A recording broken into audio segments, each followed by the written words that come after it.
to the Hawks Nest live stream show coming at you on a Monday of all days. Yeah, we're coming a little bit of an odder time here. I was a little blown out after we did the Bobby emergency stream, so I need a kind of a day to get recovered, but I'm back on my feet now here, and I wanted to cover something this last Sunday, so I said, let's just get the overflow on Monday, just overflow it to Monday. And today we're going to go deep in today's draft as it stands. So there's not going to be probably a lot of interaction today, a little bit with the chat at the end here, but there's going to be a little bit of a long process that's going to play out today because I want to do a 2-round mock, a purposeful 2-round mock, a post-free agency mock, because yes, there are still guys out there to be signed. Nothing is ultimately fully determined, and this is not going to be the final full mock that we're going to run, of course, prior to the draft. So we're going to get some, more of this fleshed out a little further along, but I think this is just a bit, the more we refine this, I think, as we go along, the better, and the more accurate I think that we can hope to be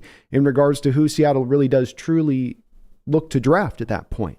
So today we're going to go end to end on this. We're going 2 rounds. I'll give you the parameters here. We're going full 2 rounds. We're going every NFL team. I've done some advanced legwork on this, so I'm going to, not try to be belaboring too much on each team, but I do want to take you into a little bit of my process for how I'm arriving at one player or another player being selected on a given NFL team. Because I think that the important part here is not to be accurate on who you're assessing a player to go to. Like, I called it, this guy going to the Eagles, that guy going to Washington. The important part here is really instead trying to figure out who we have available when we select where we select. That's to me the part when you do these mock drafts, that's the important part, is what are the real true cluster or group of players that we're going to have to select from where we sort of sit there at that point. And I think that that's going to be the fun part of this process today as we play it out. And we're going to do the 2 rounds. I'm not going to do any other trades with any other teams other than Seattle. But I am going to preload this and say that I am going to do a trade or 2 with Seattle here in the first round because I'm trying to do what I'm anticipating John Schneider to do here as much as anything else. It's trying to maybe look a little bit as to where he's going to move or how he's going to move. I'm certainly not going to be anywhere probably. I'm hoping to be marginally accurate on this, but we'll see when this all kind of shakes out and plays out, so to speak. So those are the parameters here. We're going to move a little bit back. We're going to go the full 2 rounds. We're going every single team, and again, I'm going to guide you along with me as we go through the process on this. Where we're going to have I'm going to show you the signings that they made this past offseason. We're going to look at the depth chart on the other side of it for these teams and how we kind of arrive at looking at a given player on a given spot here, sort of pick by pick. The exception being here at the start that we're not going to do it that way necessarily because of the fact that I think we got a little bit of a better idea here at the top. As long as Arizona doesn't trade back, I would say that there's 3 main things that could really change this mock draft. So this is as accurate as it is up to today, but there's 3 big part items here that could change this whole process, of course. We got the Aaron Rodgers trade, which is probably potentially due to happen. We don't know what the returns are going to be on that deal at this point, so that's still kind of hanging out there in the air. You have Lamar Jackson now asking for a trade from the Baltimore Ravens officially and publicly releasing that. So does it trade at the top? Does he go to the Colts, for instance? That certainly is going to change a little bit of the potential trajectory of this opening couple of rounds as well. So that's acknowledged here. But once again, that's why we're going to be doing some more beyond that. This isn't where it just fixes, but this is where it gets us a clearer idea, a clearer picture of where we think our Seahawks are going here and what makes sense, I guess. Maybe beyond where they're going, but just kind of what makes purely sense. So you'll see my face bouncing in and out here a little bit as we go between here in the PFF board. Let's get this kicked off. Flying Blind, Dreamforce Contractors. Hello, hello, hello, hello. He says, your intro music reminds me of the opening scene from Zeitgeist. Hell, I remember Zeitgeist back in the day. Hell yeah. I'll take that. I'll take it. Iridescence just built a PC. Now you're the first thing going on the big screen. Hey, that's right. That's about right. That's about right. DJ Jimenez, hello. I hope you're doing well. Flying Blind. This is the most excited I've been for a draft in a long time, as you should be, Flying Blind. This is one of this is the most draft capital I believe this franchise has ever had especially through the first 2 rounds, if not just in totality itself. So if you don't get excited about that, I don't know what gets you excited, but that's absolutely why we're doing so much of the draft coverages we'll be doing here leading up to this draft, is because it's monumentally important. It's not a matter of, well, it'd be good if we can kind of land this. This is going to be where a lot of things are riding on this. A lot of things riding on the success. The good news is with having this much draft capital, you can have a lot of reason to believe that you can have that success. Henry Mars is so early. Dang. What's up, Henry? Yeah, I'm a little early. It's a little makeup stream for yesterday. David Pugh, what's up, Brando? What's up, man? G Bynes, the GOAT blesses us with another video. Very kind of you to say, man. That's very kind of you. DJ Jimenez says, what a way to start off the week with the Hawks Nest. Let's effing go, Brandon. Hey, we got opening week this week in baseball. We got draft coming up. I gotta bounce a little bit here, gotta bounce through a little bit here. So bear with me, folks. I'm going to try to interact a little bit with you guys in the chat as I can. I'm definitely not going to have as much on the questions tonight as far as we're going to do with as much Q&A today. We'll be bouncing back to Wednesday on this. So this is going to be a little bit of just me kind of yakking myself away because I'm imagining this is going to take a little bit of time. Ooh, you guys don't need to see that.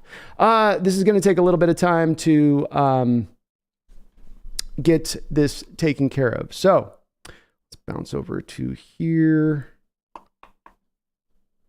Let's see here. And I did have this set up, so let's see if I got this right now. So, first thing out to get here is we are going to, of course, select all of the teams. 2 rounds. We'll be making every selection. Now, at the top, I'm not going to belabor this stuff too much. We'll talk a little bit about this, but these picks, I think, are they feel kind of locked into me. And there's certainly some other directions these teams could go at with this. But for the sake of not belaboring kind of what seems pretty semi-clear at this point, let's take this and sort of guide this right on through here, so to speak. So, out the gate, I do believe Carolina is going to go with CJ Stroud. The connection's been there with Stroud here for a while now. You have Josh McCown on his pro day telling him literally, when you're living Charlotte, we'll go find a court so we can do a game of horse or whatever he was meaning. It was like some, weird, it was a little awkward moment, but it was it was a hot mic kind of thing. And beyond that, they certainly look to be, hot to trot on him in his pro day. It just seems to make sense to me when you balance out all of the other stuff. Bryce Young, I know I'm a little bit separate of other people on this, but I still come back to CJ being a little safer in the pick. Maybe you got a little bit of the boomer upside in a Bryce Young or even Anthony Richardson for that matter. But you do have a lot of safety here in CJ Stroud. So we're going to go with CJ Stroud again, not overthink this one too much. Likewise, come back here with the Texans.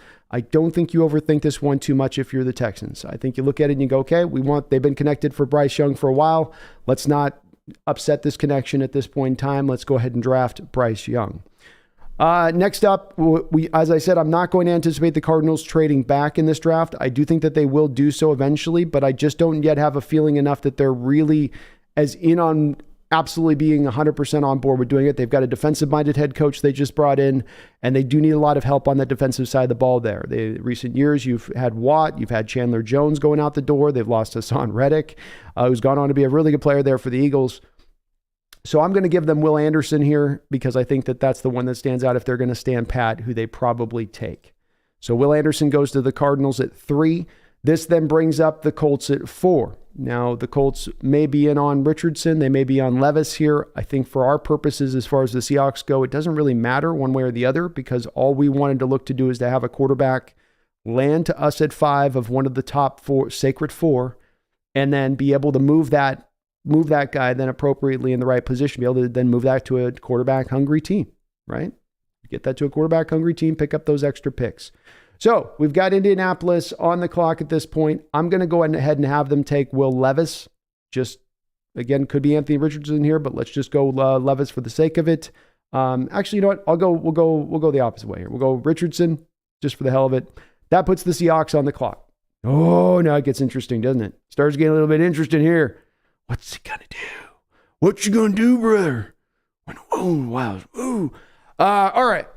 Look, I understand Jalen Carter is going to be the spot here. I took AR-15 off the board just so we don't have to have any AR thoughts in our process here because let's just go with that for now. The Jalen Carter situation, the Jalen Carter conundrum, the Jalen Carter enigma. What are you going to do about it? I don't know what we're going to do about it. But here's the thing I've said, and I'm going to remain consistent on this. I'm going to trust John Schneider's process on this. I'm going to trust the character stuff. And I'm also now melding this with the knowledge that John's got a built-in intention, I would believe, to want to move back in this draft, to get the King's Ransom, the magical haul, all of it. And that at the forefront of that will then maybe lead him off at that point, potentially this Jalen Carter selection. So not necessarily in the picking in this moment, but I don't want to count on making the pick of it when I don't yet know on this one. So we're not removing him necessarily off the board here, but we're going to bend more closer into moving back because of this. So let's go to our trades. And under our trades, we've got, as you can see here, Washington being one of our interesting parties. I'm anticipating they would be so. So let's get the haul from Washington. This is a huge drop back from 5 to 16. And we're dropping back in a monstrous place. So we obviously want their 16, our 5, 1, 1, 1. That ain't enough though. That ain't enough. I want more than that. 3 1s, it's telling me it's not going to accept us on that. Okay. So I'm going to look back at this and see what can I flip on the alternative side. To me, if I've got the 2 1s next year, makes giving up a third a little bit equanimitable. I don't even know what that word means. And then we come up here and let's see, okay, 11% chance. That's still not great. We're getting in the ballpark though. Let's see if we can close the door with the 4th round pick. And that moves this up to a 48% chance. I think this is a pretty relatively realistic trade. You're not just getting the pure 3s. You got to give a little bit back. But this is Washington going up now to get their quarterback of the future here in Will Levis. And Seattle getting their future 2 first round picks, obviously giving up a future 3rd. So bam, I'm offering it. It's on the button. We made the move. We're moving back that far, folks. So let's continue to go through the picks. Let me watch the chat. Oh, no. Again, I'm anticipating, you guys may not like this, but I do anticipate that John Schneider's looking to move. He may not be looking to move that far back, but if there's 3 first round picks coming down the end of it at the end of it, or 2 extra first round picks on top of a mid first round pick this year, I think he's going to view the talent at that point from 12 to 16 as being pretty close. Now, I could be off on that, but that's just my outlook on it. Yeah. All right. So then we've got Washington on the board.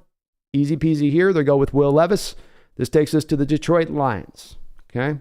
So we'll go through a little bit of now the process that we're going to dive into. I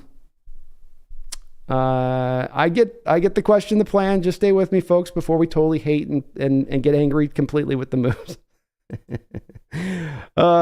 Real quick here. Ooh, shoot, not that. Boom. Let's take a look here for a second at Detroit Lions and their depth chart. So the Lions this offseason have been fairly active. They brought in defensive lineman Isaiah Bugs, Cam Sutton, a cornerback on a 3-year, $33 million deal. They brought back Alex Anazzoli.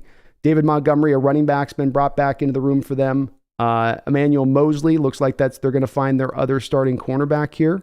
So let me shrink this down a little bit. So that's going to help them. Obviously, the CJ Gardner-Johnson, as well as strong safety, a guy can come up and help you in that respect, even from the slot. The part that jumps out to me would say that the part that jumps out to me on this is that they probably still need help on the defensive line. This is a 4-3 defense. Hutchinson's definitely set over there, but everything else to me is kind of opened up there for improvement at that point. I think the Lions are going to be willing to make the risk here.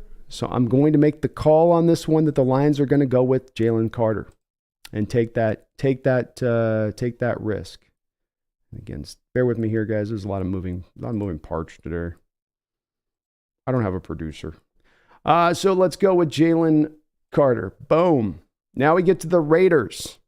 Okay. So we got the Raiders, and it gets a little bit interesting here now with the Raiders. Obviously, they lost Derek Carr. Let me get their losses and additions up here. So Josh Jacobs has been franchise tagged. They signed Jimmy Garoppolo, so they've got theoretically their quarterback. Let me get their depth chart up for you guys. You can see this. Over the Raiders. Oh, Los Angeles, that's right. Still getting used to the Los Angeles part of it. Still getting kind of used to. So we've got Josh Jacobs, as I said, coming back into the fold. Garoppolo is going to be your starter. They made some minor signings with safety Robert Epps, Marcus Epps, Robert Spillane, Brandon Faison, 2 year, $6.5 million deal. Nobody's really been brought in, I would say, on any major deal outside of Jacoby Myers, the receiver they brought in, and then Jimmy Garoppolo. So nothing really big outside of that. I'm leaning on this pick when I look at that, and I look at their depth chart right now as it stands. When we kind of glance at who's available to me, this kind of feels like they need some help at the cornerback position. That's what stands out. Nate Hobbs here, left cornerback, right cornerback, Derek Duke Shelley. You usually are going to have a corner taken within the top 10, right? So I came around on this pick to the spot of believing that this would be Christian Gonzalez. Your safest cornerback kind of selection in this draft. There might be some guys you're a little more excited by, but this is a guy that fits the mold, fits the type, and fits the need for the Raiders. This takes us to the Falcons at this point. Falcons need just a little bit of edge help. They signed last year, they drafted last year in the second round, Arnold Ebiketie, of course. And he is kind of what they've got right now, along with Grady Jarrett on that line. It's not a very deep crew, and it's one that they need to kind of beef up a little bit. I look at them here, and I see they've got, at this point, bouncing around. Sorry, folks. Bouncing around. I see at this point that they've got, I lost my deal here, didn't I? It ain't working good. I see at this point that they do need a little bit of help on that edge. You've got Tyree Wilson here sitting there right now. As I said, we got Grady Jarrett at right defensive end, David Omaneda at nose tackle. It's a little too early for a nose tackle. I don't know if there's really a left defensive end that makes a lot of sense here for them. But yeah, you see that you see them there with Ebiketie, Ebiketie, and then you got Michael Walker. You go, can we get maybe one more guy on that edge of that line? Tyree Wilson, I think, fits to what they want to do there. And again, I tried to work this out a little bit ahead of time, but it's always going to be a little clunky. So bear with me, folks, on this. So let's go with Tyree Wilson on this pick. This brings us back to Chicago, who did trade back to this number 9 position at this point. There's a lot of different interesting ways they can go here, but I think the way that stands out, and I think the way that I don't have to show you guys the depth chart that makes a lot of sense here, is that they need offensive line help. This isn't a matter of they're trying to help out in a variety of other ways, getting them some skill position players this offseason. DJ Moore, you got Chase Claypool last year for Justin Fields. Now you got to get the guy a little bit of help on the line. So why not get a guy that's a local kid?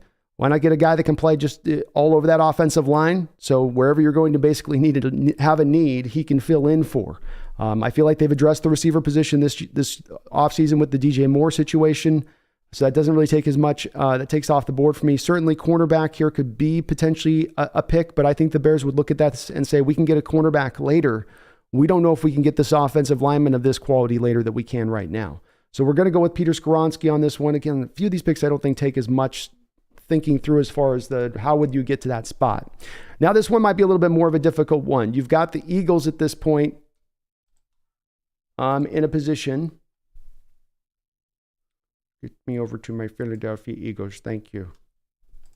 So we've got the Eagles at this point. My whole situation here is messed up. And they've got a lot of different ways that they can go here. They've got a lot of different directions. They could go for another pass rusher. They've got some age on that defensive line in Brandon Graham and Fletcher Cox, who are probably maybe going into the last year. They did just last year take Nakobe Dean at the middle linebacker position.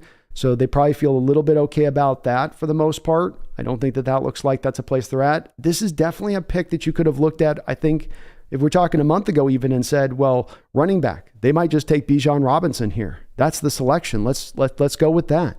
But they have signed Rashad Penny, which is not a major signing, but they've also now, I believe, got Zeke Elliott. They made another running back signing on top of it. They still have Kenneth Gainwell there. And they've not been a team that's traditionally looked at the running back value as being that. So I'm actually going to go in a different direction. We just saw in the Detroit Lions that they signed that Chauncey Gardner-Johnson. Where'd they sign him from? That's right. Signed him from over on the Eagles. So right now I have them going back in this, and kind of a shocker a little bit, number 10, to take this guy where they're taking him. But I think the NFL is going to be very high on this guy when it's all said and done. And that's Brian Branch, goes to the Philadelphia Eagles at number 10. This brings up the Titans. Titans have a lot of needs here, a lot of different places. I did a little bit of reading up on this about some of the things that are being kind of subtly connected to them. Certainly, this is a place where offensive line makes a lot of sense. And going with like a, Paris Johnson here with the Taylor Lewan loss, with a guy like Vrabel there and what he might favor, that makes a lot of sense. They need a lot of help at the wide receiver position, though. This is not one where, they find themselves at, we can just kind of get by. Even we're a running team, we like to run. So it's really not all that important for us to, we just need good enough at the receiver position. It's even kind of a little bit beyond that, in my opinion. And right now they're not showing the receiver depth on this depth chart here. It's so bad. ESPN has cut out the receiver depth chart. All right, well, take my word for it, folks, where they drafted this Burks kid last year, and he is not, that's why I was messing this up. I see now. He did not have a great first year. Let's just put it that way to try to be kind about this, okay? So he did not have an amazing first season at this point. He's certainly the rough route runner. They definitely need to come back, in my opinion, and deal with receiver here. That's really where there is a pretty wide opening. I know, again, that they need offensive line help, but this is one where this is not a very deep wide receiver draft. And if you're the Titans with this need and looking at and trying to recognize where the draft will go and what will be available to you next down the line, if you're looking to get a guy of some impact right now, having the opportunity to take the best wide receiver in this draft by, or at least the best receiver in this draft that fits to their needs, because I don't think this would be Quentin Johnson. Because of the fact Quentin Johnson has too many kind of similarities to Burks that they took last year, I think that they're looking for more now of maybe the slot guy here. More of the guy that can just work in the slot. And again, I've done a little bit of research on this with the Titans because I was a little unsure about this pick. There has been some connection already between the Titans and Jackson Smith-Njigba. So it might seem a little bit low for him at this point, especially being kind of just a slot-only kind of guy. But he does give them and fit to what is right now a really big need for this team as it stands for them. So this one is definitely one I was driven between. I was torn between going Jackson here or going Paris Johnson. I lean towards going again though to the receiver because I think they can address the tackle position a little bit later on in this draft, which you'll see in the second round. So Jackson Smith-Njigba off the board to the Titans.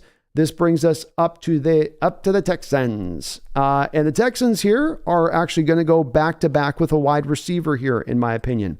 Brandon Cooks was lost this past year, or this past offseason. That was a weird way of putting it. He was lost many years ago. Brandon Cooks, of course, is now off of this roster. You've got Nico Collins and Noah Brown. The NNN club over there at wide receiver right now, along with Robert Woods, who they signed. John Amici was a mid-round pick that they took last year. But obviously you can look at this depth chart as you're looking at this right now and go, there's a lot of need right there. Now, there's other places this team needs. That's how you are as bad as they were last year. So there's a lot of different directions I think that they could potentially go here. But you've just drafted your young quarterback. You feel okay about this offensive line, I think, there, but you want to get him, I think, some skill position players at this point. And I think getting him a guy like Quentin Johnson, who would be a quarterback's best friend in the respect of him being able to, create yards after the catch. He doesn't have to run. He doesn't necessarily run all the route tree, but he just finds a way to get open, and he's going to make big plays. And I think that this is going to appeal to Texans. He's got a big body. He's a big body yak guy. You don't get many of those. This might end up being a little early for him of where the NFL finds him at on this, but I'm still going to go ahead and sit in this approach and say that they take Quentin Johnson. Looking through the other guys that they could have taken here, obviously Van Ness would make some sense here potentially too, but I just didn't have a lot of other. Breezy could make some sense in here. Obviously Cansey could a little bit as well. So there was a little bit of I was torn on this pick again, but the wide receiver position, just like kind of what just drove the Titans a little bit here. You got to jump on the wide receiver a little early in this draft if that's something that you have in desperation, in my opinion. That's going to push things in that way just a little bit. So we go with Quentin Johnson. This brings us up to the Jets, the New York Jets. The New York Jets. Ladies and gentlemen, let me tell you about the New York Jets. On the edge of making one of the major trades in the modern era, bringing in one Mr. Aaron Rodgers, amazing deal. So what is Aaron going to need? What does he need? Because I am going to anticipate this trade is made. Now, they aren't going to have this first round pick probably if they make the trade, but we still don't know. We're hearing we're not going to give you more than a couple second round picks.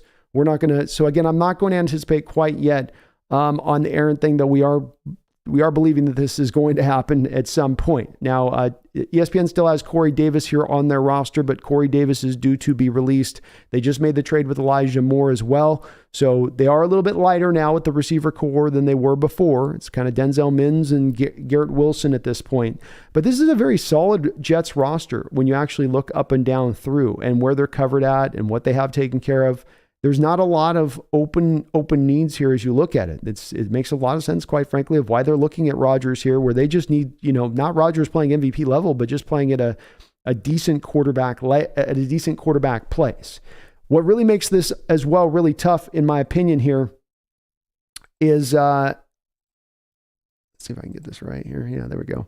What really makes it tough, in my opinion, here as well is the Micah Becton situation for New York. He's due to come back. He's been highly injured. Max Mitchell, the kid they took last year in the 4th round, had some injuries last year as well.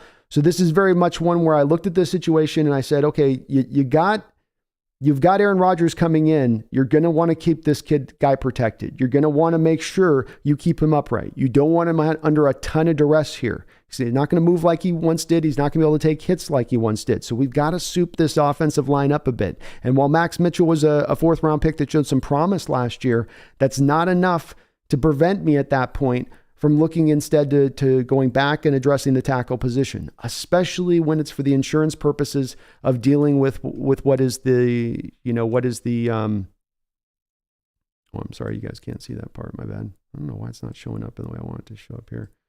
Let's get this down a little bit so you guys can see here.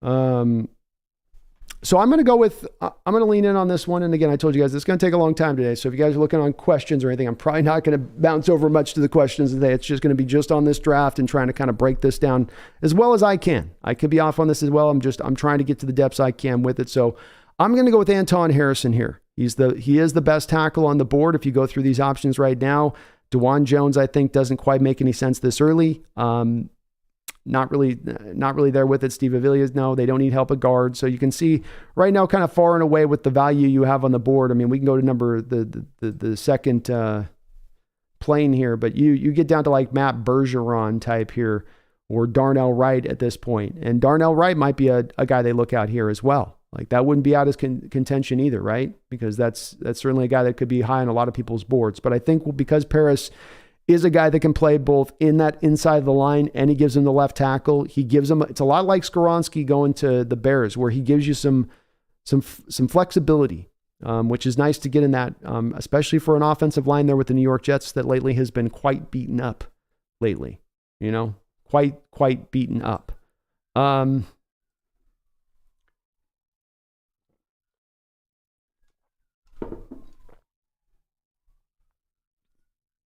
Oh, we got Kyle. Hey, Kyle, keep it cool in the chat if you could, please. That stuff's not going to stand, or I'm gonna send you out, buddy. So you get your one word on that. All right. Well, everybody's not going to be mean now, right, Kyle? So now we go forward. Everybody be cool. Everybody be respectful in the chat. I don't want to be having to watch over on the chat to make sure people are being respectful. You guys act like adults. All right. So that puts us over to the New England Patriots now at 14.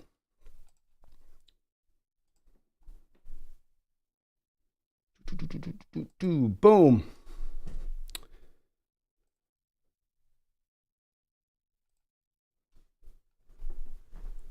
All right. So Patriots have actually made some moves this offseason. They've been not necessarily big spenders again, but they definitely have done some share of things here throughout this offseason. Julius Peppers, safety, 2 years, $11 million deal. Cornerback Jonathan Jones, 2 years, $20 million deal.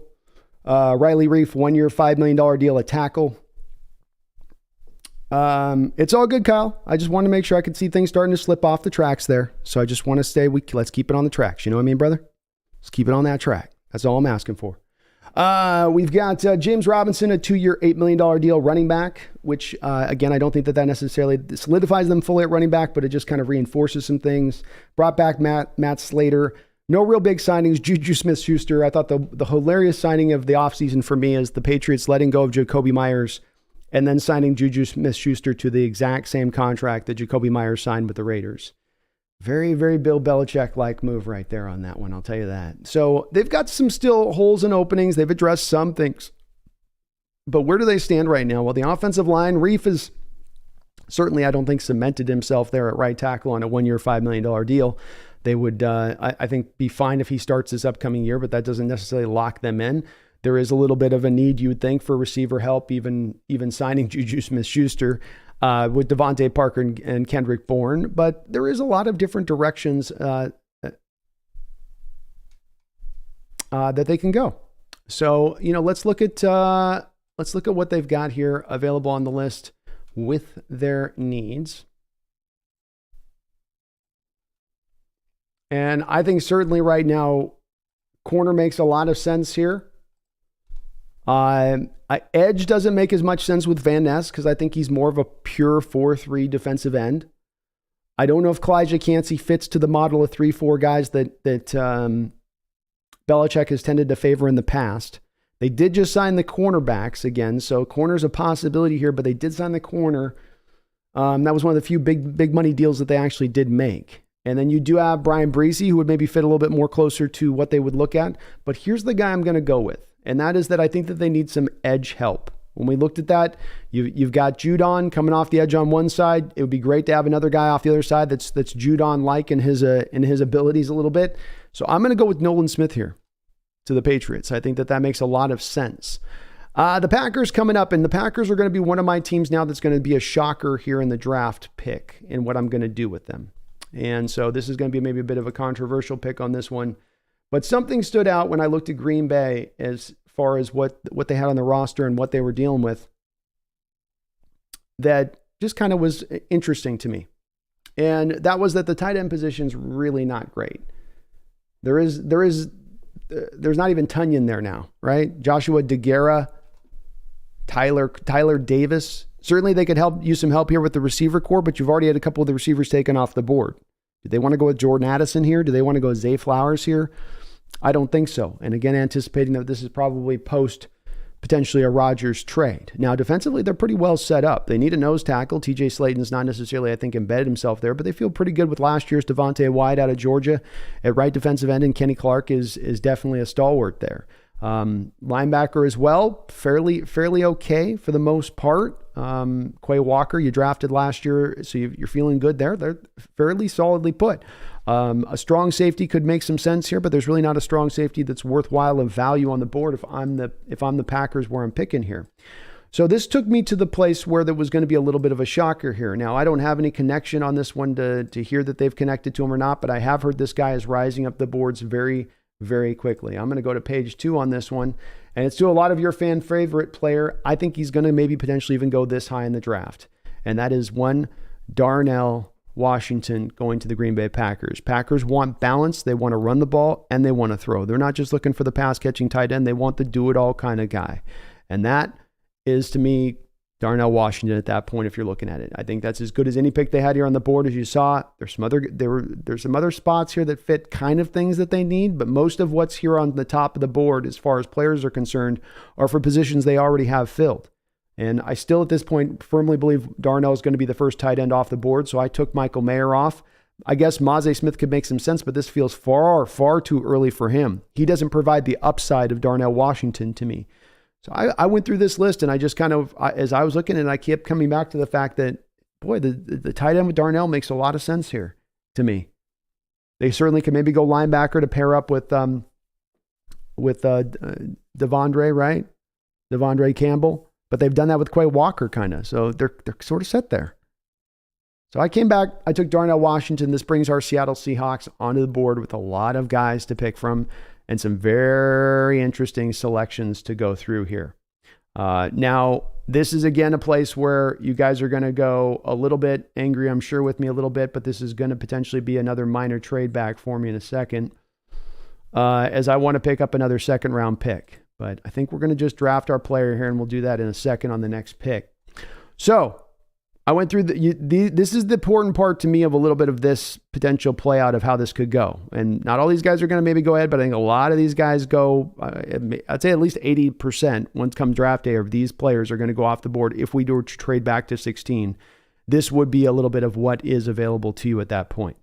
Devon Witherspoon, Joey Porter, you have some cornerback options. You guys some people have been calling for, hey, let's go with maybe going with a cornerback here in this draft. You've got Lucas Van Ness as an edge who may appeal to Seattle. He's a strong guy. Again, I think more of, to me, a 4-3 defensive end, but maybe Seattle feels like he can do some of that stand-up stuff. More than I would think he'd be able to take off. Brian Breezy's here, Miles Murphy, both the Clemson kids are in there. You've got some wide receiver options here. Bijan Robinson at 16. Probably not going to do that, but again, these are just the options that are sitting here as we look through. Again, nothing really that stands out as we go lower on this list. Jack Campbell would be a name, I guess, would be maybe potentially possible, but I don't think any of these other lower name guys would really be in play at this point. Again, Mozzie Smith would be a little bit of a fit, but just like with the Green Bay Packers, it feels a little bit early to be going that direction at this point in time. So we're driven back up to the top. And I come back to a guy that I've come back to over and over again. I know he's got the arm problems. I think he is the rare player that can kind of get past having an inch and a half short two arms. I do. I don't think he's going to be Aaron Donald, but I do think he's going to be a really good player at the next level.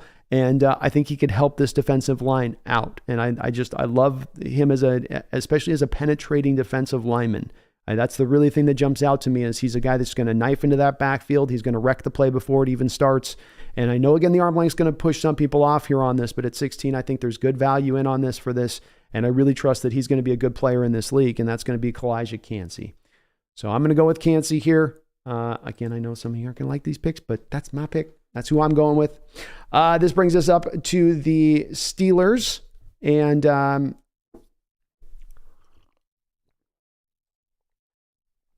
with the Steelers, I think that there's a pick here that stands out that I just think is a no-brainer for them, right? They have a need at defensive back. They've never shied away from having a little bit bigger. They go like mid-sized defensive backs most of the time. You have a local kid in Joey Porter there. His father played there. He's there available for them where they're picking at that point. He's a kid that can. He's a kid that fits to the Steeler model of a mentality too, from the defensive players that they look for. So there's so many fits here on this one to me. I'm not going to overthink this one too much. We don't need to see their depth chart. It's, as you can see on the needs, it's a need for the Steelers. Take my word for it on this one. So they go Joey Porter with the pick. This brings the Lions up. And of course, the Lions with the first pick that they had took Jalen Carter. So they're feeling pretty good about this draft to start things out. Now, we were looking at their depth chart here a little bit earlier. And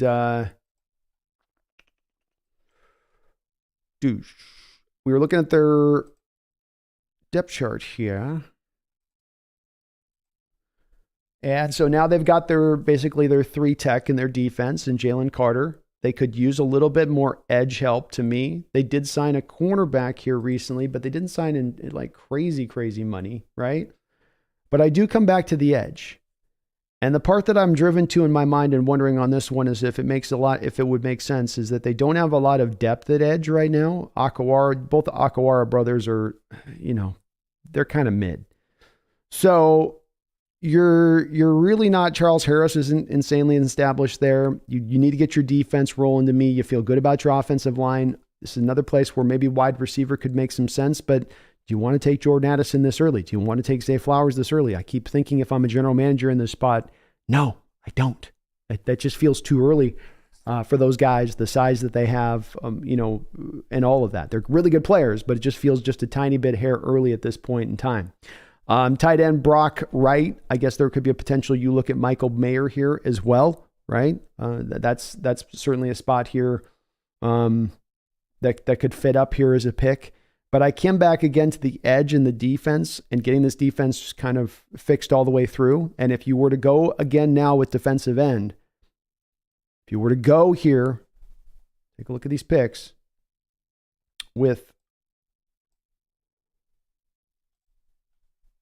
a guy that was a 4-3. Do we have a 4-3 defensive end on this board right now who would be great value?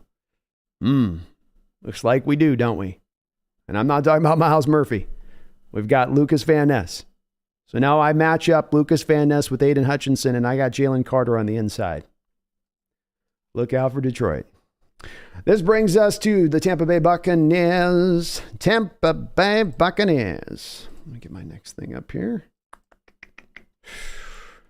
So Tampa Bay comes up now. They've got some needs across the board, right? I mean, they're definitely not set with where they're at here as it stands.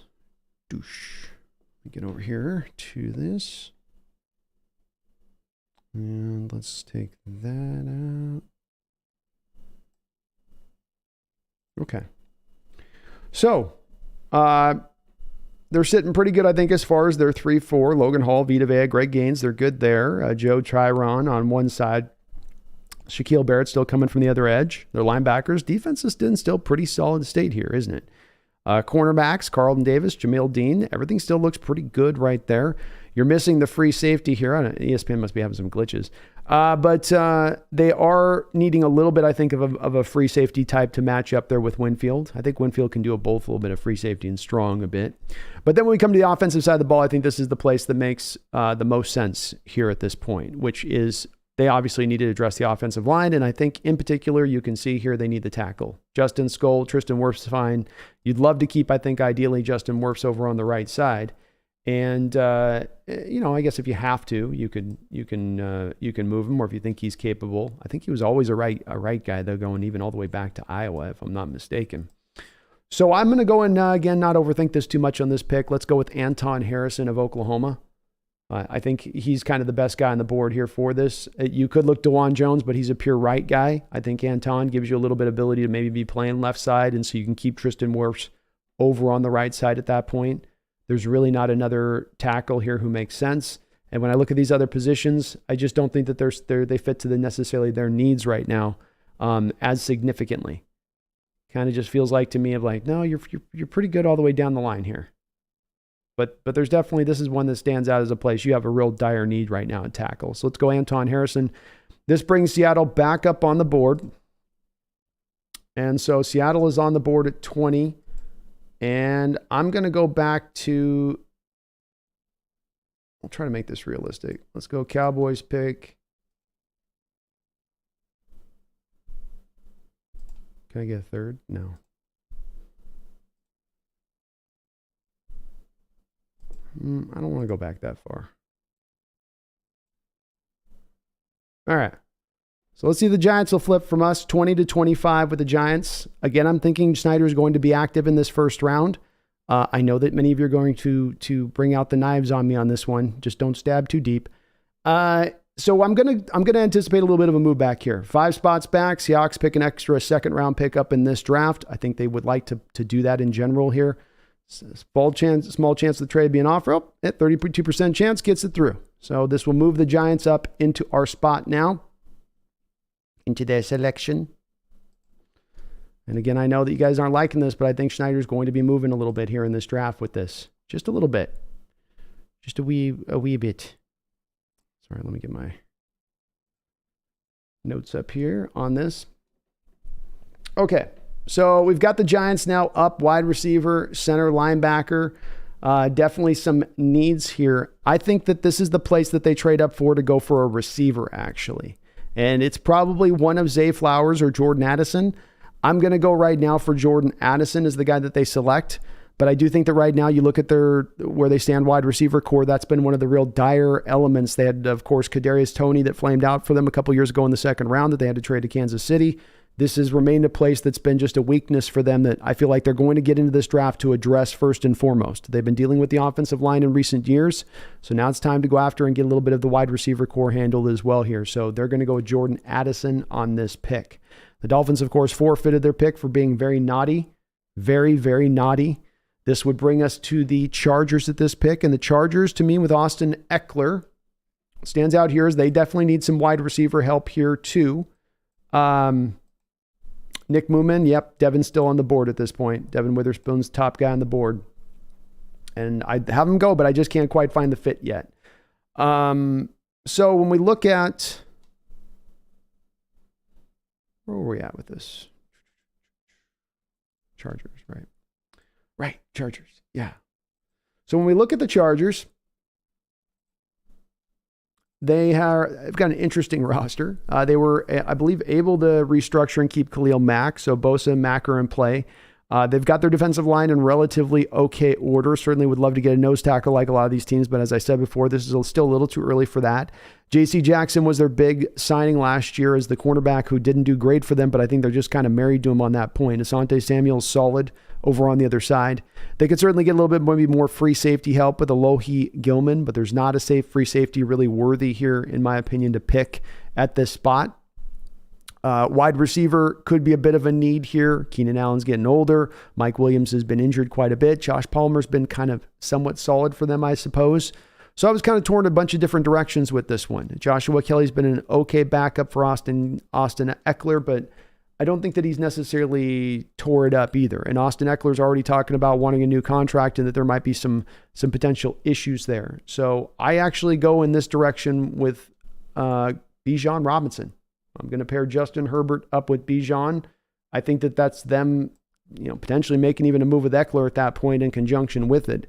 Trying to maybe get a mid-round pick back for Eckler if that contract situation remains in the place it is. But in Bijan, they get their, an improvement at the position over what Eckler is, and they don't lose anything out in the pass catching game with Bijan at that point. So this takes us to the Ravens. The Ravens, and somebody was asking about Devin Witherspoon. Ravens don't tend to overthink it when it comes to drafts. They will just take usually the best value on the board, bar none. You look at their cornerback room right now. Let's take a little bit of a gander. I didn't show you guys the pick, by the way. Sorry, that's my bad. It's a process, guys. It's a process. So let's look at these picks here. We have Bijan going here to the Chargers, Addison going to New York, Anton Harrison here to Tampa Bay prior, Van Ness to the Lions. And then here with the Ravens, they've got a need, as you can see here, with cornerback. So we look at that, and we go over here to the depth chart. Depth chart here for the Ravens. And you've got them definitely sitting there as you look at their cornerback position. You got Brandon Stevens over on one side, backed up by Demarion Williams. And then we've got a very, very much an aging at this point, Marlon Humphrey, backed up by Jalen Armour Davis, who was, again, another one was kind of just somewhat of a mid, third, fourth round pick last year. Not a guy that you're necessarily going to trust in per se. They got themselves pretty much solidified now at the linebacker position with the Roquan Smith trade. They look pretty good right now on their line overall. It could be a little bit, I guess, better as far as left defensive end here. Miles Murphy type could make sense. Brian Breezy could make some sense here. That definitely would be in play, and I could understand somebody saying that. As far as their offensive line goes, I think that they feel pretty good about that. They made the Linderbaum pick last year, I think in the first round. So they're feeling okay there. Wide receiver is a place that certainly I think for them could be addressed.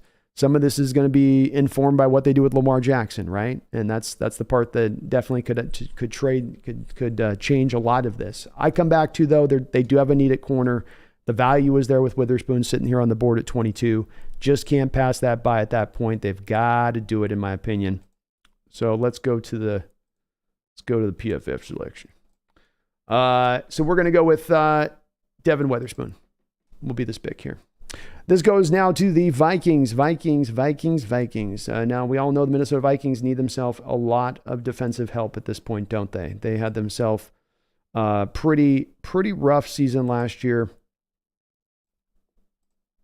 Defensively, I think probably by far the worst defense in the National Football League. They've made some moves here this offseason, I think, to counter a little bit of that, though they've lost some guys as well. So Byron Murphy's been brought in, 2-year, $22 million deal. Center Garrett Bradbury, 3-year, $15 million deal. So they've kept him there. He was already there. They brought in Marcus Davenport, a 1-year, $13 million deal. What a strange deal that was. Madison's is going to return, and he's going to remain. And then they made some other small signings. So nothing anything major there. When I look at this, though, for them, I believe that. Just checking my notes here where I had for them. Okay. So when I look at this, I look at them needing help on the defensive line here. And the guy that jumped out to me was to either go with Miles Murphy here or go with Brian Breezy. And Murphy seems to be the guy that people are a little bit light on now recently with. I like Breezy for some reason here with this Viking fit. There's just something about that I like. You guys can see going down through, there's not the lower names list make more sense, second round guys to me. And maybe Jack Campbell here would be a guy that could be in play. Certainly. I think Campbell at this point is probably going to, I know PFS tells you Deion Henley's going to be the first guy, but I think Campbell's going to probably be the first guy off the board in this draft at middle linebacker at this point after his combine. So I am torn on this one again, but they need help defensively first and foremost to me. They need a lot of help defensively. The wide receiver value isn't there for them, kind of like it wasn't there for the Chargers to pick here, in my opinion. So I'm going to go with Brian Bresee with this pick at 23. This gets us to 24 and the Jacksonville Jaguars. Jacksonville Jaguars, they need some help a little bit defensively speaking. And you know what? They've just never quite felt like they've married themselves fully to... They've never quite fully married themselves to... which player was I trying to say with this? Josh Allen. There's always these rumors every single year with Josh Allen about him being traded or moved or he's not going to remain there. It feels like that they need to address and get things figured out on that other side. It feels like maybe even Josh Allen becomes, to me, potentially a draft day trade. He's just been a guy that they've not been willing to pay. He's into that realm where he's earned the point where you should pay him at this point or not. Make a decision like S or get off the pot, right? And so they have some other spots here that there's potentially places they could address too. Obviously, Miles Murphy going in here back-to-back with his teammate Brian Bresee on the next pick could make some sense. That could make some sense right there. That definitely stand out to me. But when you have an offense and Trevor Lawrence looking like they're going to be as explosive as they are looking like they're going to be, to me, this pick comes down to let's get the pass edge rushers, especially with Trayvon Walker on one side. Let's match him up with someone else there that can get the job done, who can rush from that other edge. And the guy there who's one of the guys who's been one of the risers up the charts here over this last couple months here through the draft process is one Will McDonald old McDonald's going to the Jacksonville Jaguars at 25. That feels like kind of a fit to me. They love those toolsy guy. Trent Baalke is a big-time toolsy kind of player. That's what he gravitates towards. He's gonna love the explosive scores and all that stuff with to me, at least from what he fits to historically to his norms. This would seem to be like a Baalke-like pick to me, and they do need some help off of that other edge if they're going to move Allen. And some of me, I swear, every year I hear the Allen rumors, and it seems like that's going to come down the track one point or another. So this does bring up the Seahawks. No more trade backs, folks. So you can hold back the pitchforks and the torches. This brings our Seattle Seahawks onto the board. And now we've got to make our selection here. We're going to have an extra second round pick here. Don't forget that. Don't also forget that even though I've moved back twice, I got 2 future first round picks coming, right? So let's not also forget that's also in play here as well.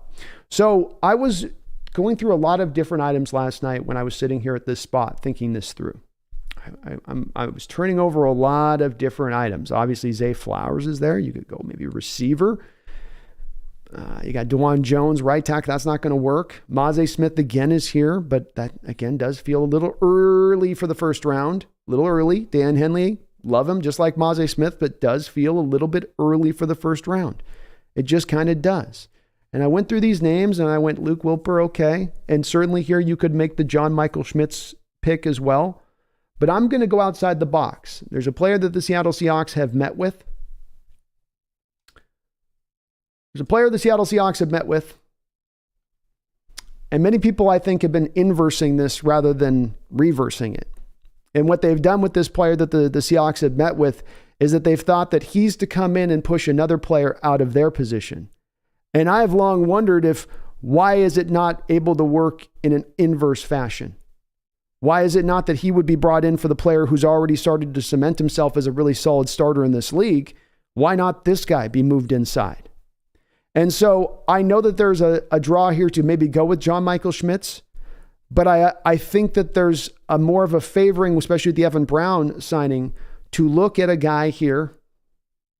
Oh no. And that guy we're going to go with. Where is he at? Where's my guy? Here we go. That guy we're going to go with is going to be one Darnell Wright. Tackle for Tennessee. Not to come in and play right tackle. But to come in and play right guard for us. And also a guy who gives us insurance if there's any issues with Lucas going forward. Because Lucas last year had a little bit of an issue with his knee. And there was a little bit of an issue with like, maybe there's something kind of going back with that knee just a little bit. So you give a guy that gives you a little bit of that versatility to bounce outside if you need, if there's an injury, while also being a guy who I think, really will be able to flourish inside. He's got that wide body you look for in guards. He's got the size you look for. He's going to bring plus mobility to the guard position. We need mobility in our guards, right? That's something that's at the forefront, and that's something that's very hard to find in the traditional type of guards. You just don't find that skill set in those guys. They tend to be the slow moving kind of guys there a little bit. So now you have more of a mover there at the position. And where he struggles when you move him to the outside is sometimes against really the explosive guys, against the power guys that can get up into him a little bit. And he's not out as much into that space aspect of things. So I thought about going with John Michael Schmitz here. Honestly, I did too. And I wouldn't mind going, if they wanted to go John Michael Schmitz here and not Darnell Washington, I'd be okay with taking that direction instead if they wanted to go that route too. I just think Darnell's to me gives me a little bit more of value than Schmitz is a little more of the meat and potatoes, fixes a need kind of thing.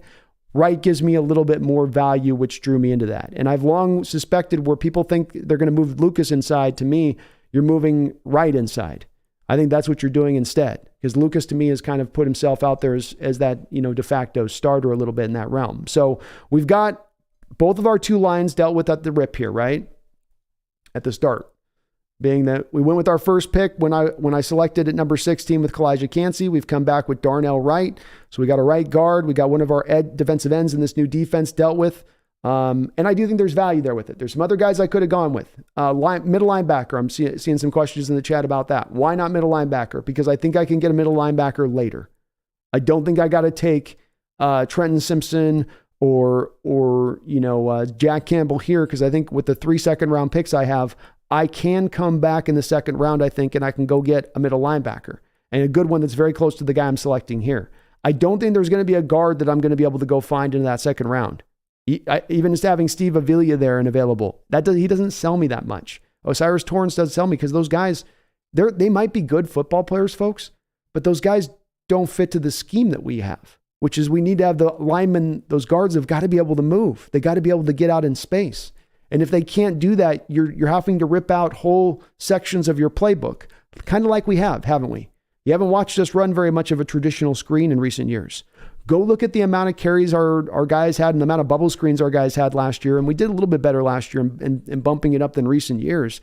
But it's still just been not something we've utilized a lot. And a lot of it you can back trace it to not having the linemen that can move in space. Having those guys that can get out there and get a hat on a hat, 10 yards, 15 yards off ball. And I think that he's going to provide you with that at this point. But let's keep this moving. Let's keep this going here. We got the Dallas Cowboys. Dallas Cowboys up next. I'm going to tell you what I want now. I'm going to want a fine player. You give me now. Darnell Washington. Jerry Darnell's off the board. Darn it. Who took him? Who took my man? That's my guy. That was my guy. All right. We got the Cowboys here, always in needing probably a little bit of help, offensive line help. Obviously, they dealt with it a bit last year with Tyler Smith. Tyron Smith's going to come back for them, I guess, supposedly. That guy's got to be cobbled together by glue and stick him at this point. I don't know how he's even still getting on the field. Definitely a little bit of a need maybe for a nose tackle help. Certainly, you look at the wide receiver position for them now at this point with Gallup, Cooks, and CeeDee Lamb. They feel pretty well solid there. Running back is a big need at this point with Tony Pollard going down to a torn ACL. But this is kind of an open pick a little bit. I think there was a lot of different directions they could have gone. I came back, though, time and time again to looking at the tight end position with Jake Ferguson there now. Dalton Schultz gone. Looking at that with where it stands and going, well, okay, defensively, let's take a look at the board here. Defensively speaking, Deontay Banks, don't have a super need at corner. Miles Murphy would not really be, I think, as much a fit there. I kind of went down the line here, and maybe Broderick Jones, if you're not thinking, Tyron Smith's really going to be a guy that's going to be able to play for your right tackle and gives you that backup. That certainly makes a lot of sense. Mayer, I'm going to go with Kincaid over Mayer, I think, just because he's a little more of the pass catcher type that I think that they look for in the position, historically speaking. So obviously middle linebacker could make some sense here, but let's also remember that they did re-sign Leighton Vander Esch. So Vander Esch is back into the fold, which didn't make middle linebacker. That's one of the reasons they went a little colder, I think, on Bobby Wagner at that point. So I go through some of these selections on this, and I don't see a lot of guys that jump out on this one that make like there's one selection here that really makes a lot of sense over another. I come back to Dalton Kincaid here being a guy that I think I've heard is very high in NFL circles. He's maybe the best pure pass catching tight end in this draft. And the Cowboys, I think, feel like they need that help offensively from where the season ended versus their defensive side of the ball. Running back value ain't there. The other value isn't there for what they need. I have them going with Dalton Kincaid. This brings up the Buffalo Bills.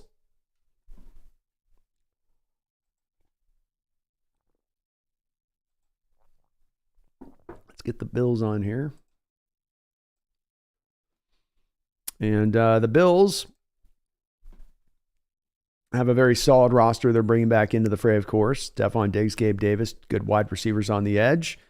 Fairly solid offensive line. Connor McGovern's the guy they signed for left guard. Mitch Morris coming back into the fold there. Defensive line's pretty good overall. They've definitely been a team that's really leaned heavily into the defensive line in seasons past. Linebacker is the place that stands out to me. They lost Tremaine Edmonds in free agency to a big-time deal. You do have Matt Milano still there, but I feel like Tyrell Dodson's not the future for them at middle linebacker.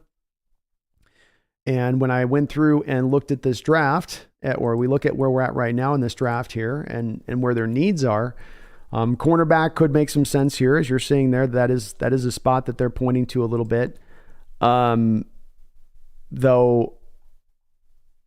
you know, you got Tre'Davious White on one side, and they did just draft this Kyer Elam as well last year, along with Dane Jackson. So I don't know if as much it is a need, but is that driven as much a need at this point? Knowing as well, you can probably get the cornerbacks a little bit later on.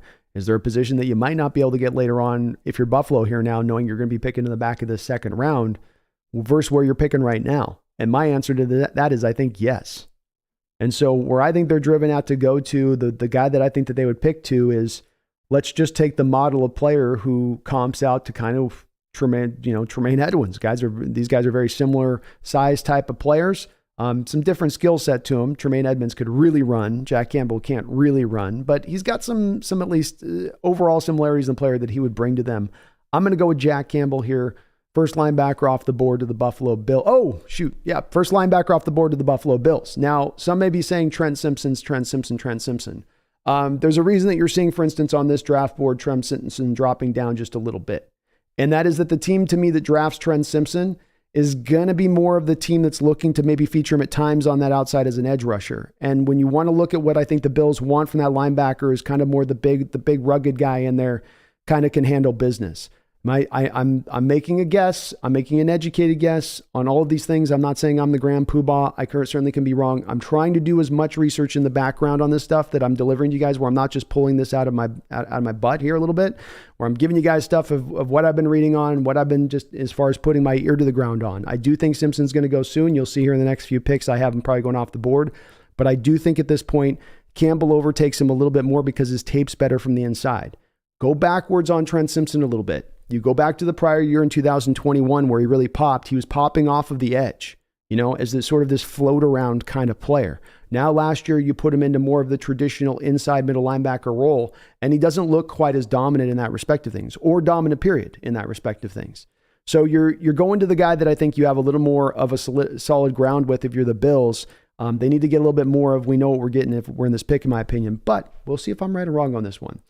This now brings us over to the Cincinnati Bengals. Bengals, another team that's not going to have a tremendous amount of necessarily needs here, are they? Obviously, just getting an inch away from going back to the Super Bowl in back-to-back years. They brought back Jermaine Pratt at the middle linebacker position, so that set them up nice there. B.J. Hill, DJ Reader, Sam Hubbard is their main defensive line, is pretty solid, along with Trey Hendrickson. So Jamar Chase, T. Higgins, still got Taj Boyd there. Everything is well set there. They signed in this offseason. They, of course, signed Orlando Brown to a big deal. So Orlando Brown is now their starting left tackle. Jonah Williams and Lyle Collins kind of fighting it out there on the right side. I thought Jonah Williams was going to sign somewhere else, But nonetheless, not a ton of needs when you look at this pick for them. They're well positioned here. So let's look at what we got for them. Tight end, defensive line, and then defensive back are the main needs that they're presenting here for them. I think certainly the cornerback one stood out to me with them when you look at them there. So I was kind of bouncing around on this. Cornerback, Chidozie Awuzie, Cam Taylor-Britt. That looks like the spot to me that was most weakest on their team. And there's also some really good value at this point at the cornerback position. They could wait here a little bit, but they're not going to be picking again until later in the second round. So the cornerback you're able to get now versus the cornerback you're going to be able to get later, I think, is going to be a little bit different. I know PFF has Deonte Banks and Emmanuel Forbes as these top two corners in this draft over the guy that I'm going to select, but I actually think that Cam Smith goes before those two guys, in my opinion. I still think Cam sneaks his way in the first round. I like both of these other two guys. Deonte Banks might make his way up there into the first. And I do believe that Emmanuel Forbes at 166 pounds is absolutely going to be a second round pick, late second round pick at that weight. But to me, I'll go with Cam Smith. I think that they're gonna like him there. He kind of fits to the cornerbacks that they tend to look for and like, fleet of foot guys. They aren't necessarily looking for, huge size guys. They just want the fleet of foot. Uh-oh. Did my draft just go to hell or what? Oh, no. What happened to my draft? Oh, no. Whew. Thought that was going to die on me.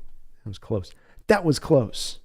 Okay, now we got the Saints up here next, ready to pick. Saints have them shave some holes to deal with as well.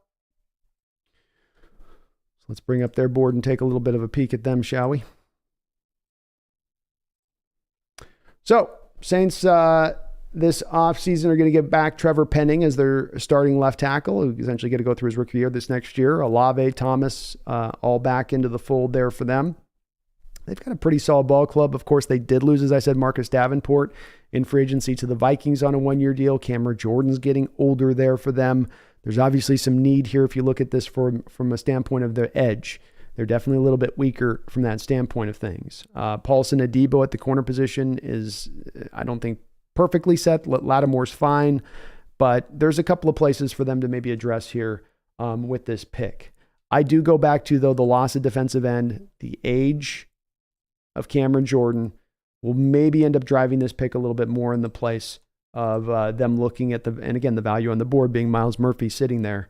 So he's the guy that comes in essentially to replace Marcus Davenport at that point.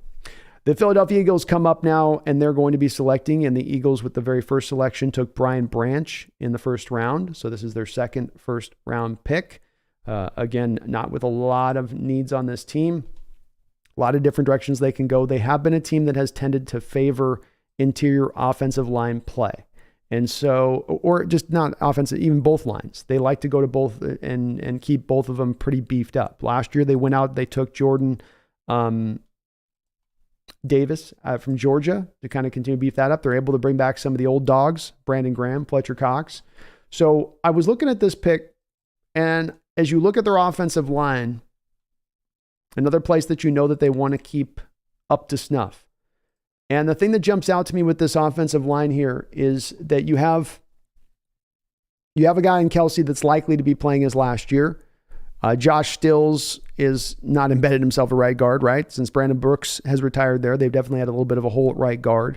And Landon Dickerson is the guy that you eventually would like to move into center. That's probably going to be his natural best fit when it's all said and done. And so I come to this pick and I go, okay, well, guard. But then I go, I for whatever reason in my mind, I know Osiris Torrance is higher on this board on this, but I have just like a general feeling with some of the holes in Osiris Torrance's game. I think Steve Avila goes first. He gives you ability to play both center and guard. And to me, I don't think I look at the tape of these two guys and say, Torrance is so much way better. And I know with Torrance, he really only can play right guard. With Avila, he might be able to play left guard, center, or right guard. So there's a lot of positional versatility there, which as we saw with the Landon Dickerson selection, Dickerson was a center coming out that they liked the fact that they could move him to guard coming out. So I say, why not have history kind of repeat itself here a little bit with it? There's some other places they could address as well. Zay Flowers, they could go with the slot wide receiver, but they don't want to really, I don't think they want to run as many, 3 wide receiver sets necessarily. And they're not going to throw the ball enough to me to make that pick, make a lot of sense. They've got their tight end already kind of set. You could go edge rusher here with the Felix Anudike-Uzomah, obviously, or BJ Ojulari, with Brandon Graham getting older. But I came and landed at Steve Avila here on the selection for them. This brings up the Chiefs. And the Chiefs here, definitely the scary pick here would be if the Chiefs were to go with Zay Flowers here, because obviously he is, I think he'd be quite dangerous in that Chiefs attack. But I think that they don't go that route with this. I think the Chiefs are going to look at this and they're going to say, well, we made the trade for Kadarius Toney. We got to trust in Toney coming forward here. We drafted Sky Moore last year. Let's trust in Sky Moore, continue to develop with it. We still got Marquez Valdez-Scantling, we're good enough there, so to speak. The place that stands out is the edge. That's the place where you look at it and you go, okay, George Karlaftis you drafted last year, but you look through the rest of that line outside of Chris Jones and you go, okay, especially at the other edge now with Frank Clark gone, that's a place that stands out. Last year they drafted Trent McDuffie out of Washington. The linebacking core is solid. So I looked at this one and I went, well, there's kind of a need at this point as I look at it. The pick that stands out to me is they need some edge rush. And that's also where the value of the board is at. So as I always say, when need meets value, that's a beautiful thing for any NFL team. And that's just what happens here for the Kansas City Chiefs, where there is a couple of guys here that could make some sense. The guy I'm going to go with, and I'm going to do it over Felix Anudike-Uzomah, because again, I'm trying to go by what I'm hearing and what I'm reading about and where guys are rising up the charts. And the guy that you're hearing rising up the chart to potentially be a first-round pick here in this draft is Adewami Adewale. So I'm going to take Adewami Adewale for the Kansas City Chiefs here at the end of the first round. That turns us into round 2. Thank you for bearing with me on this, folks, as I am doing this long form, but I wanted to do this right and good. And that brings us over here to the Steelers. Now, with the last first pick for the Steelers, we had them taking Joey Porter Jr., going back in the fam, so to speak. So we want to look and see where they're at right now as far as what are their needs. Well, it's kind of stood out to me for a couple of years now, especially with a young quarterback. What do you want to get a young quarterback? You want to give him some help, offensive line-wise, don't you? And you look at that offensive line in the last couple of years for the Steelers, and it has not been great for them. Defensively speaking, they've still got Cameron Hayward back in the flow. They signed Larry Ogunjobi back in there, so he's still there. TJ Watt, Alex Highsmith give you the edges. I think they feel pretty good there. There's a loss of a middle linebacker here, so there's definitely a potential draw here to go with the Trenton Simpson or even maybe a Deion Henley. But instead, I'm going to have them go to look to invest to help out their young quarterback and take care of the young quarterback. You just want to keep these guys upright, right? You want to give them a chance to flourish. And right now, as you can see, there's not a lot of great offensive linemen in this draft. The value is there for them on the board here with this pick in Broderick Jones. They could look as well with DeJuan Jones here. So you've got a couple of your sort of picks to go through on this one potentially. But I'm going to go with Broderick Jones on this one to the Steelers at 32. The Texans up next. And the Texans in this draft have drafted Bryce Young at number 2 overall. Then they've gone back and then selected Quentin Johnson at number 12. And I will kind of go a little bit faster here as we go through the second round picks, because these are certainly more flyer kind of picks. So I'm just going to bounce on through them a little bit here. So they've gone with they've gone obviously offensive heavy here through the first round, which now takes them in the second round, makes it more likely, I think, that they do look defensively. They do need some edge help. Stands out to me when you look at them defensively speaking, in that they don't have a lot of guys coming off the edge. So let me bring it up here for you. You got Jerry Hughes, Jonathan Greenyard. There's nobody putting the fear of God on that defensive line in anybody right now. That definitely is a place that you're looking to improve here. So I would go over and I'm going to have them take Felix Anudike-Uzomah out of Kansas State is going to be the selection here for them. Brings up the Cardinals. Cardinals went with Will Anderson with their first selection. As you can see on the needs front, they need center, they need guard, they need offensive line help, don't they? So the Cardinals, I have them going with Osiris Torrance then here as the next offensive lineman to go off the board. And again, a little bit of a pick for the need, but a pick that makes sense as well to me from a value standpoint at that selection. We are next up here with the Colts. And with the first selection, the Colts took Will Levis, and the Colts are sitting on, bring up their deal here, Indianapolis. Boom. Boom. Let's take, because we didn't look at them the first time through, so let's take a look at them here. Indianapolis gets their quarterback. Obviously, I think there's a need when I look through this offensively speaking for your okay running back, you're okay at receiver with Pittman and Pierce. You could be a little bit better, but you're okay. They lost Paris Campbell this offseason, so their slot receiver definitely needs some help, but I would look at this draft if I'm a general manager for Indianapolis and think I can get my slot later on. I don't have to pull that trigger now, right now necessarily. Brandon Smith, I think they just signed to a big contract, so I don't know if they would look necessarily for tackle here as much in this position. They just drafted Bernard Raymond last year. Looking at him then go defensively, Kwity Paye, feel pretty good there. DeForest Buckner, solid. Samson Ekubon that they signed this offseason gives them an edge that they feel good about. Obviously, weak side linebacker with Trenton Simpson here could make a lot of sense from them in this point. But I actually went a different direction on this. I had them going with a guy that could give them some all-around help across the board here on the offensive side of the ball. I think you draft these quarterbacks and that there's a draw to kind of give them some help instantaneously as well on top of it. And let's just face it, the Colts offense just flat wasn't good enough last year. One of the places that stands out to me that they need, as you can see on the board here, popping up, is indeed in tight end. And so I have the third tight end go off the board here in the second round, Michael Mayer to the Indianapolis Colts. This brings us to the Rams' first pick. As they did not have a first pick in the first round, they are now selecting here in the second round.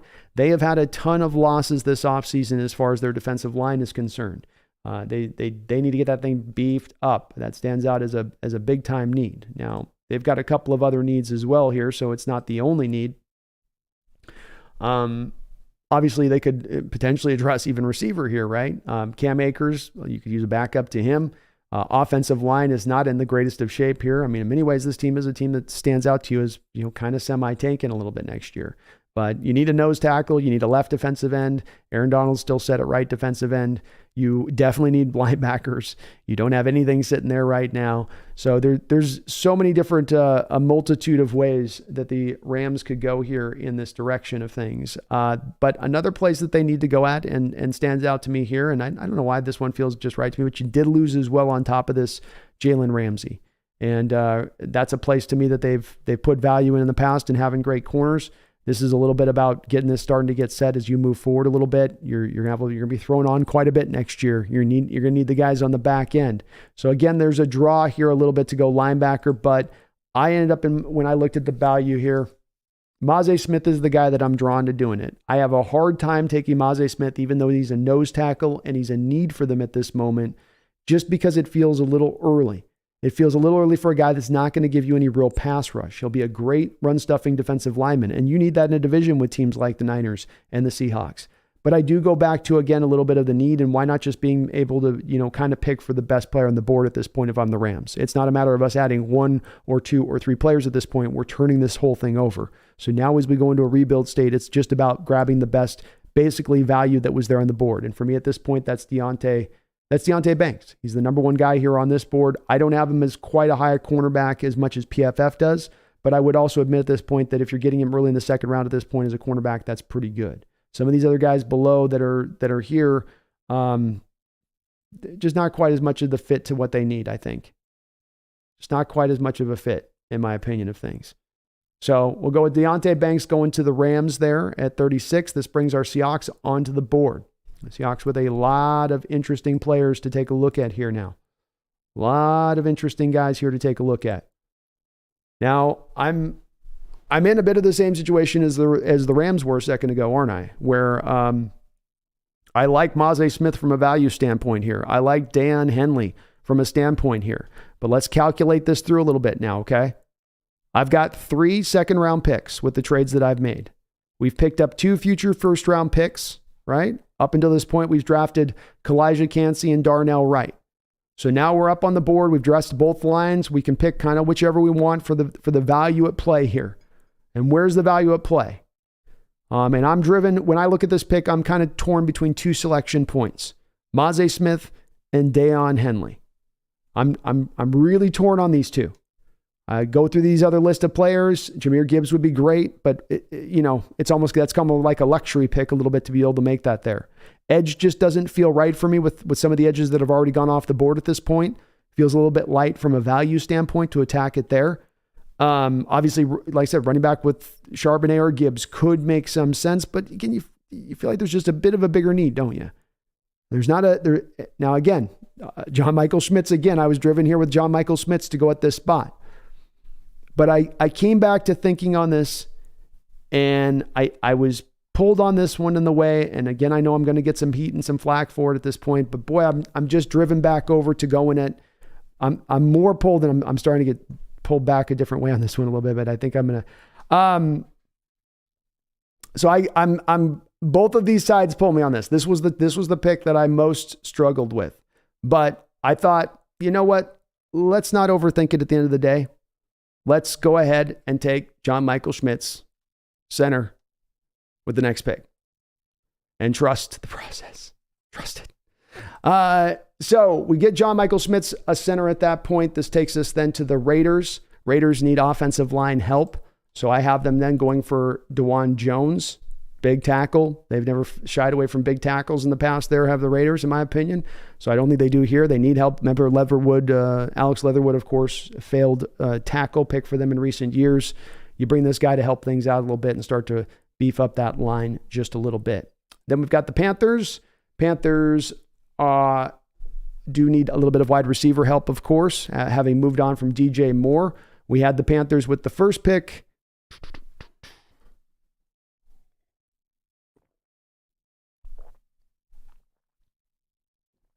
What did I have the Panthers take in the first pick? Oh, yeah. Panthers took CJ Stroud with the first pick. Duh.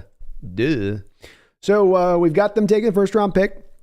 Much like a lot of these other teams are, let's get our quarterback some help. The offensive line's pretty set. Let's take a look at the line for Carolina real quick because we didn't look at them the first time through. So the Carolina Panthers. Wow, chat's going off right now. The chat's going off because it likes these picks. I hope it's not because you're hating the picks. Carolina, so we look at them right now. They've got Adam Thielen they signed, DJ Shark, Terrace Marshall are your three wide receivers. So they were active out there on the wide receiver market. From an offensive line standpoint, you feel pretty good about all these guys with the exception of maybe Bradley Bozeman at center. I don't know if he's necessarily embedded there as much. Defensively speaking, they are okay for the most part. Derek Brown's great. Shai Tuttle, Deshaun Williams, all right. Brian Burns certainly is awesome. Shaq Thompson still coming back. He's been a solid player for them at linebacker. Gross Matos is still never quite developed into what they thought, we thought he might be when he was coming out. And then you got Dante Jackson and J.C. Horn. So with C.J. Henderson backing them up, they look pretty good at corner. So a place where there's a lot of different directions I think that they could go here if they wanted to. But I had them. Get back to the deal here.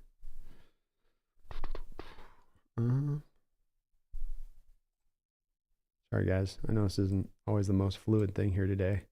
Trying to find a way to do it smooth, and the smooth does not exist. So I have them looking at PFF's got them listed as need of quarterbacks no more. Wide receivers still listed by PFF. But there is a little bit to me of a need here at edge with Gross Matos not quite, becoming what, you thought he might be. And I think the value is there a little bit here with a BJ Ojolari. I'll show you guys a couple of these other names that are down here lower, Jalen Hyatt's and whatnot. I think with Terrace Marshall and what they've kind of cobbled together receiver wise with Thielen and whatnot there, they feel okay about that. I think, there's some guys here on this that could make some sense as well. Keon White. But I'm driven back around on this one to thinking that this would be a pick where they're going to go with, let's go get some edge help. Let's go get BJ Ojolari. Let's help out. Let's get Brian Burns a real true running mate on this other side now, or at least a guy that can fit into their rotation of a pass rush. A little bit of a draw to maybe go Zay Flowers here, but they've done enough, I think, to address the pass rush in a way not to do that. So we've got the Saints up now. Saints, of course, went with the defensive end Miles Murphy with their first pick on the board. So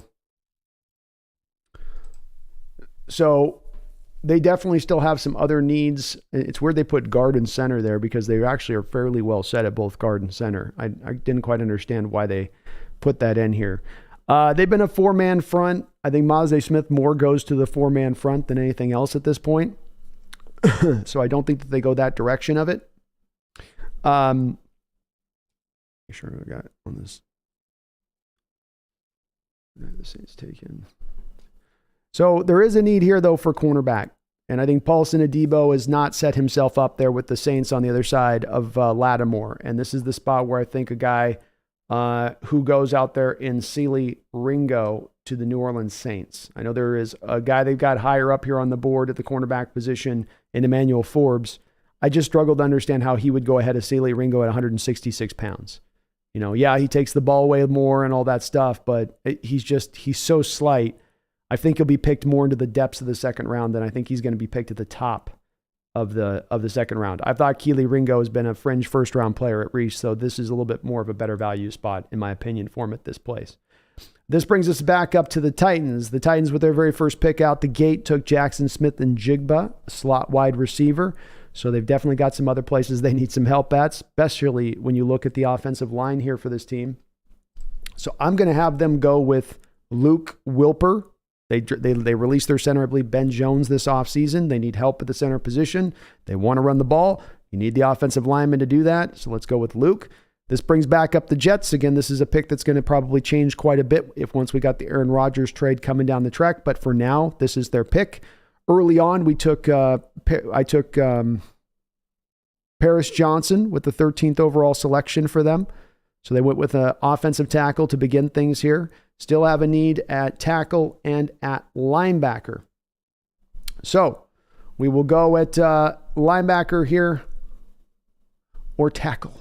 They also could use a little bit of wide receiver help, if I'm not mistaken. And that's where I'm actually going to have them go here is they have moved on from Elijah Moore. They're going to cut Corey Davis.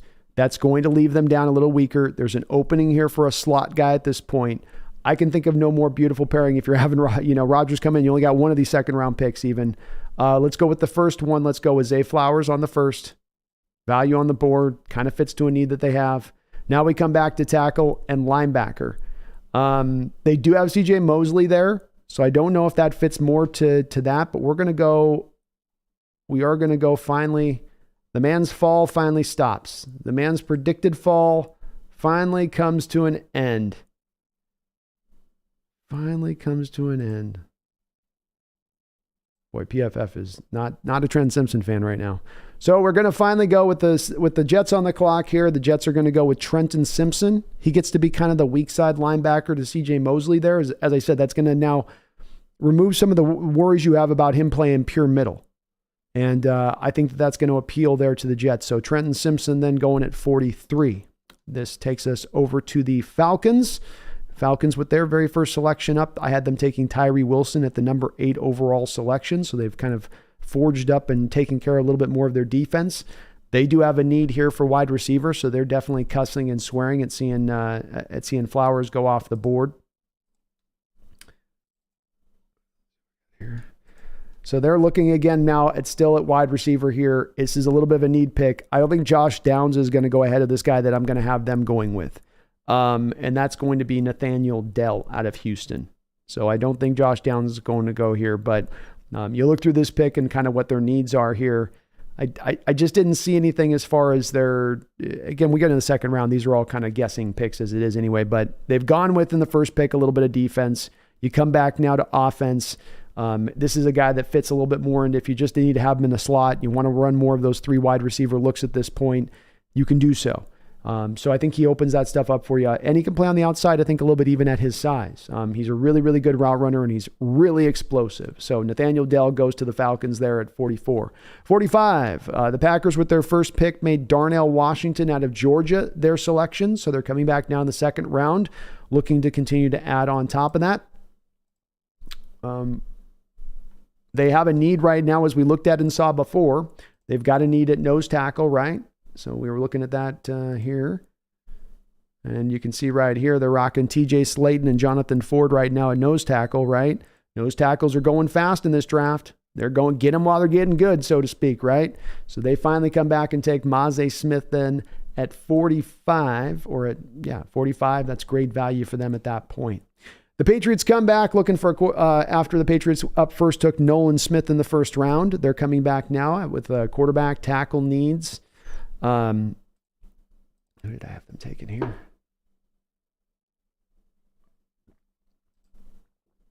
So I was looking at this as they're probably going to go a little bit more to looking for some help on that line at this point, having gone defense first. It doesn't struck me as there was a lot of offensive players here that were available. Of the guys that were available, that they would jump on instead at this point in time. So I leaned back into saying that I think they're going to go with, who did I think they're going with? Oh, here we go. Matthew Bergeron, tackle out of Syracuse. Somewhat of a local guy, I guess you could say. That brings us to Washington, who traded up with us, of course, in the first round to go get themselves their quarterback of the future in Will Levis. That now puts Washington on the clock at 47 here. And they have their share of still needs sitting on point. I guess we didn't cover Washington the first time through, so let's get them set up here so you guys can see what they're looking like, how they're looking. And I appreciate you guys hanging on with me. I wanted to do this as a long form. I hope you guys are okay with it. I just wanted to keep, you know, I want to try something new here a little bit. Kind of mix it up here for you guys just a little bit, so to speak. So we've got them with their quarterback here now. Offensive line wise, there's some okay parts. There's some weaknesses. Norwal's pretty good in there. Cosme, I think, has rounded out decently at right guard. So there's some spots there that you could address. They feel obviously great about their defensive line.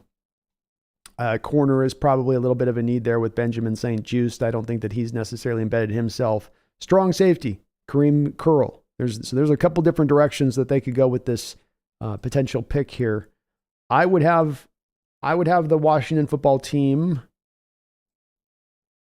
go with, I'm going to have them actually go with the corner here. And I'm going to have them go with, is that who I want to do? Sorry, I'm making sure I'm right on this one. You know what? Actually, I'm going a little bit of an outside the box on this one. So this guy's rising up the charts right now, and this might be a little early for them to go here at this spot. But it's a need. And it's a place with the centers already going off the board at this point. There's probably a bit of a drop off if you're going to wait if you're Washington and you have a need of center. And they need to get a starter in there. I tried to look at other spots for them, and I go, okay, your wide receiver room, Jahad Dotson, Curtis Samuel, you could get a little bit better there. Terry McLaurin, I mean, that's okay, though. You feel okay enough. But you want to get your line on point. And Nick Gates is the guy that stuck out to me as the place that you could really mostly improve. So to me, this one came down to going for a center where they reach a little bit or taking Emmanuel Forbes. The problem I struggle with Forbes is, again, the weight. And I go back with Ron Rivera and I go, does Ron Rivera have a history of being willing to go for smaller cornerbacks? Has that been his preference? And, not really. Not really. But boy, I'm driven between the two on this of going between Tippmann and Forbes. Really, really driven between the two of them. And I'm going to go with Tippmann. A little bit of a reach on this maybe, but it's a huge need for the team. Lions, they've addressed with their first two picks. Lucas Van Ness and Jalen Carter. They're feeling pretty good about their draft as it stands right now. Obviously, at this point, they're looking to probably want to come back to the, and there's the pick I just made, by the way, with Tippmann there for you guys. Sorry. So we got the Lions now up on the clock. See what they're going to want to do here. They have needs of wide receiver, tight end here. They feel great about their draft if I'm the Lions at this point. I'm loving my draft and how it's standing and shaking out. So, which route do they go? Obviously, they're not going any more defensive line. They feel good about that. They lost DJ Shark this offseason, so there's a need a little bit for wide receiver. I think Josh Downs is more of an inside cat at the next level. Luke Musgrave is a little bit, I think, too finesse for me for Dan Campbell. I don't know if I can quite buy into him going for that. They don't have as much the strong safety need because they got Chauncey Gardner, right? So the guy that I'm actually going to go with here is going to be the guy that can take the top off of defense, sort of replace that outside role there. There's not a lot of outside guys out in this draft. And so I'm going to go with Jalen Hyatt to the Cowboys there at 48. Come back to the Steelers. Steelers have had an interesting draft up to this point. Joey Porter Jr. first selected. Then we came back in the second round and took a tackle, Broderick Jones. So they've addressed both those areas. Now they're sitting here at 49. And I'm going to actually have them come back and look to address wide receiver as well. Deontay Washington and Pickens are there, but I think that they could look to go after it. And, in watching some of A.T. Perry's tape, he just strikes me as a little bit of Steeler receiver-like for some reason. Now, middle linebacker is also a place they could be looking at here too. So this was one where I was definitely driven to like Deion Henley could be a spot that they look at as well with the loss of that. So we're pulled in a couple directions here, right? Pulled in a couple different directions here about which way we would go with this selection if I am the Steelers. Obviously, then you got defensive back as well factoring into this as being a need, but they dealt with that. So we dealt with tackle, we've dealt with defensive back. Linebacker remains the big true need. Is it as much a need for the wide receiver? And no, yeah, it does outweigh it. Would they look at a guy like Deion Henley? Does that fit to what they look for in a player? Yeah, they went undersized with a guy. So unfortunately, Seattle loses out on Deion Henley here to the Steelers. Damn it. Hurts, but I'm trying to play this real. This brings us up to the Buccaneers, who still do have some needs of their own here across the board a little bit as we go through these selections. And you can see I don't go to the second page much because there's not a lot of these guys on the second page. I think that are really drifting Dan too much here. So we got the Buccaneers here in the second round, and they are looking at a team right now with their quarterback situation, bringing in Baker Mayfield, of course. They've not necessarily set themselves at their quarterback position going into the future. And I was looking at this pick a little bit and going, you know, they could look at this as our team's still really strong. And if we had to wait a year out for a quarterback to hit the scene who could be ready to kind of roll for us, maybe that'd be all right. You know, maybe this is the pathway for us to get our next quarterback. And so you've got a couple options here. You've got obviously Hendon Hooker and Tanner McKee, who's on this list up at 32. He's put really high. I think they go quarterback here, and I'm again torn by different ways they go. I've not been a big Tanner McKee guy, but I'm just going to have to acknowledge that even though I like Hendon Hooker more, the NFL seems to be liking Tanner McKee and being younger and not the injury and the size stuff and the arm, all that. They seem to be a little more in on him, and this does fit to the recent quarterbacks that they've drafted in there being more of the pocket passer kind of guys there at Tampa Bay. So I'm going to go with Tanner McKee here for them. This brings us to the Dolphins, and the Dolphins have a little bit of a need at tight end. Mike Gesicki heading on. I feel like they go get a guy that's very close in skill set to what Gesicki gave you a little bit, and a guy in Luke Musgrave who fits to what they need there with that. Now this brings up our Seahawks picking. The Seahawks have been picking here through this first period, and you've got first out the gate, we took Elijah Cansey after trading back. We took Darnell Wright in the first round. John Michael Schmitz in the second round. So I've dealt with the center position. We've got the guard position. My offensive line is straight. I need a little bit more help on my defensive line, don't I? So I'm looking through this. I need help defensive line wise. I could use a little bit of other help in some other places too, right? Receivers definitely in play here. Running back is in play here. Okay. Middle linebacker is in play. But we look at the middle linebacker and what do we, let's take a look. What's our value here at this point if we do look middle linebacker? Deion Henley's gone, so you're looking at Drew Sanders being kind of the guy if you're looking to make that pick. Now, there's a value of it, 55. You're right close to where his value would be. Could make some sense there with that.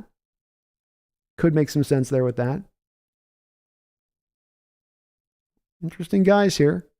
You got Hendon Hooker in there, Keon White, Mike Morris. There's definitely some names that jump out that definitely could be targets here for your Hawks. I think certainly this looks to be defense at this point, but the one guy that jumps out to me above all else is going to be Keanu Benton. And the process of now pairing Keanu Benton with Elijah Cansey and then Wright with John Schmitz, the full circle is complete at that point. I love Keanu Benton's skill set. I think this is good value for him. I know they got 67 here at this point on this draft. There are some other good players here. Certainly Drew Sanders. There's a pull there to go for Drew Sanders here as well. But you really need this defensive line helped out. And now you've taken with the first two of your first 4 picks in this draft, you've addressed the defensive line, and you're bringing in players who I feel pretty solidly about who are going to be good pros. I don't know if they'll be starters, but they'll be really good pros. They're going to help your defensive line out. So I'm going with Keanu Benton here at number 52. This brings us here to 53. And needing a cornerback, I have the Bears. I'm not going to belabor again this too much. They go with Emmanuel Forbes here, as the Bears had gone offensive kind of heavy a little bit early on, right? Skoronski with the first pick at 9. So I have them coming back at this point with their next second round pick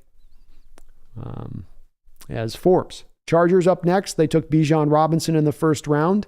So running backs obviously off the board for them at this point in time. They also have a need at linebacker here. So I actually had them going and looking at Drew Sanders here as their selection because they have a big need there as far as that's concerned. Detroit's back on the clock. Boy, they've got a lot of picks in this draft, don't they? And they've killed it up to this draft, in my opinion, up to this point. Jalen Carter, and then you went back into the first round with Van Ness, and then you're coming back now with Jalen Hyatt on offense. And now they've got their final pick here. Like us, all these picks in the first couple of rounds, really going to put themselves in a good position here to be able to flourish this upcoming. And I'm going to have them go with a pick that's a little bit, again, outside the box from these selections a little bit. There's a draw here to go with Jahmyr Gibbs a little bit for me, but he does fit to what they already kind of have there in DeAndre Swift. And I don't know if they're completely out on DeAndre Swift as of yet with that. Driven a couple different directions in this one, but I ended up landing on, for them, Zach Charbonnet. That to me is the backup then for Swift. Gives them a little bit of insurance policy for him because you just don't know with that kid if he's going to be able to stay and keep it rolling, keep it going. All right, Jacksonville up with 56. And remember, folks, we got one more second round pick coming up next here. So Jacksonville up next. Cornerback does become a little bit of a need here. They went with edge early on. Did we have Jacksonville going with edge here? Right? Will McDonald was their first pick. So I have them coming back here, going back to cornerback. I think that's a bit of a need for them between Tyreek Stevenson, Garrett Wilson. You've got Julius Brents. I think this is too high for Julius Brents to go here. So I'm going to go with one of these other top guys. Jalen Jones, that's way too high for him to go. I'm going to go with Tyreek Stevenson here. And this puts Seattle on the clock. So Seattle up until this point, final second round pick. I traded back a bunch. We've got Kancey. We got Darnell Wright. We got John Michael Schmitz. Keanu Benton here in the second round. We have dealt with our lines. Now we've got some opening up here to be able to do some things a little bit differently now if we want to. And so I'm going through these picks and I'm looking here. And let's look at some of the options that stand out to me that make some sense. First off, Jahmyr Gibbs. You'd love to have gotten the Zach Charbonnet-like hammer that the Lions are getting. You would love to be able to get that. But you cannot deny right here the value for Gibbs if he's landing here at 57 is awesome. Awesome. Cornerback, we obviously don't tend to pick that high. I think Jamie Robinson's a guy they have met with, but who, now that you've signed Julian Love, I don't know if as much this becomes an option to sign him at this point. We go through some of these lower names now. A lot of corners in here. Rashid Rice doesn't feel right there. You know, you kind of go through some of these names. You don't have that. Hendon Hooker, nah. You know, Keon White could make some sense as an interior guy, but you've already addressed two inside on this line at the defensive line, so not as much of a need then at that point. Take a look here at the second here. Mike Morris, a power edge, could make some sense. Another guy they've met with, another guy that they've shown some interest in. So this is a pick here that could make some sense in that spot. Most of these guys here that are lower are just going to be kind of later round guys. So really not options for who they're picking. Here's where I'm going. I'm going to go with Jahmyr Gibbs here. And my feeling on this is that edges, I like a lot of these other guys that are on this list, but this is one to where he's going to have the maximum impact. And let me explain myself on camera here with this pick on this one so you guys can see my face. I want you to see my face when I talk. This is a pick where we talk a lot about running backs that can play slot and that can run wide receiver routes. And there's a couple of guys in this draft who fit that mold. It is a new design of NFL player that has come out, or coming out of college, I should say. And it is that Deebo Samuel-like model. The guy that can do both the running back things and can go out there and run receiver-like routes. And there's not a lot of guys in this draft, the running back position, who do that. It's a very select few. In fact, I think you can almost kind of count it on your hand if I'm not mistaken here, which it's Gibbs, it's McIntosh, and I think Bijan Robinson gives you that as well. Those are your three guys. And of those three guys, Gibbs is the best at looking most like a wide receiver when he's aligned out wide. So when you bring Gibbs in at that point in the second round, you're bringing in the guy who's going to get his share of touches in both aspects of things, both as a running back and as a wide receiver. I also feel like he's got that Chris Johnson-like gear where for a 10-yard space, he's just faster than everybody else. And then he has the long speed on top of it. So an incredibly explosive guy. Go watch the way this guy runs his routes and how he catches the football. He looks like a wide receiver doing it. I really would like to have them take a fit with this with the running back position and beef it up a little bit in this way. And though there's a lot of running backs in this draft, you need a couple of them. So going here early is not the worst thing. And again, when you're going early here to get a running back and a guy that can play some wide receiver snaps out of the slot, which is something that Seattle needs. When I looked at the wide receivers that were sitting here and available for us to pick at this spot, I didn't like what I was looking at. It was not a tremendous list of guys. Let's look at these wide receiver guys. Now, there's a lot of like slot guys on this list, but Josh Downs, Michael Wilson, A.T. Perry, Rashid Rice, Tyler Scott. I mean, there's some solid names here, but nobody that was, to me, going to have as much of a dynamic impact as Gibbs would, in my opinion. So I know many might disagree with me on this. I think you're also benefited being able to make this pick because when you look at the other selections, you've taken Cansey, you've taken Darnell Wright, you've addressed your lines with the first two picks, and then you readdressed your lines with the next two picks. And now I feel like I can go a little bit more for this selection that's going to now boost up the explosiveness of the offense from a skill position standpoint. So that would be my selection with it. Let's finish this up and get over to you guys in the chat and see what you guys think. The Cowboys so with them in their first pick, we had them taking a tight end, Dalton Kincaid. I'm going to have them come back here in the second round and go back to look to address their offensive line. I think, again, running back as a pick here could make sense. They're probably cursing us for taking Jahmyr Gibbs, but I feel like they're going to instead go with an offensive lineman here and a guy that can move all around the place. They're a team that loves having offensive linemen that can move to different positions. So I'm going to have them go with Cody Mock out of North Dakota State as that guy that can be that kind of fill-in across the board. The Buffalo Bills went with their first pick with Jack Campbell, a linebacker, on their very first selection. So now I have them coming back here looking at, I believe I have them taking a corner here, right? Yeah. So I have them taking a local kid right down the road from them in Buffalo, in Garrett Williams from Syracuse. This brings up the Bengals. Bengals also took Cam Smith with their first round pick. So I'm having them come back now into the second round to deal with their tight end position. They lost to Zuma a couple years ago to the New York Jets. Cade Otton has been okay, I think, over there. Isn't Cade Otton? Is another guy over there. He's been okay. Staple, I guess, right? Sample is maybe his name. He's been okay for them, but they definitely could stand to probably improve that position just a little bit. And the guy that I liked for them actually was, where is he at? Oh, there he is. Sam Laporta. Going to be my guy for the Bengals here. The Chicago Bears come back. They took a cornerback in with the 53rd pick, and I had them then taking Peter Skoronski, an offensive lineman, with their first pick. So they will come back on this selection and take, I'm actually going to have them take Keon White, Georgia Tech edge, inside guy, more inside than edge, but he allows them to maybe get that 3-tech in that defense I know that they're looking for. Get that inside guy there that can cover that stuff a little bit. This brings us over to the Eagles last. Eagles, as I was speaking about before, definitely have a little bit of age showing there with Brandon Graham there off the edge. So to me, it makes a lot of sense if you want to come back here now and look at value. Tuli Tuipulotu, to me, makes a ton of sense to be able to get this kind of value at this standpoint. Eagles just tend to trust their boards, in my opinion. This is one where they trust.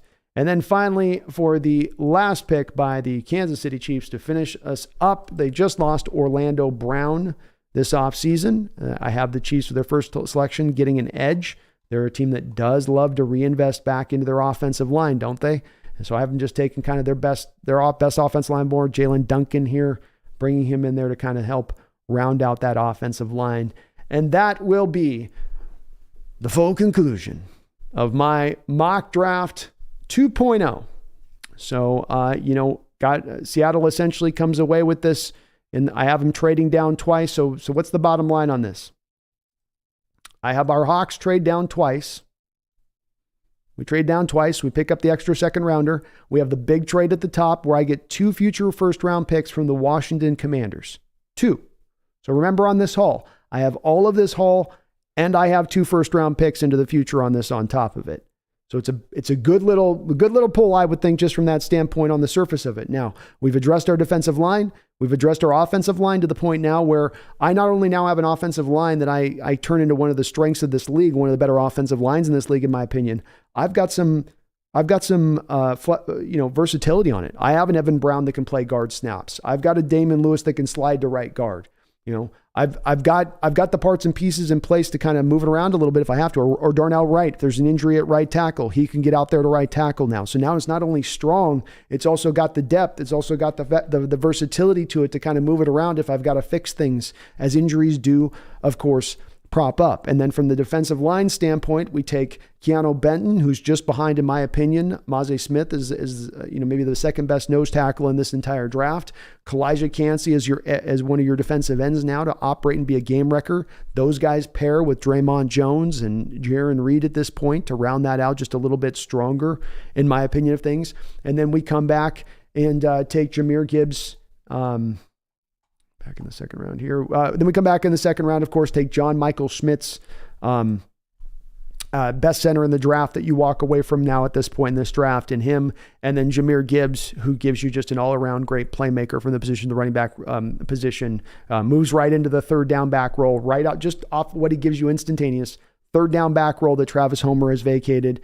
And, he can utilize his snaps out there in the slot and whatnot. So I tried to get kind of as accurate as I could to what I think this is going to be. And I'm going to try to get better and better at these as we run a few more of these before the start of the draft goes. But I do think that this gives us, again, a little bit of an idea of who really is going to be available. Seattle could stand pat. It's absolutely possible. But the thing is that I think John Schneider, as you saw with what I just did, the pull and how much you're going to be able to pull back in return for trading back is so mighty, is such a huge thing to come out of this draft with all those players I just mentioned, and then to know you still have those 2 future first round picks on deck, on board. It's the marrying of both worlds. You come out of this draft with the best center, the second best nose tackle in this draft at that point. You come out with maybe the second or third best defensive lineman in this draft at that point, right? So you're really, I think, building value from that, with that also what you get on the other end. And let's face it, we still have more picks beyond this. This wouldn't be the end of the draft in itself. But this was the way I was kind of looking at going. I tried to kind of slow play this through last night a little bit and really run through some different scenarios on it. And this is the one that has just for a while stood out to me, Washington being the team that hasn't taken any real big, strong steps towards the quarterback position. And for them to make this kind of big swing move to me would make sense. They've done it in the past. They've done it with Dan Schneider there in the past. And Schneider being on his way out might be more open to making some crazier moves, even more so now than ever, because of that. So let's see what you guys think, though. Am I crazy? Am I brilliant? Somewhere in between. Probably somewhere in between. I appreciate you guys watching today. I thank everybody for tuning on in here to an afternoon show. We're not going to go super long here today, but do me a favor if you could for me, please, and hit that like button. I would really appreciate it. Appreciate everyone checking out. If I did miss your question, we've got the chat motoring through today, so I probably might have missed your chat in there. Repost the question if I might have missed it there, but I want to go kind of long form on this. So I want to kind of slow play this a little bit and going through this stuff. Thomas Cox says, I'm glad it's a mock, laughing out loud, but I get the reasoning. I get it, man. I understand. I'll acknowledge that many folks aren't necessarily going to be on point with where I'm going with this. I'm trying my best, though, with this to try to look at it through how Schneider tends to view these drafts or way he goes with it. But it might be a little off. Thomas Carter, I love Brown from Illinois. He's become one of my favorite backs in the draft, quietly. BZ says, absolutely take back over this year's wide receivers. There are a few smaller shift gadget backs you can choose from, as well as thumpers and third down players. Agreed. Nate says, good call, B. Thank you, Nate. Thomas says, I guess I'm still wondering where and who would be your quarterback. I get addressing the D-line and O-line. It's just that Seattle probably won't draft at 5 or lower for a while. I think the temptation to trade back for the team that you already have built up is too strong to do that over taking a quarterback, in my opinion, Thomas. And they very well may have brought back Drew Lock, saying that that's not an indicator that they're not going to draft a quarterback, but it would seem very weird to me if they brought back Drew Lock to then go draft a quarterback at 5. It is possible, Thomas. It is certainly possible and reasonable, but I would be very surprised to see it based on making that Lock move, in my opinion. I think that they're just going to look at the quarterback position as something that they go back at into the future. And maybe they didn't like the option that was there at 5. I mean, let's keep in mind too with it, Thomas, at the end, the bottom line on it is that you are essentially taking the 4th best quarterback in this draft at 5, where, yeah, you are picking 5th overall, and yeah, you'll never be picking this high again. And yeah, those are all valid, but you are at that point still taking the 4th best guy in the entire draft. Is he going to be awesome? Is he going to be amazing? I mean, maybe, but you aren't getting the pick of the litter either on the other side of that.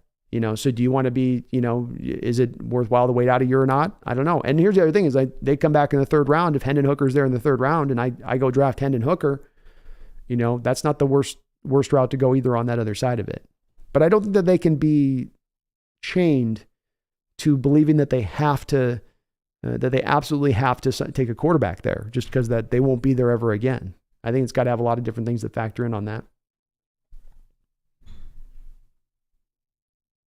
Thomas says 2 1s and those will be between 10 and 25. So tell me how you get that quarterback. Well, I think that you're being presumptuous in saying that those picks will be between 10 and 25. So my first counter to you would be that I don't think that your picks are going to be at that spot myself. Or they may be at that spot, but I would say that there's just as much a possibility, Thomas, as those picks getting into the top 10, right?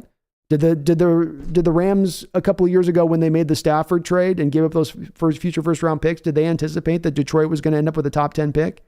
Did the Saints last year when they were making the trade of Trevor Penning, was everybody at that time saying in that Trevor Penning trade, Thomas, that, oh, well, the Eagles just got a top 10 pick next year? Or was everybody saying when we traded to the Denver Broncos last year and we made that trade, was anybody saying that we were getting a top 10 pick at that time? I'll acknowledge it's an absolute roll of the dice. It's no certainty one way or the other on that. Both of those camps become in play. I mean, if you're going to talk to me about a Washington Commander team here, Thomas, we're not talking about some jet-setting team here. We're not talking about some team that's been the epitome of a consistent winning organization over the last 10 to 15 years. And if I'm going to put some money down on a team potentially cratering a little bit and not becoming that team, then I'll put my money on that, especially Thomas, when they're going to have a rookie quarterback running the load. And especially when it's in a division that's kind of relatively tough. Giants are coming on strong. Dallas isn't going anywhere. Philadelphia's right there. So I like that risk and from my standpoint, I roll those dice down that board. And I can see very easily one of those 2 picks ending up being a top 10 pick. But even if they're just top 12 picks, top 13 picks, to me, it's still a worthwhile trade. I get where you're coming from though, man. Megan, Hawks Nest, I hope you didn't take, who at 5 or, what you would have to do to keep me as a 12. I do. And I didn't. I didn't on this one. Jacob Haas, in your opinion, what do you think we do at number 5? Draft a quarterback, Jalen Carter, Will Anderson, trade out if nothing is there. I think Anderson's probably off the board, Jacob. I think the Carter situation and whether he's picked or not is going to come down to whether or not John Schneider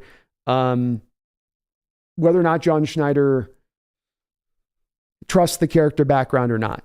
And if he doesn't trust the character background, then that means, I think, Jacob, they move back. So it's kind of this becomes that. If that happens, that becomes this. I think they only take Carter if the character concerns are clear. And that part I don't know about. I'm unsure. Thomas, I think it's going to be a trade back. Usually it takes me a day to get the understanding.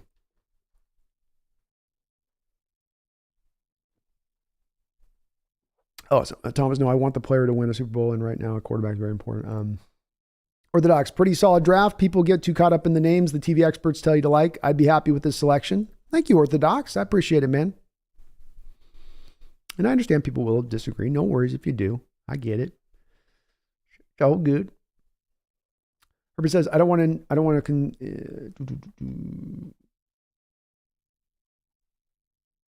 Thomas Charter, middle rounds are always our bread and butter. Plenty of solid contributors, almost every position except maybe D-line. Well said, Thomas. And you can see then why I'm a little bit, and I pushed in the direction as I was in this draft to go dealing with the defensive line early. And that is a little bit of an acknowledgement that I don't think you're going to be able to find that late. And it is kind of not the deep hole in this team, but it is the hole that does exist on this team. Michael YT says, Brando is better at mock draft than these other draft experts. Thank you, Micah. Appreciate you, bro. Thomas, Josh Allen and Justin Herbert were, the third and fourth best quarterback too? Great point, man. Fantastic point. Well said. Hongwa Lee, Geno has a good arm and is getting more and more into the system. He is not a Case Keenum, so Levis and Richardson doesn't have any edge on Geno. Another good point. I'd agree with that too.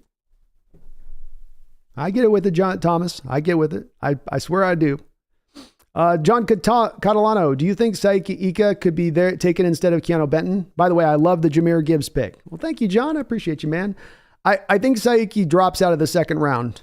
I just think he's really offers you not a lot outside of being kind of a space eater.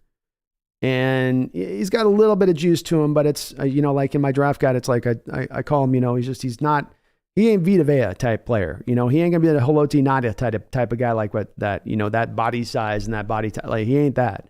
I think Benton goes over Ika at this point, John. Benton had, I think, a great Senior Bowl, if I remember, and he's tested pretty well. So I think he has solidified himself very much ahead of Sika. But I don't think we would go at Sika just because I don't know that he offers enough to stand out to them. I guess they've had a past at times and that they've gone to guys like that, but you usually go for a guy like that later rounds with some of his diminishings. Heck, Mahomes is the third best quarterback. Yeah, I mean, there's certainly going to be examples, Thomas, you could find of guys that are the third or fourth best quarterback taken in the draft. Take 1984 draft. That stuff does happen. But it's just that if you're picking at 5 and saying we got to take a quarterback, it's like, well, do we just have to take one for the sake of taking one? Or are we getting one that's truly deserving of being selected there at that point? If we're taking Levis and the team, Levis is the guy that was available as it was in my mock, does the team feel as safe and certain in the guy with the season he had? Maybe they do. Maybe with his deal it does. But here's the other thing with taking a guy like Levis at that point, Thomas. He fits to your system. He's run the playbook, right? But he's a guy that if you're drafting him, you really should be taking him out there to start. Shouldn't be. He's 24 years old, older prospect. Like he should be out there playing, right? But then you got Geno still here. And so he ain't exactly the same kind of quarterback prospect, let's say, to Anthony Richardson, who you would acknowledge, I think, he's going to need that time to go through and develop and do that type of stuff, So I think it's a little bit different when you have maybe Levis being the guy sitting there on the board versus if it was a Stroud or if it was maybe even Anthony Richardson, where you go a little bit of, hey, I've got the quarterback to let this thing bake a little bit longer. I don't have to thrust this kid out there as quickly. Whereas with Levis, and that playbook background he has running a pro-style system, like I want the kid kind of being run out there. I don't know if he's going to learn a whole lot by sitting anymore on the bench at this point. But as I said too, even though I don't agree with going with a quarterback on this, Thomas, if they do take a quarterback, I'm not poo-pooing it. So it's one that I'll understand, and for all the reasons that you mentioned, the value of the position and that you can find those guys later. I won't be against it. I won't be vitriolic about it. I promise. Jeff Shekel says, I don't think the value is there to stay at 5 unless you're sold on Carter. Trade back. That was my thinking as well.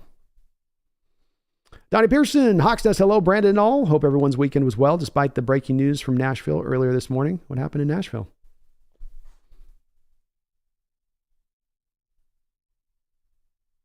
Oh, loved ones. Oh, yikes. Oh, no.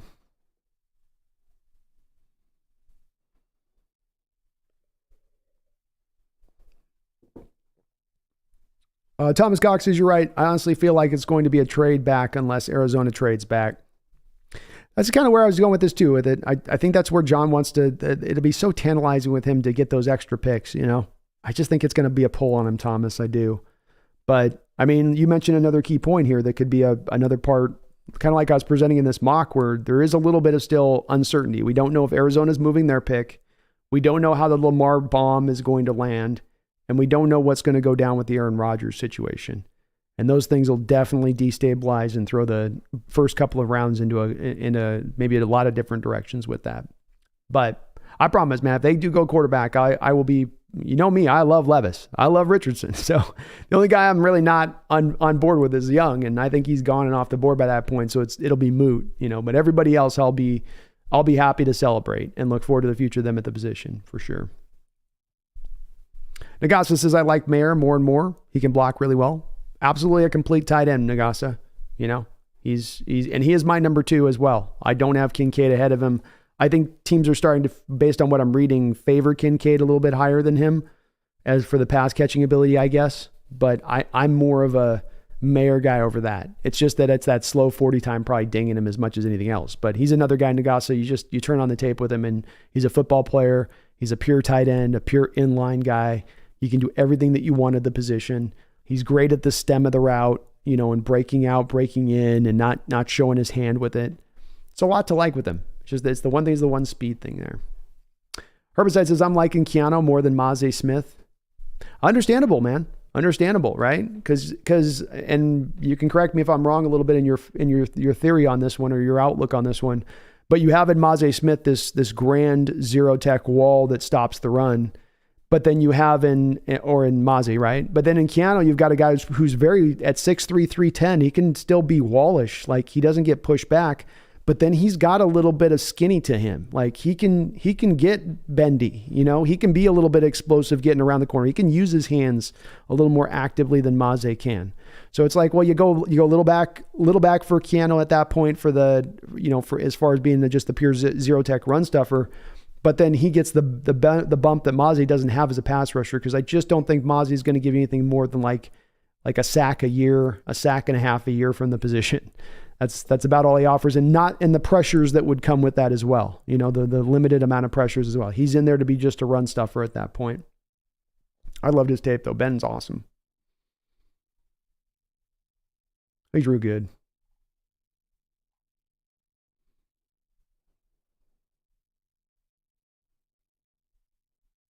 Nate, B, what's your thoughts on maybe if Seattle doesn't take any quarterbacks this time around and looks to next year where Shadur Sanders, he's learning from Brady and he plays for the Colorado Buffs. Look him up.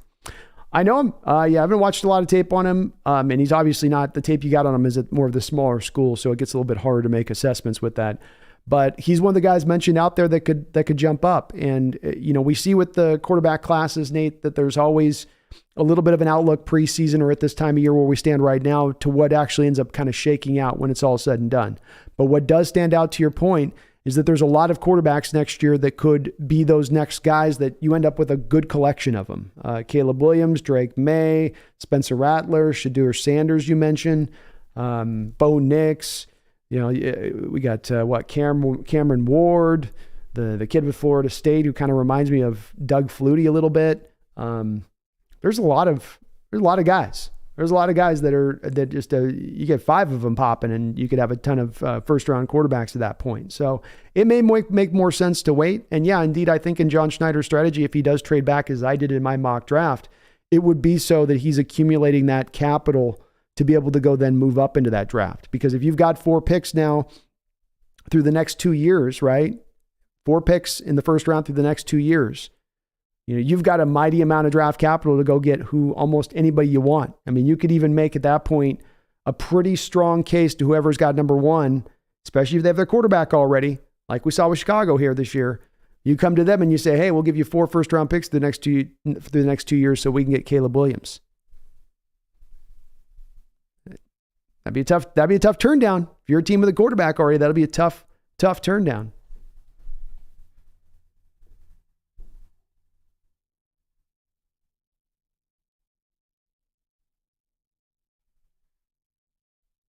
John says, I find it hard to believe that the Commanders will give up 2 first rounders for Levis this year when Drake May and Caleb Williams are in next year's draft.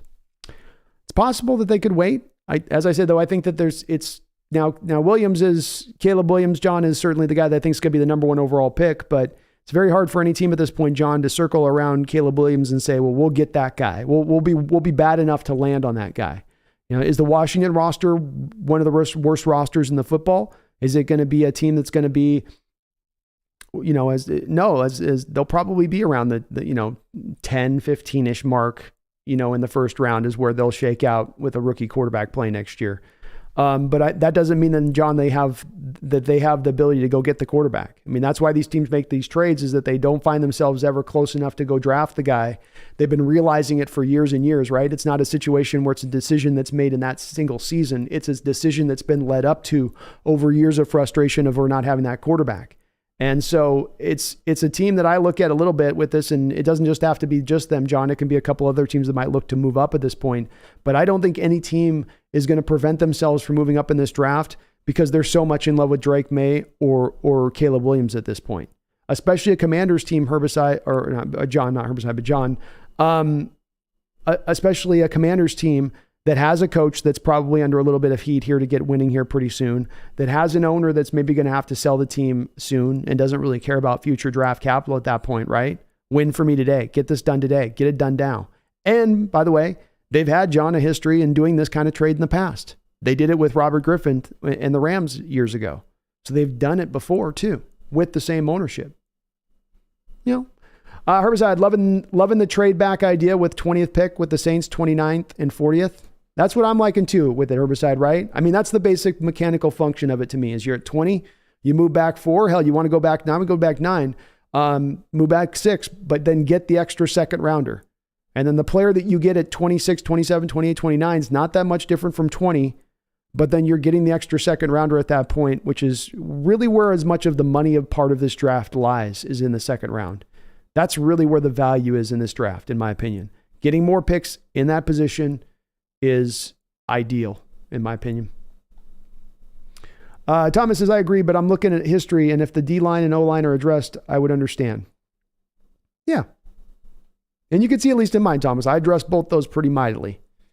I got those beefed up in my situation. Thomas Charter says, I really think folks are sleeping on Dorian Thompson-Robinson. They might be. I've got him in the 4th round, Thomas. And he's a fringe 3rd round player almost in my estimation of things. So I do like him. The size limitations are there a little bit with him. And he's got to crank it up when he wants to throw it deep. He's got to load that gun up with the big barrel. And it's not always but boy, he can move, and he's accurate, and he can throw on the run. He's inventive. He's got some Russell Wilson stuff to his game a little bit. I like him. He's good. Thomas says, I'm not saying take a quarterback because I want the quarterback to fit the system and have major upside. Yeah, I didn't think you were either. I don't think you were meaning it. I hope I wasn't presenting that, but that makes sense. That makes complete sense, Thomas.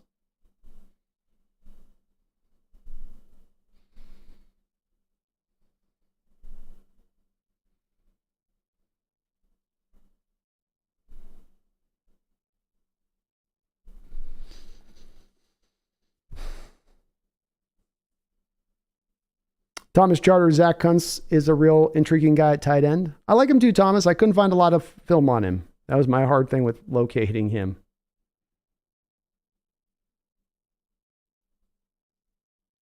Micah, Twitter's been a mess since we signed Bobby. I saw the Seahawks Twitter somewhere out on that. It's kind of funny.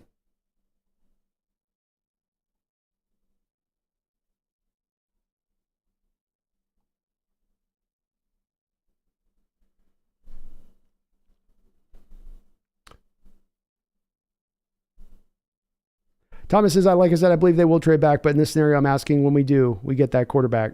Gino only has 3 years. Like I said, they will trade back, but in that scenario, I'm asking when we do, we get that. I do. When we eventually do trade up, go get the quarterback. If it's next year, then give up the assets to do so at that point, Thomas. So I would say this, if we do pass in the quarterback this year and we have that draft capital built up, it won't be so that we sit there and just sort of take the players that are on the board for us at that point. I would then want to be doing that. If what you're kind of meaning by your post on this, I would want to then at that point package those picks up to then get that quarterback. Let them zero in on their guy at that point, but then go with it. Pull it. Thomas says Keanu Benton's going to keep moving up draft boards as we get close to the draft. He could. It's a light position in this draft on top of him looking really good.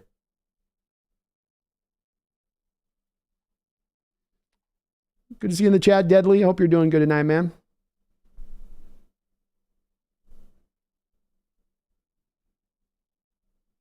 Daddy the bestest. Carter at 5, and man, I really want Darnell Washington. Instantly helps the line and passing game. I'd like him too.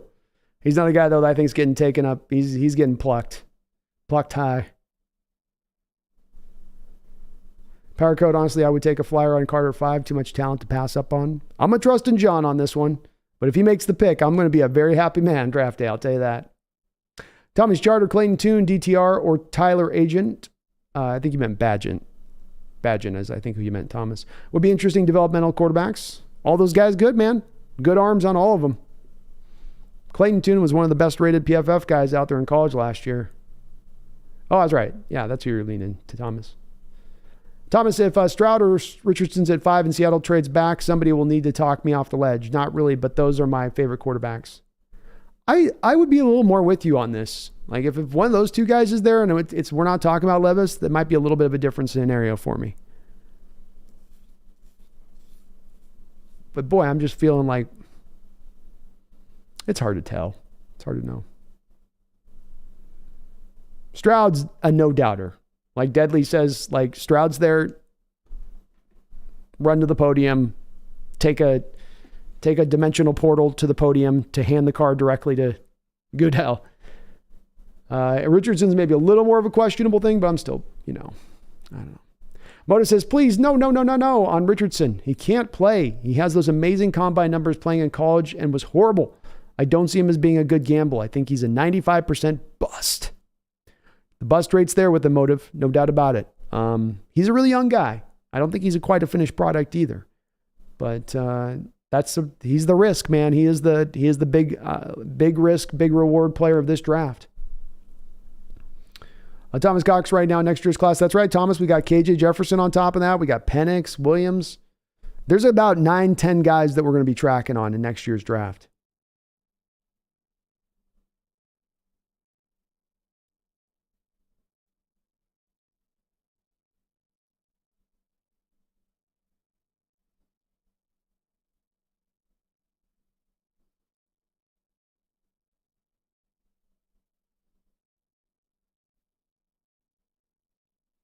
Megan, trading back from 20Y for whom?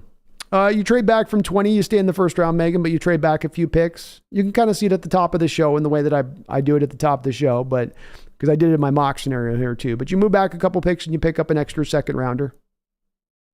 And you don't lose out on a vastly worse player by moving back a couple selections at that point.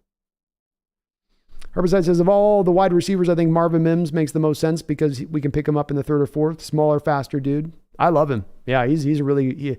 what stands out, Herbicide, is he's one of the few slot guys in this draft that are really fast too. That are can take the top out of the defense off out of the slot. Whereas, a lot of the slot guys are quick, but they can't really get up to the high end speed, right? They're not going to get up the seam and really pull that top off. He does it all the time, especially skinny post to the back of the end zone. He's deadly. Deadly on skinny post to the back of the end zone. I like him. I think you're right. Third, fourth round, we can probably get him. John wants Drake May next year. He's a good player, man. Fun player to watch on tape.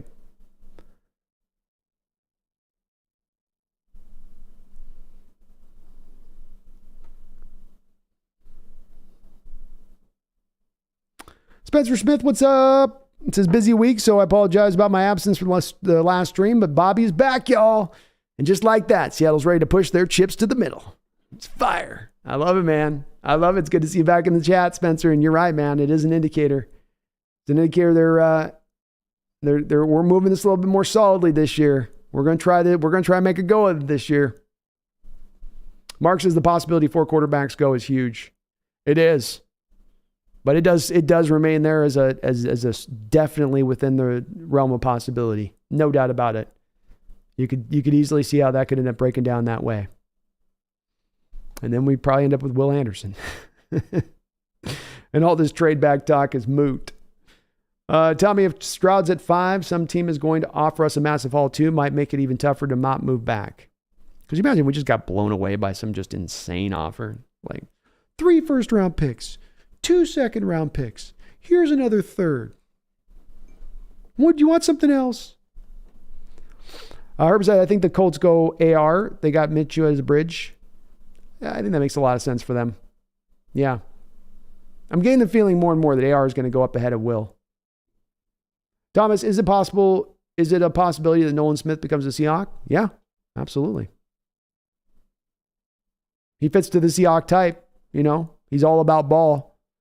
He stops the run. That's going to appeal to Carroll. There's definitely going to be a lot that they like in his game. I could see them definitely falling head over heels on him.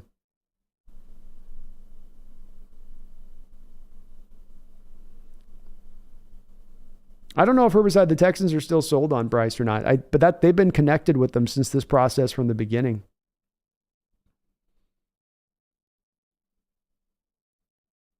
Longworth is the Colts coach for the Eagles, so that makes sense. They try out AR. Yeah.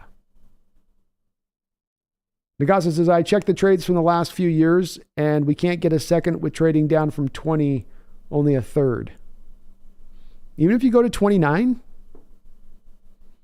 the one thing you can do with it too, the Nagasa, is you can offset it a little bit, right? So you could do it too, where you're like, all right, we'll go 29 to 26, and we'll get a second from you, but we'll flip you back a fourth, you know, kind of counterbalance it a little bit, top off their tank to make them feel good about it. Tommy says, I think John will look to get us as many picks as he can in the second round. We might even trade up into the second round. We have too many picks as it is right now. I could see him doing that for sure. Yeah. That's what I'm thinking, you know, package one of those back end picks then to make it a little sweeter. Just a little bit sweeter. Eyes again, since I want Adi Adewari or Will McDonald at 20. Good players, man. They've had great off seasons too.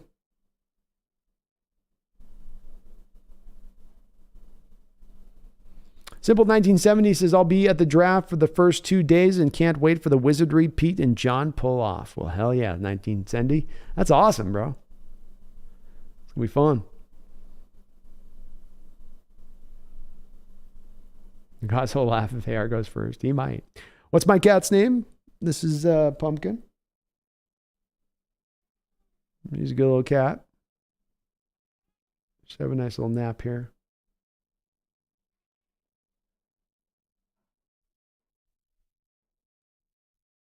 Spencer says, Brando, just wanted to say thank you again for always being on it with the DM replies. Glad we could get that figured out for our winner. So stoked. Continue building this community with everyone. Well, thank you too, man, Spencer. And dude, let her know I appreciate her being patient on the deal with that. Like I said, I did definitely drop the ball and had to get some things updated in the store thing to be able to process the order, but should be out on its way. So hopefully she gets that thing soon. And thank you for running that fantasy football stuff on your end here for during the season, man. I appreciate it. You're awesome. Motive Pumpkin's looking a little bit Yoda-ish at the moment. Yes, she's very wise. Yeah, you're very wise. Wise.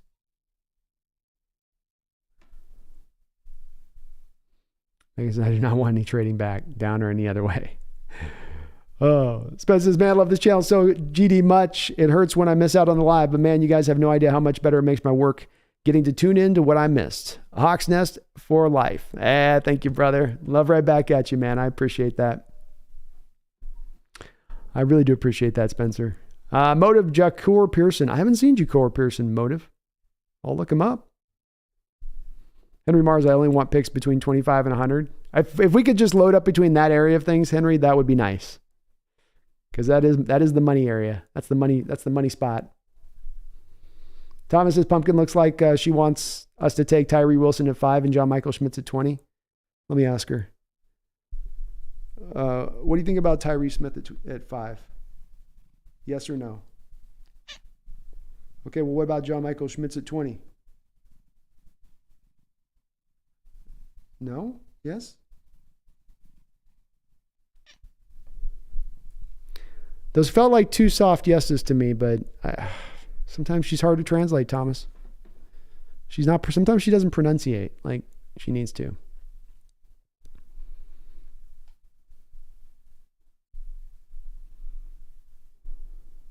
Deadly says you heard it here first from Pumpkin. It's in stone now, Deadly. So it has been said, so it is true. Moto says, Hawks Nest, he's the XFL's top receiver, and he's a slot guy, 4'2", 40, and can't be stopped one-on-one, will always be open, and he's a Seattle Dragon. I'll check him out, Motive. I'll check him out. I'm stoked. Well, you'd kind of hope with this XFL, or at least I had kind of hoped, the NFL needs a developmental league. You need the guys that can get out there, and sometimes you only learn by doing, by playing. And especially guys that have maybe been kind of lopped out of the NFL for weird reasons, or they just, you lost your one chance and now you have your head on straight, or things are right. It's good to have these guys have these kind of second opportunities to kind of turn things around. And certainly these guys are going to get plucked to the NFL. You will see certainly them getting snagged.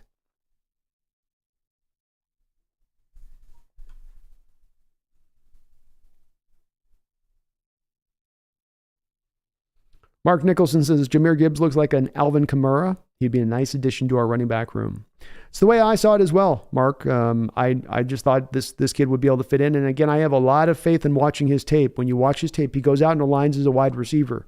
And his release off the line of scrimmage is like a wide receiver. He runs routes like a slot wide receiver. I think he could really eat some snaps up out there, and I think even times you could see Kamara do as well.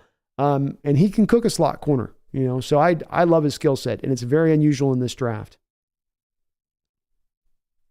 Jay Ebb says, I'll literally blow my brains out if we pass on Jalen Carter or Tyree. I hope not. I hope you don't do that. But maybe we may end up landing one. What if we take Will Anderson, though, Jay? What if it's Will Anderson instead? Do the brains remain inside? And Empower so nice watching these streams after a long day at uni. Really appreciate it, Brando. Thank you, Empower. You guys are very kind. I appreciate you saying that. Very kind. Ethan says, hey, Brandon, after doing lots of mock drafts, do you see an area of this draft between the mid to late second and fourth where it's a dead zone and we could trade up for another second round pick? You get past the point of the mid third onward, Ethan, and I think that thing's a pretty dead zone. That's looking like the Gulf of Mexico to me a little bit at that point in the draft. That's why I say if I can package picks and get up into the second round, or find some way to pull that off in however they do so, that's the way I would like to do it if I'm Seattle. Because the guys you're getting in the 5th, 6th, 7th round are just, you guys are going to see. We're going to be getting to that point during draft day coverage and we're like, well, here's the options. And y'all are going to be like, these suck. So you got to get some guys at that point, but I would much rather take a fourth, one of your 5th, a future 4th or something if you could. Turn into a second or an early 3rd. I would love to do that. But Ethan, it's one of the reasons I say I believe this to be a pretty weak draft is that it has a dead zone that you reach much quicker than any recent draft that I can think of in recent history. It gets dark, and it gets dark real quick.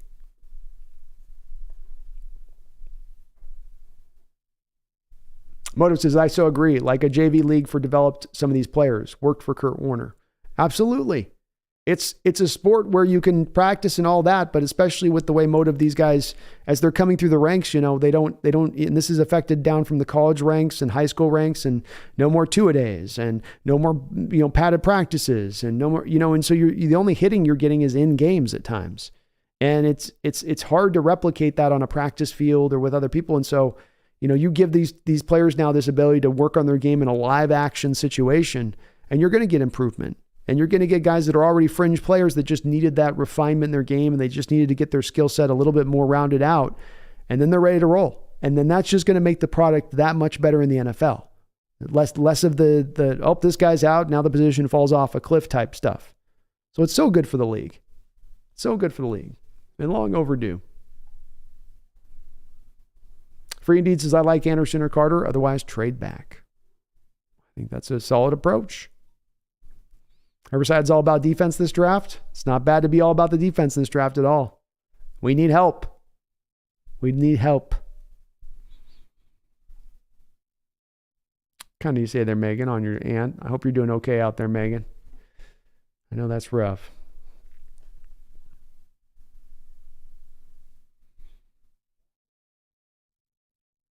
Hang with Lee, who else hates the Niners? All of us.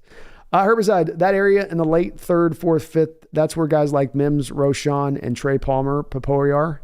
They might be Herbicide. I think Papoi goes at this point 3rd. You're right. Roshan, I saw talk today out there that he might be being spoken about as going in the late 2nd. Mims, you're right. 3rd, 4th with him. Palmer, you're right. Yeah. That's about right in there with it. Four probably 4th rounder guys with Mims and Palmer, late 3rd to early 4th.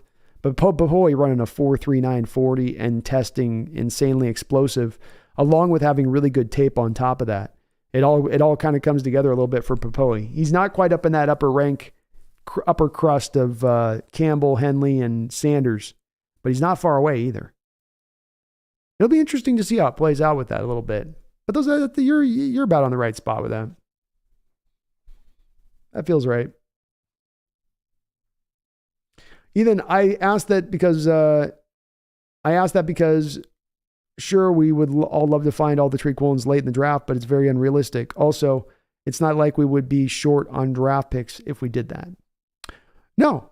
And it is hard to find those Woolen type of players. I also think it's a little bit harder, Ethan, when it's a given year that is a weaker draft. Not every draft is built the same with the same strengths or the same,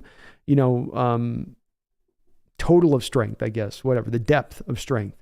And this happens to be one of those drafts. It's odd, but this one has been one that I've said has been it was a 1-2 shot that took this draft down a peg.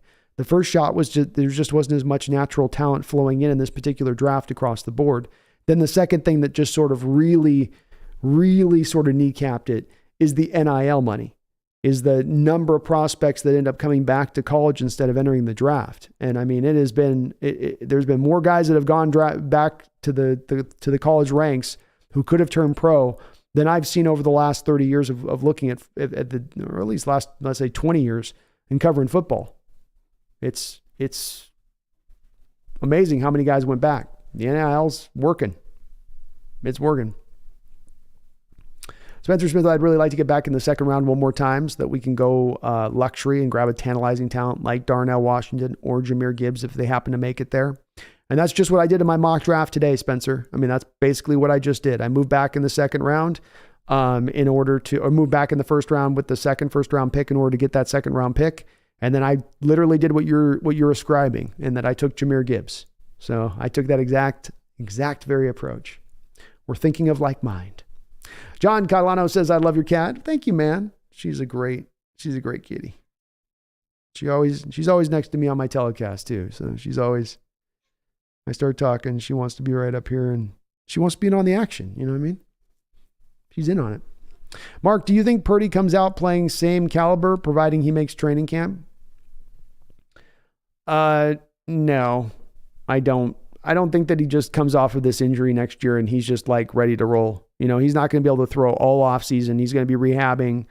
I just don't. And I always thought that he was a little bit of a guy that was going to turn into a pumpkin eventually for them. He was throwing to wide receivers. There was some advanced data showing that his wide receivers were generating more separation in their routes than any other receivers at that time in the NFL. And so he's throwing open to wide open guys with good offensive line, a great ground game. He's got lots to set up for him, but you now take that guy and you limit an arm that's already limited. I think it's going to probably take most of next year for him to even get right, Mark, just to get to a place where he was near to what he was, if he can get there in the next year. It's pretty major surgery. And I know it's not as bad for the football players as it is the baseball players, but you start tinkering around down there in those arms. Like, I don't know if I buy that he's just going to come right back and be okay. I think it's going to take him a bit of time.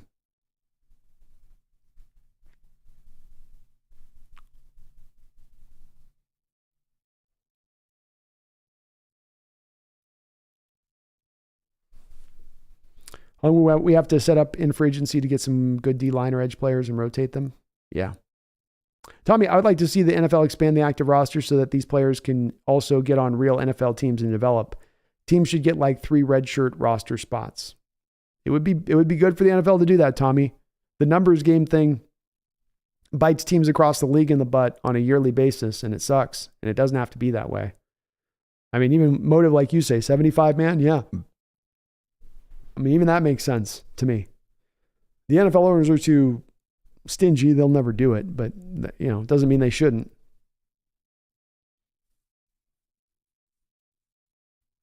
Herbicide says, is it me or does it seem like Simpson's draft stock is dropping? Might get a chance at him at 37. It is. And I think it is because of the tape issues at play. And this is in reading up on him and what I saw as well when I watched. Because you have Herbicide 2021. He's operating off the outside. He's rushing the passer like an edge as an outside linebacker a lot of the times, coming on the blitz. They're just kind of moving him all over the place, almost like a Jamal Adams-like puzzle piece that you just kind of allow him to flow around the line of scrimmage. And then this last year, they moved him to more of the traditional middle linebacker role, and he just didn't look as comfortable within it. He may gain comfort over time with it, but I think he is starting to dip down just a little bit. Henry Mars, are we trading down? I think we are. That's my prediction. Yeah, Bobby teaching Simpson. Whew. Herbicide. Whew. All day on that one. I'd love to get Bobby just a young pup there that could go.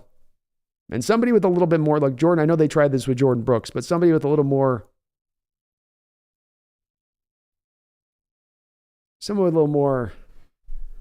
what's the word I'm looking for here? To be kind with this.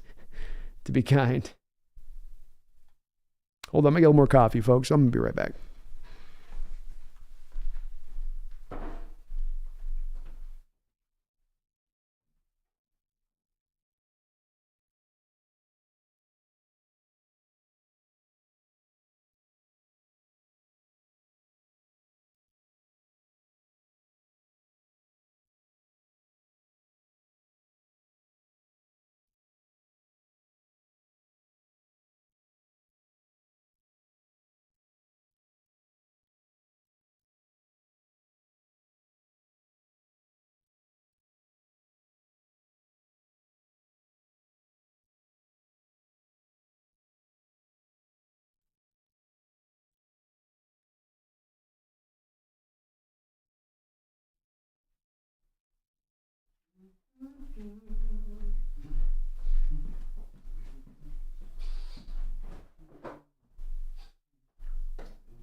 By me. All right. If you guys get a chance today, do me a favor and smack a lack-a-dack on that like button and sub up if you're not. I would really appreciate it.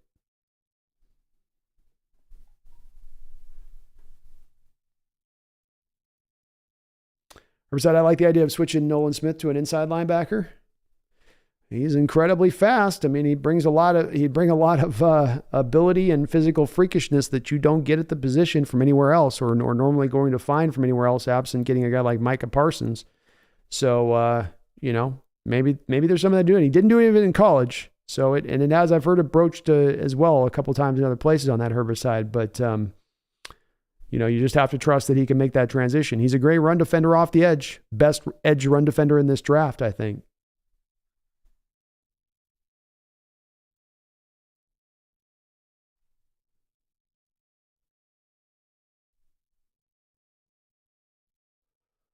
Spencer Smith says, Brandon, can you compare to contrast Arizona's Isaiah Simmons and Trenton Simpson as college prospects? Same school. I see some similarities, but I get cold feet considering Simmons' rocky start in the NFL. Absolutely. I think Isaiah Simmons to me fits more in line with a little bit more of like what he was used in college. Spencer was as more of like the, who's the guy I was trying to think, like Deion, kind of like a Deion Jordan, right? When he was with Oregon. And so he's all over the place. They're moving him in the slot and coverage at times. He even gets safety snaps at times. There's this real like kind of kitschy way you're using Deion Jordan at the time in college because of his freakishness. And you thought, okay, well, eventually he'll settle into being an edge. And there's a little bit of that to me with Simmons' tape coming out of Clemson is you see him all over the place. He's a playmaker. He's flashing. He's big. He's long. He's fast. But you also don't necessarily see him just being a pure fit to a position necessarily. You also didn't get really much of a chance to see him doing anything off the edge as an edge rusher. And so when you come to Simpson, you're right. There are some worries there a little bit with it as far as, can he develop into that one position? Like I said, he just got moved recently into the middle from 2021, really. But what he gives you is more of the certainty in knowing you can get somebody who can work off the edge and provide you a rotational pass rusher minimum on passing downs if he isn't going to work as the middle linebacker, which I think he will. So with Simmons, he was kind of the jack of all trades, master of none, and there wasn't really a place that you saw him being a master of. But you're right at the end of the day. I mean, there's some same school running the same kind of defensive, role at times from what he ran from. You're right that there's a worry there, especially not having his best season, Spencer, this last year being Trenton Simpson. His best year would have been 2021. So I think you're right that there'd be some cold feet and worry. This is why also he's dropping. This is why when the end of the year started and he was looked at as a de facto top 15 pick, he's now maybe sliding into that second round territory of things. Ethan says, oh, get excited, folks. We got Mariners baseball this week. You know, I'll be streaming opening day live on the Crow's Nest. Thomas says, I wouldn't mind getting 3 first-round picks, but 2 second-round picks is good too. You never know, Thomas. All it takes is the one team that's desperate, the one team that's frothing at the mouth, the one team that's just nigh about to go with rabid. Okay? Yeah.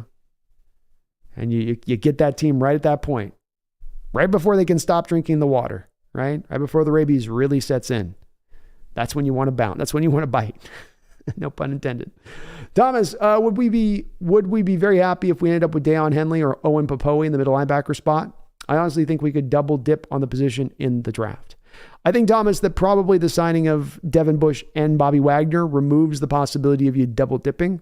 But I do believe that it is absolutely in play that they're going to take one. And either of those two guys, I think, would be great options. I like Henley a little bit more. Owen's a little bit slighter of frame. But Henley, both of them are really good players. Tommy says, if you don't like the stream, we probably draft a kicker at 5. Universe and energy and all. That's right. If you don't like this stream, we're going to end up with a kicker. Okay? We're going to end up with a kicker. Justin Rockstar, thank you for the $2 donation. Says, I just popped in. Can I see your mock? Yeah, man, absolutely. So I'll show you I'm going to kind of show you. They don't let me do just who we took, but I had us taking, so what I had us doing first is trading back at 5 with Washington, Justin. We traded back at 5. I picked up 2 future first round picks from Washington. And then I moved back in this particular draft. I moved back to 16. So I picked up 2 future firsts. They moved up. They got their quarterback. I then took Kalijah Cansey at 16. And then at 20, I again moved back. I moved back at 20. I think I threw the New York Giants, our first rounder, and I think I threw them a 4th rounder so that I could get their 2nd rounder and move back to 25. At that point, I took Darnell Wright, and I'm going to move him in to be a guard for us. So I've gone for both lines on the first couple of picks, Justin. We continue onwards through here with the first, 2nd round pick. I took John Michael Schmitz out of Minnesota out of center. Got the best center in the draft. So I got a right guard, got a center, got a defensive end. Then with the next 2nd round pick, I took Keanu Benton, a nose tackle out of Wisconsin. And then with the final 2nd round pick that I made in that trade of trading back, I grabbed Jahmyr Gibbs at 57 in the 2nd round. So Kalijah Cansey, Darnell Wright, Jahmyr Gibbs, John Michael Schmitz, and Keanu Benton were the picks there for me, Justin. So I went heavy lines. Thank you for the donation, man. Appreciate you.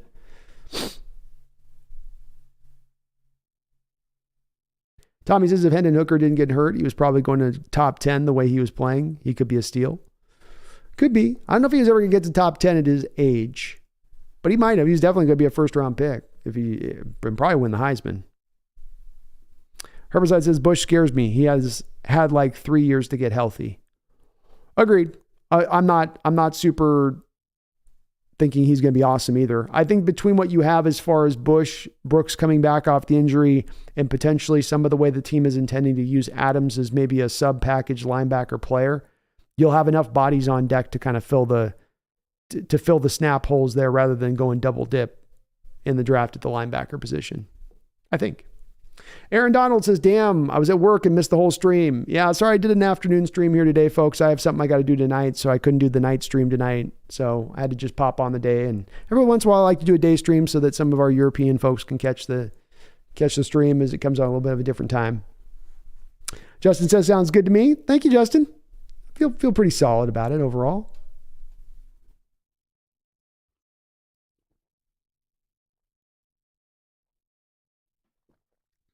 Herbicide says, I'm thinking if we could pick up Anderson or Washington, we could trade Fant or Anderson for a guard or a wide receiver 3.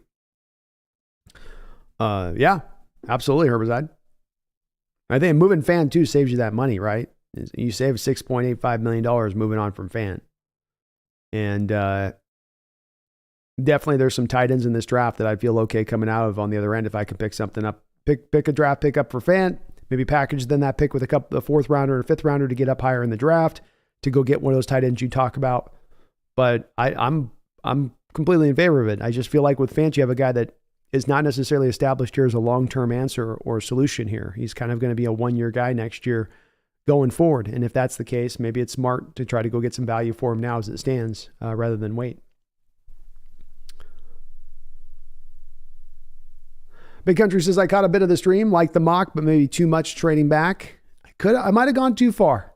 I felt like, especially the second trade back for me and Big Country was, well, both of them, I think John wants to trade back the first time for sure. And then the second trade back to me is driven by whether or not you feel like you're going to get the player that you thought you could get at 25, 26 that you could have gotten at 20. From my standpoint, I thought you could. But I can get that John might not be willing to go that route. Lalo, recap the draft. All right, I'll do another recap here. I literally just did one, but all right, here we go. I traded back out of 5. I moved to 16. I traded with Washington, so I picked up Washington's 16th overall pick in the first round, and Washington also gave me an additional 2 first-round picks in future years. I took Elijah Cansey at 16. I then traded back from 20 as well to 25. I picked up an extra second-round pick for doing so, and then I got Darnell Wright, Tennessee. I'm going to move him into the guard position for us, and so I have my guard. I've got a defensive end with the first 2 picks. That left me with 3 second-round picks. And with the first second-round pick, I went with John Michael Schmitz, the center out of Minnesota. With the second-round pick, I went with a nose tackle out of Wisconsin, Keanu Benton. You can see right here. Let me highlight it. Keanu Benton. And then with the last second-round pick that I picked up in that trade for moving back in the second round, or in the first round, I took Jahmyr Gibbs, running back out of Alabama, who I believe will be able to provide you some snaps out of the slot in addition to being able to play running back as a spell role for Kenneth Walker. But that was I just did the first 2 rounds today, Lalo. It was a 2-round NFL one. Herbicide says, I watched the tape earlier of Wilper versus Carter. Wilper looks good. He's solid, Herbicide. He's solid. I think Schmitz is the best, but Wilper's number 2 behind him, in my opinion.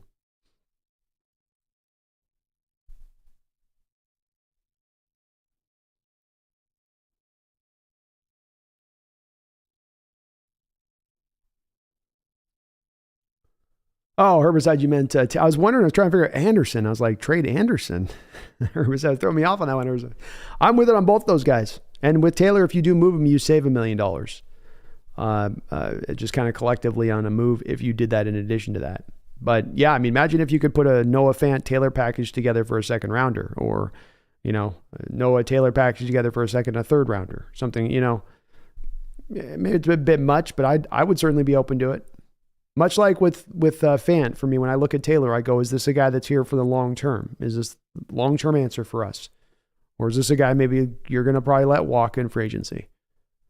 I kind of find myself in the latter. Tommy says, we can't afford our rookie class right now without some moves, so I'm thinking we are trading back as well as up in this draft. That's a little bit of what was forming with moving back too, yeah. As you'd say, moving off of 5 to go to 16, for instance, I believe is going to save you a good $4 million a year or something like that off of versus picking at number 5.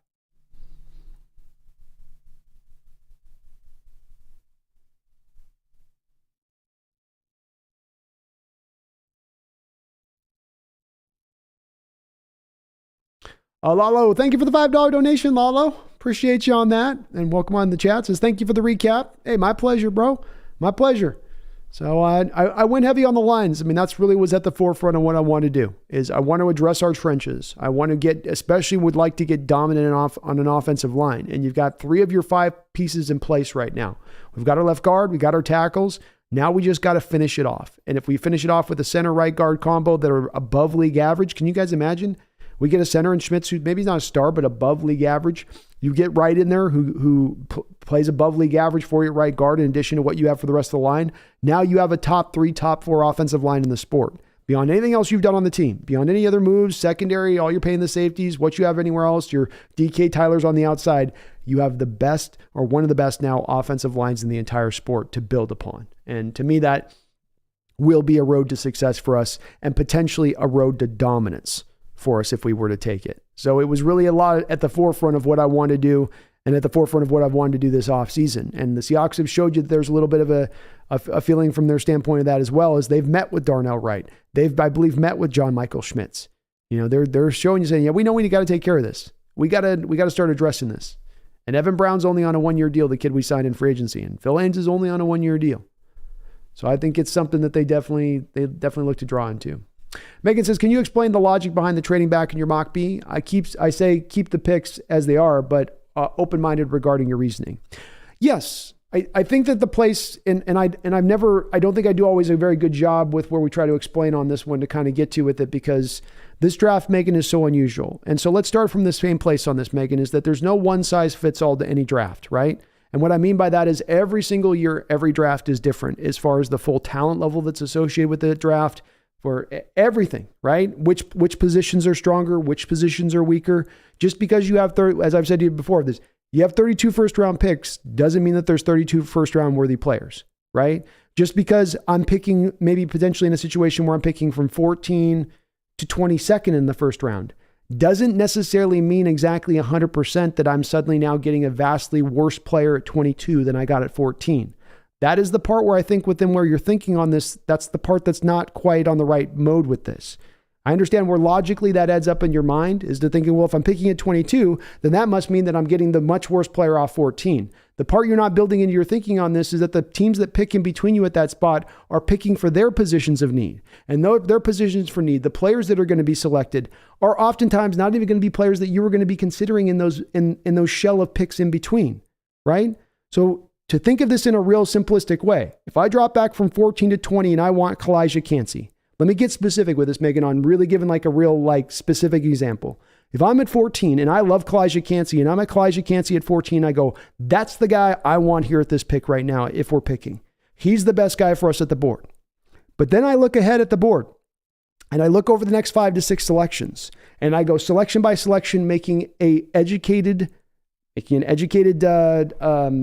whatever with this, where I look at each team and I go what they're likely to pick with. This team's likely to take that team's likely to take this, that team's likely to take this. And I look at the next 5, 6 teams and I go, none of them are likely to take Kalijah Kancey. So if I know he's not going likely in the next 5 to 6 picks, and I move back 5 to 6 spaces and I pick up the extra second round pick, and then I still get the player I intended to choose if I stayed at my native selection, why wouldn't you do that move? Right? Why wouldn't you pull back at that point? It's one thing if you're losing out on the player. It's one thing if you're missing out on the guy. But the thing that I've pointed to, and I think you would attest to that, I've been consistent with this. The players that you get once you get past tier 1 of this draft, and tier 1 lasts till about the first 5 picks or so. Once you're outside of tier 1, everywhere's a guessing game in this draft. Everywhere's a guessing game. So it ain't a matter of like the guy that I get at 11, I know for certain is going to be so much better than the guy that I get at 33. It is, and again, as I say on this, Megan, not the one size fits all. Every year's different. And so this given year, with the weakness of this draft, with the weakness of the tier 2, with the slightness of tier 1, that informs you as to whether or not you want to trade down or not. And so that's why you're willing to do it at that point. When you move from the 5 to the 16 point, you're picking up the extra first round picks in future draft. That's an amazing return. And as I've said over and over on this, Megan, the team moving back, picking up those picks is coming out on the better end of the deal, historically speaking, more often than not. It's not the team that moves out of that ends up kicking themselves in the rear going, yeah, why did we do that? They end up celebrating it later on going, yay. It's the team that moves up that ends up going, man, that was a desperate trade. We were dumb for doing that.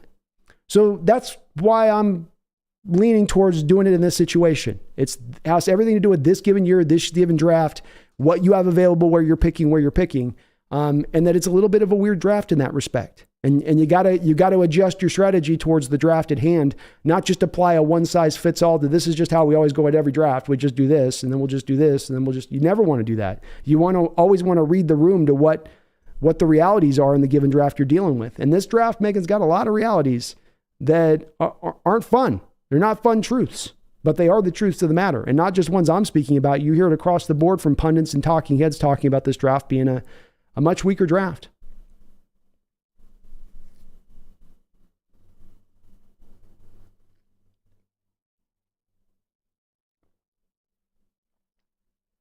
Thomas asks, are you doing a mock draft the day before the draft? Yeah, we'll be streaming, Thomas. I'll be streaming pretty much almost every day leading up to the draft. I think if I remember correctly, it's like the draft's I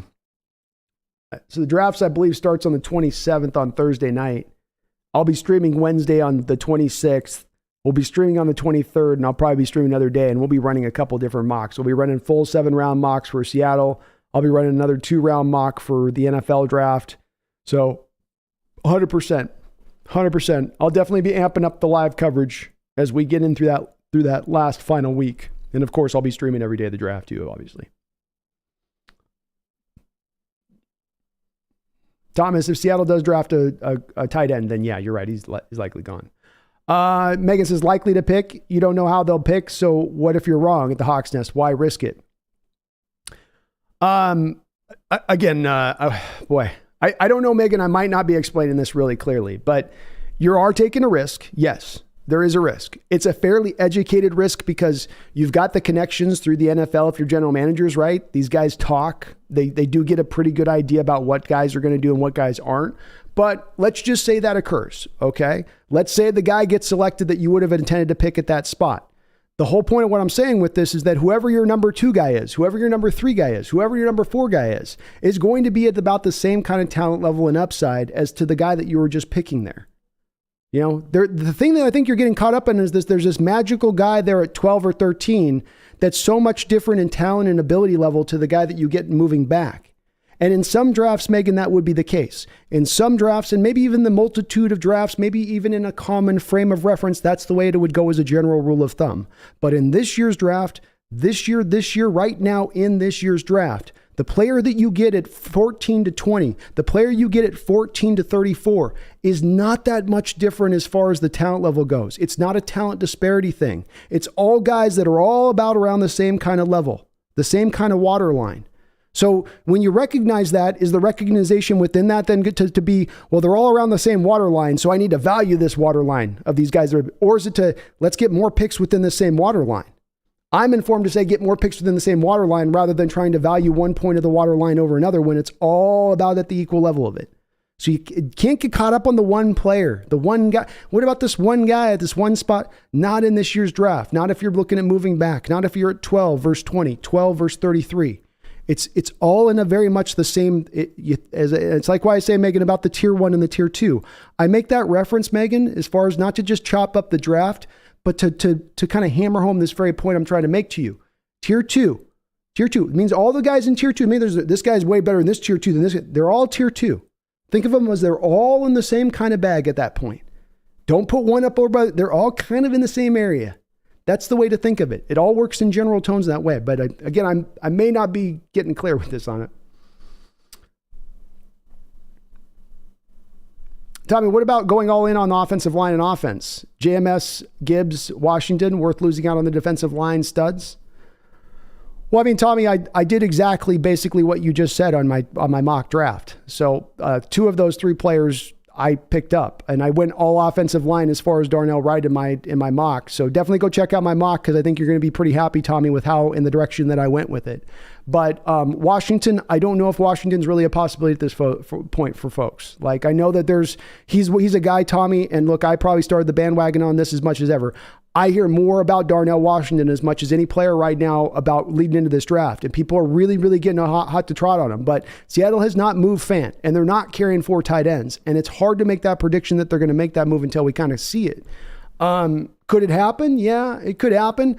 I'd love to see Washington brought in, but part of the problem here too, Tommy, is I think Darnell Washington is going to be a first-round pick. Does Seattle want to take him at 5? No. Do they want to move back to 12 and take him? No. Do they probably want to pick him at 20? No. So then if he's going to go in the 20s, if Dallas is going to take him at 26, or as I had my mock draft, the Packers taking him in the teens, I just don't know that there's even if we move Fant, that really at this point, Washington's really there to be gotten, right? Like it feels more to me like he's going to go outside of our reach here a little bit.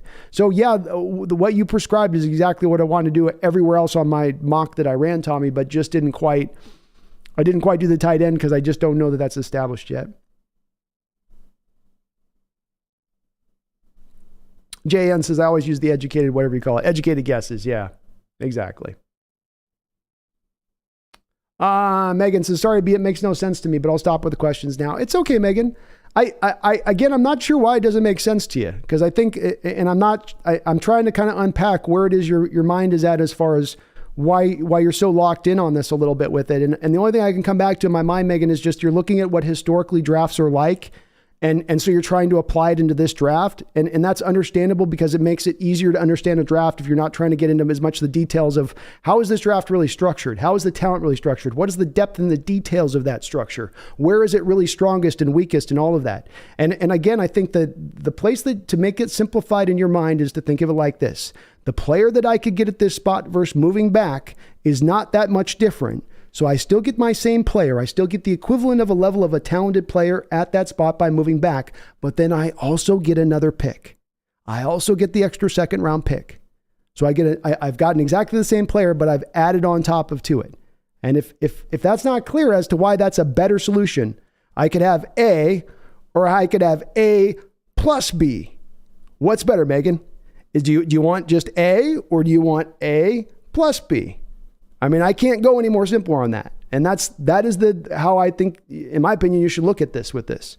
Instead of looking at it as that there's some rarefied air player at 14 to 20 or the trade back no, don't look at it that way. If we're talking tier 1, Megan, that's different. We're talking about the 5th overall pick. You're talking about Will Anderson or Jalen Carter or into that selection. That's one thing. But if we're talking about moving into this second layer, the tier 2 here, Megan, is deep, wide, and they're all very similar as far as their upside.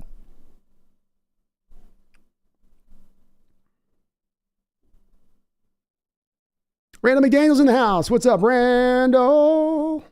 Appreciate you, brother. Thank you for the $5 dono. How can we address nose tackle? Not sure we want to rely solely on a rookie. It's key for a 3-4. Well, I think you have still a potential here, Randall, of bringing back Al Woods. So Al Woods is certainly still a guy I think that's in play to come back and give you a rotational point there. There's not a lot of guys on the open market here, Randall.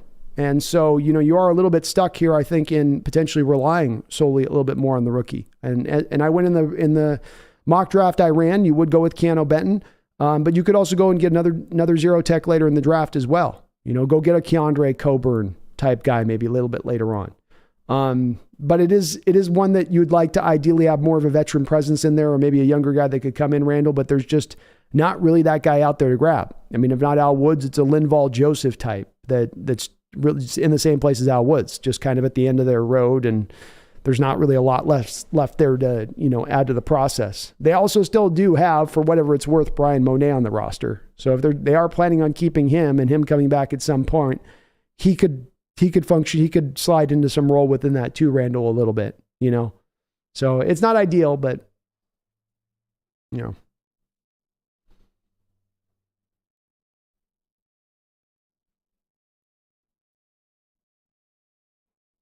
Free indeed. What general managers are thinking on Carter may be totally different than what all the talking heads are saying. They need something to talk about.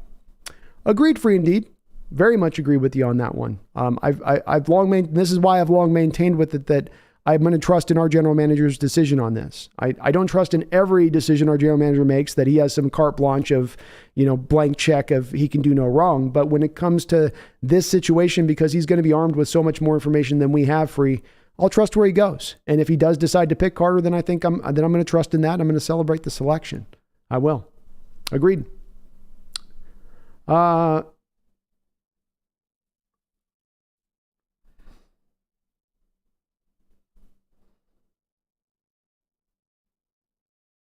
Megan says, we have never picked this high and you want to get rid of the high pick. Well, we have picked this high before, Megan. Yeah, we have picked this high. And guess what? We've had a failure rate with picking this high. So just because you pick this, it's the one thing I see when we talk and have these discussions a little bit, Megan, is that's why I say you can't do the vagary thing. Can't apply that there's this rule that I'm arbitrarily applying to a situation. We've never picked this high, so we have to pick in this place. That's kind of flawed logic, isn't it? You should be picking in that place because there's the proper player there for you to select. There's the right guy that you want to be picking in that situation. There's not an alternative to trade back that gets you more in return. You don't just simply trade there as just to say that's the rule. We have to do it. We can't think of anything else. Again, there's a little bit in that thinking and mentality, Megan, of then I don't have to think about it. I can think about it this way, and then I don't have to think about all these other options. I can just really simplify this. And I think that when I see that the kind of places we go back and forth on this, little Megan, is I'm fighting against your simplification to get to kind of the depth and the details and to get into more of it. And I end up kind of running up against a sort of, well, you're never here, so you have to do that. Wait, no, that's not how we're applying this.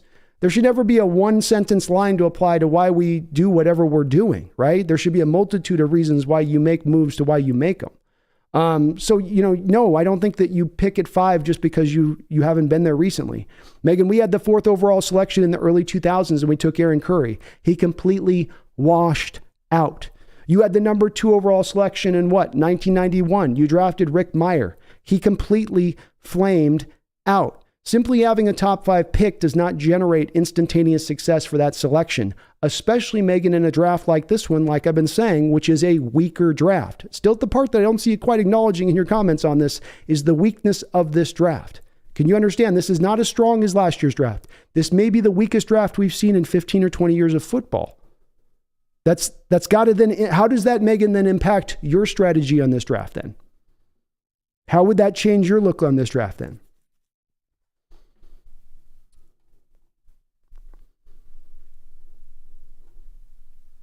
You don't have to shut up, Megan. I'm just, like I said, I'm trying to get to specifics with you, and we're staying a little vague on your point on it. And I'd like you to get to more specifics. What player are you losing out on? What's the spot that we could go that we're not going on? And why is that the better approach than this one? Especially if there's questions on that particular player you're selecting. And if there's questions, then the inference you're making about the 5th overall pick being this one, that's like, you're inferring it like there's a no doubter you're getting a star from this pick, or there's a no doubter that this pick's going to hit. There is no such no doubt attributed to that 5th pick at any point in time. And there especially isn't that this given year, this given draft, which is so weak. It's weak. It just is, You can ask Megan, too. I don't take it personally. It's all good. I just wish I could explain it in a clear way. And my frustration comes in. I don't see how you don't see it on this a little bit, because it's pretty plainly spoken. I get A over here as well. But then I also get B. I get A over here as well, but I also get B. I mean, that's taking it as lean as I can on it down. Yeah, Megan, just picking that high is not in itself. We have picked this high before, Megan. That's the thing. I've been involved for many years. You have. You failed there. You've had a success or two as well, but you've had failures as well.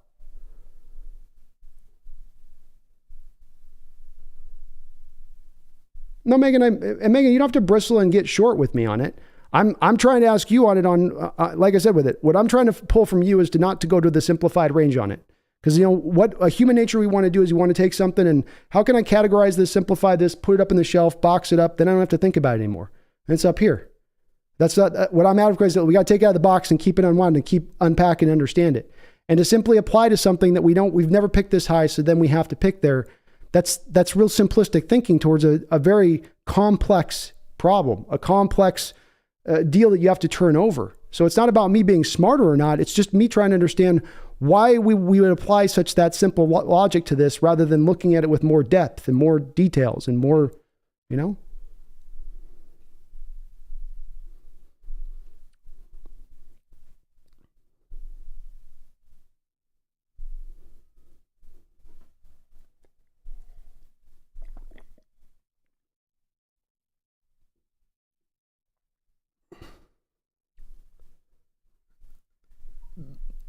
Megan says, I can't get to specifics, B, but I do not get it.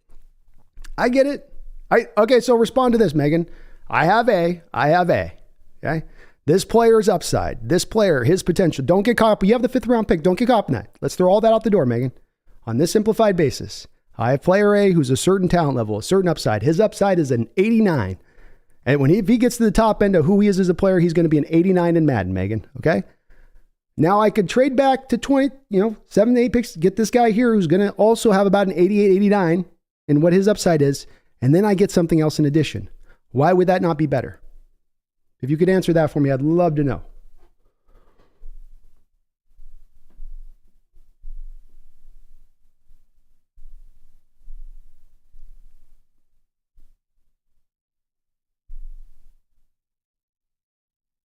What's up, Carl?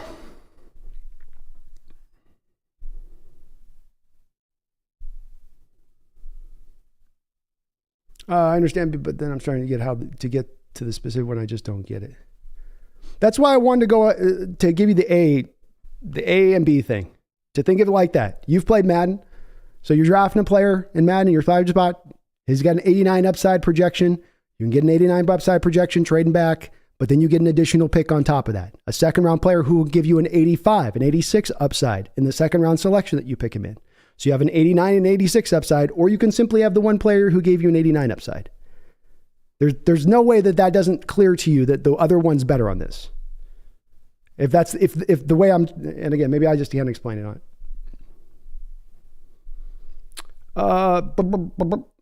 Nubalox, I personally don't like the trade down scenario, but it does spread out and mitigate risk if you pick up a second, third this year and a first next year into 3 players. Agreed. It does do that, Nubalox. And especially if you're talking about trading for future first round picks that are in stronger drafts. So in my scenario, I had us moving back from 5 to 16, and you're going to get 2 future first round picks. And that's going to be in stronger drafts than this one. So you're probably going to be getting a lot better players at that point, potentially in total. But yeah, you've got to pick it up there. Rodney Prescio, Brando, I'm going to say we take John Michael Schmitz with the 20th pick. His draft stock is rising, and it will be a draft him or lose him. You very well could be right, Rodney. For centers tend to go in the 20s and first rounds. The best center in the drafts tend to go in that spot. He didn't test very well. So that's the point that could cause him to dip down a little bit. But I wouldn't be shocked to see Seattle just pull it right there with him at 20 and say, let's not overthink this. Let's get the solid, great player and just grab him there. I did grab him in my second round mock, Rodney, a little bit deeper, but I'm with it. Actually, it says there's a reason Seattle had a few years of bad draft. If picking late had no implications, then we would have great drafts. Oh, you're talking to Nagasa. Sorry. Mark Sanchez in the house. What's up, Mark? Ultimate trade back scenario. Trading with the Eagles for their 10th and 30th pick and maybe a 6th for our 5th. Picking Breezy, Torrance, and Maze Smith. I love it, man. Sign me up for that if they can pull that off. Mark, sign me up. You beef up the line. I guess you're looking at taking Breezy at 10. It's a little early there, Mark. You could probably move back off 10 a little bit and still get Breezy. But I'm okay with it. I like it. Megan says, doesn't that go out the window if the player ends up being a bust? Sorry. I didn't read the top point, Megan. My bad. But isn't the assumption that the player be with the 89 upside and extra pick that the player wouldn't be a bust? No, it's all, there's no way to get out from any risk here, Megan. There's risk in football no matter where you're picking. It's kind of what I was saying about the number 5th overall pick when you mentioned that. Like, that's still got risk with it as well. And it doesn't make it just because it's a 5th overall pick any more necessarily certain than moving back a certain number of picks, especially in this draft. It's the assumption is that if I look at a player, Megan, like if I'm evaluating a player and I'm a player, NFL personnel, I'm a scout, I'm going to look to tell my coach, to tell my general manager, here's where I see this player projecting to. If he gets to his top end side here or where he's going to go, this is what he should be. And what I'm saying with you is that if we're moving back, we're getting a player that's very same in that respect. Both players, Megan, both in my scenarios of just A or A plus B, both of those are risky scenarios. Both of those players carry the busk risk. So the busk is not out on either one. They both are in those waters. They both have to deal with that aspect of things. And that's my whole point. It's like, I think that's the part where you're thinking that earlier pick means somehow you don't have that risk. No, it's every bit as much there as this other situation. As you know, B, I have a severe anxiety disorder and need to be close as sure as I can be that trade back isn't going to end up as a loss for us. I get it. It's just, I come to this spot, Megan, on just this specific draft, this specific situation, this specific year. And every draft I'll come at it in its own specific given way. I'm not a guy, go back and watch, Megan, my draft coverage over the first couple of years of this channel. Go back and watch what I talked about in those draft coverages. I don't want to trade back. Okay. So it's not in my general nature that I want to be trading back here. If it was a normal year, we probably could just stand pat and call it a day. If it was a year like last year, Megan, where Charles Cross is sitting number 9 and that's a safer pick and that's a tier 1 guy, you're truly getting there. Different scenario, but this draft is its own different animal. And it's a little rabid, it's a little wild, it's a little crazy, and it doesn't make as much sense as other drafts. And so we've got to adjust our strategy within that too, or Schneider's got to adjust his strategy within that too, which makes it to be more open to moving back a little bit than I would be maybe if it was a little bit of a stronger draft. Mark Harpicorn, thank you for mentioning that. If you haven't already, please hit the like button and sub if you could for me. I would really appreciate it.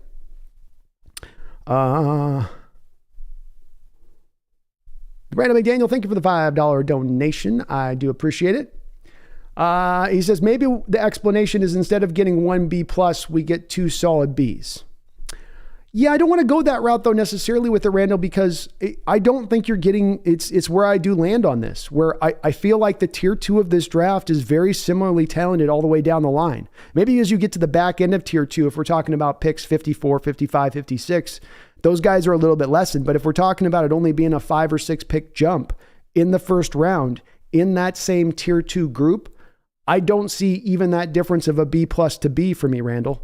I don't. I see it as a B+ to a B+, and I get another B.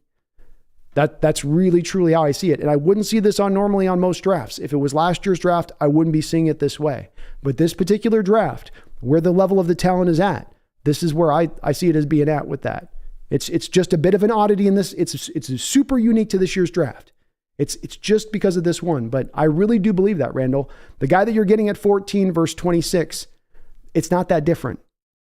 It's not that different. You're going to see guys like Nolan Smith, who's got like 6 sacks in his whole career coming off the edge, being taken in like the top 15 picks.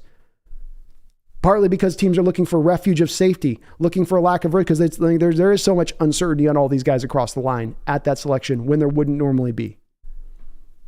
And I feel pretty solidly about this. This is a pretty well understood thing about this draft. It's pretty universally accepted. I'm not saying anything that some personal point of view I have or my outlook on this. This is where you're going to hear this from every draft pundit and guide that's out there. They'll tell you the very same thing about this.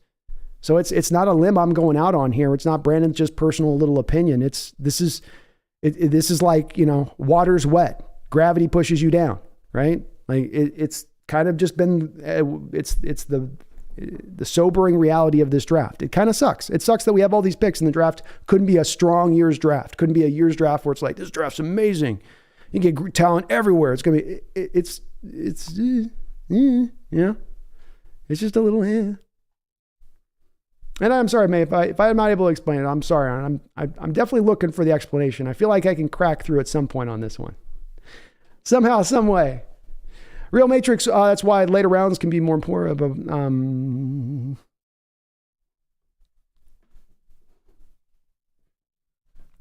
Free D says, I hope we have the same analysis and pickers as last year. We killed in 2022. I think so, Free. I think that Schneider has pointed to the fact that they just trusted their board last year and stuck to BPA, and that led them to success. Justin Rockstar says, you get 2 future first rounders. That's enough for me to trade, B. That's what I did, Justin. Now I had to move back to 16 to do it, right? So I had to do the deep drop. I had to do the deep drop to get it done. But for the deep drop, I got 2 future first round picks, and I got it with Washington. So then I get Washington going next year with a rookie quarterback.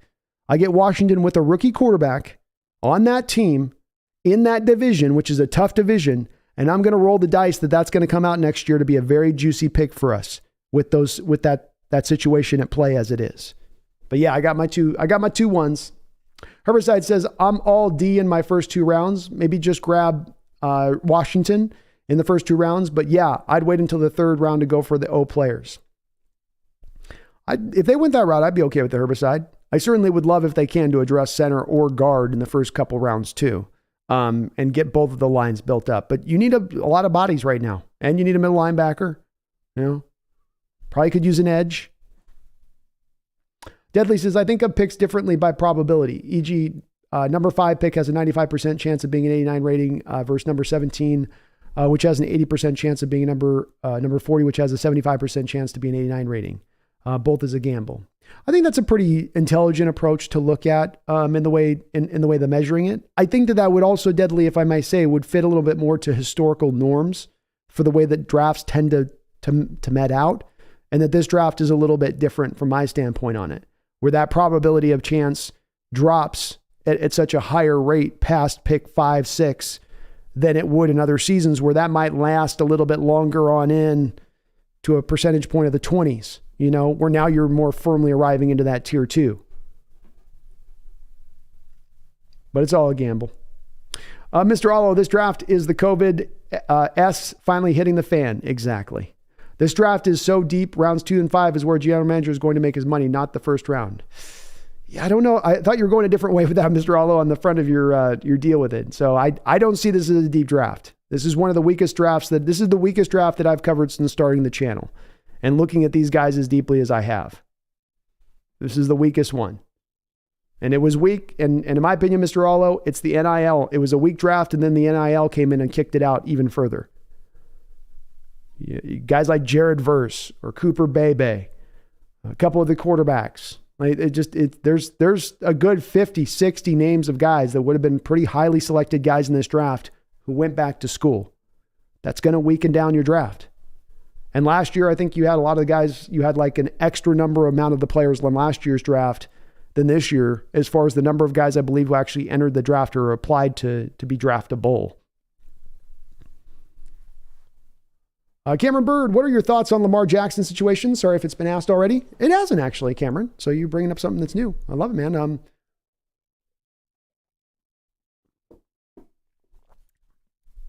I think sometimes we want to try to paint bad guys, good guys in situations. And certainly when you have ownerships and stuff and they're not paying guys that are MVP, it's easy to go, well, the ownership's just being a bad guy here. They should have paid him. And then likewise, it's very easy to go the flip side of this, Cameron, and say, well, Lamar Jackson became his own agent and he's insisting on all this guaranteed money. And just because the Browns gave out a bad contract, does that mean that the Ravens have to give out a bad contract? No, it certainly doesn't. And I think this is a situation with Lamar where there's both camps kind of have a bit of a point. I think what comes down to it, though, is that you have the bottom line to deal with in the NFL when it comes to certain things. You have a quarterback through his first couple of years who's certainly outperformed his deal, who you've waited to pay on, who is the first quarterback I can remember in recent memory who won an MVP, who was young and then didn't get paid. I can think of no other examples of that occurring. And so where I really fall down on this one as far as the bottom line is that the Ravens, from my standpoint on this, though I'm not making them to be the bad guy, they've got to be the team in this point in time to just make the trade. I think that they paid the price on this a little bit last year. I think Lamar probably could have gone out there and played during the playoffs, but that he protected himself because he hadn't yet been paid. So you've already had to deal with this situation in an ugly way from the prior year. Do you want to continue it? Do you want to redo that again this next year where he starts out and plays great for you and then he's like, oh, my ankle at the back half of the schedule, kind of as a way to subtly screw it to you for subtly screwing it to him?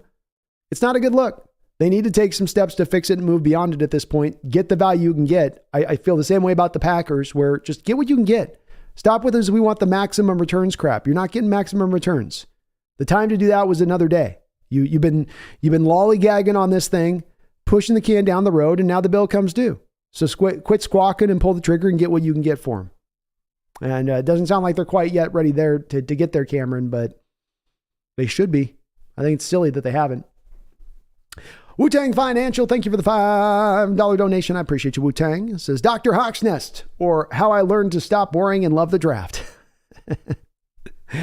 So relax, folks. We have tons of picks after making the playoffs. It's gonna be great. Well, I think that is a great point on your point, in that we can talk about all these iterations this draft takes. But at the end of the day, I think it's likely to take an iteration that makes us all happy, that we're going to feel very good about these players we're coming out of this draft because you have 10 selections, because you have 4 picks in the first 52 picks. That's going to lead the road down to you getting to a place where you feel pretty good about it. And as I've said many different times, I have a preference for where I'd like to see this draft go, but I've got a lot of different ways that I can arrive at a point of happiness because you're going to make this team better. You're going to be improved. You're going to be taking steps forward off this draft, regardless if it's my pet player that I love that I want him to pick or not. And so it's also why I'm very highly likely to be, almost regardless of what they do in this draft, very supportive of the Seahawks moves that they make because they're dealing in such good picks. It's kind of hard to mess this up. They'd have to really be reaching to screw this stuff up, I think, a little bit, in my opinion. So I love it, Wu-Tang. Thank you for that positivity, man. Megan says, the only thing I know for sure is if Carter's taken at 5, I'm done. Well, I didn't have that in the scenario today, Megan. I did do a trade back. We'll have to see how that plays out. It'll be very interesting.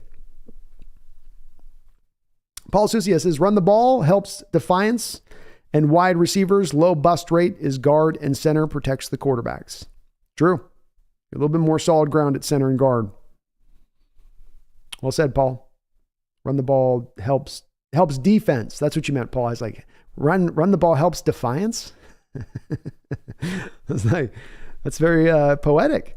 But it does. No, run the ball does help the defense. And it's a key point that we don't think about a lot, Paul, but a lot of the failures that have come from defense in recent years that we've had have come from the part of not always having the consistent running game, not always moving the chains, kind of having to have the defense out there for a long period of time and from the time of possession standpoint of things, which gets them wore down, and eventually they break over the course of a game.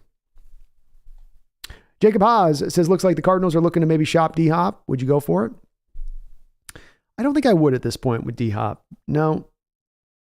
He struck me as a guy he's really great receiver, maybe even a sub, right on the edge of maybe being a guy that ends up being talked about, a Hall of Fame kind of guy. But no, I think where he is at his career and how much he costs, because he costs a lot of money at this much. Like Herbicide says, he's still, Jacob carries a huge base, but I still wouldn't want to do it even beyond that. I don't know where his, he'd make the receiving corps pretty lethal, but he's also got the injury thing. He breaks down a lot. Mark Sanchez, thank you for the $5 donation, Mark. I appreciate that. He says, this year smells of trading back. We need more picks as possible. I did multiple mock drafts, and when I traded back, I felt better than using the 5th.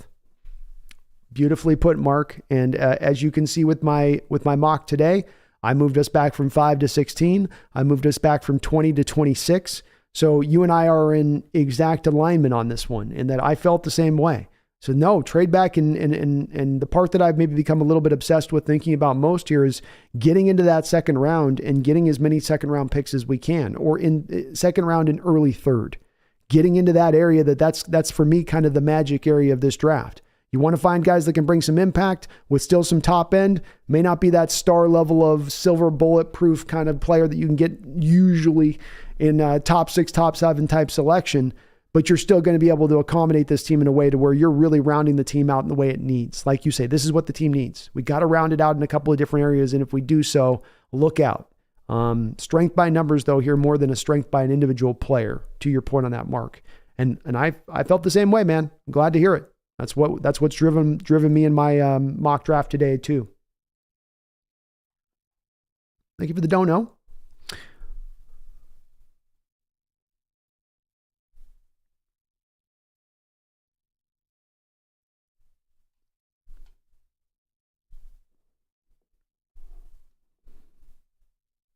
Deadly, Megan's okay with being out on Carter. So I don't hold, if you're out on Carter, I think it's understandable if somebody doesn't want to take the risk at this point. I'm trusting in Schneider, but I don't require that everybody in the chat. And she's definitely on her spot where it's, where she is with Carter on it. So it's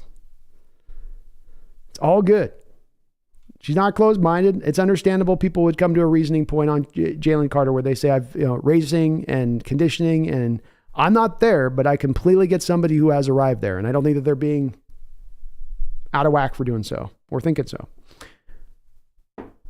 Rodney says, having too many picks can work against you, Brandon.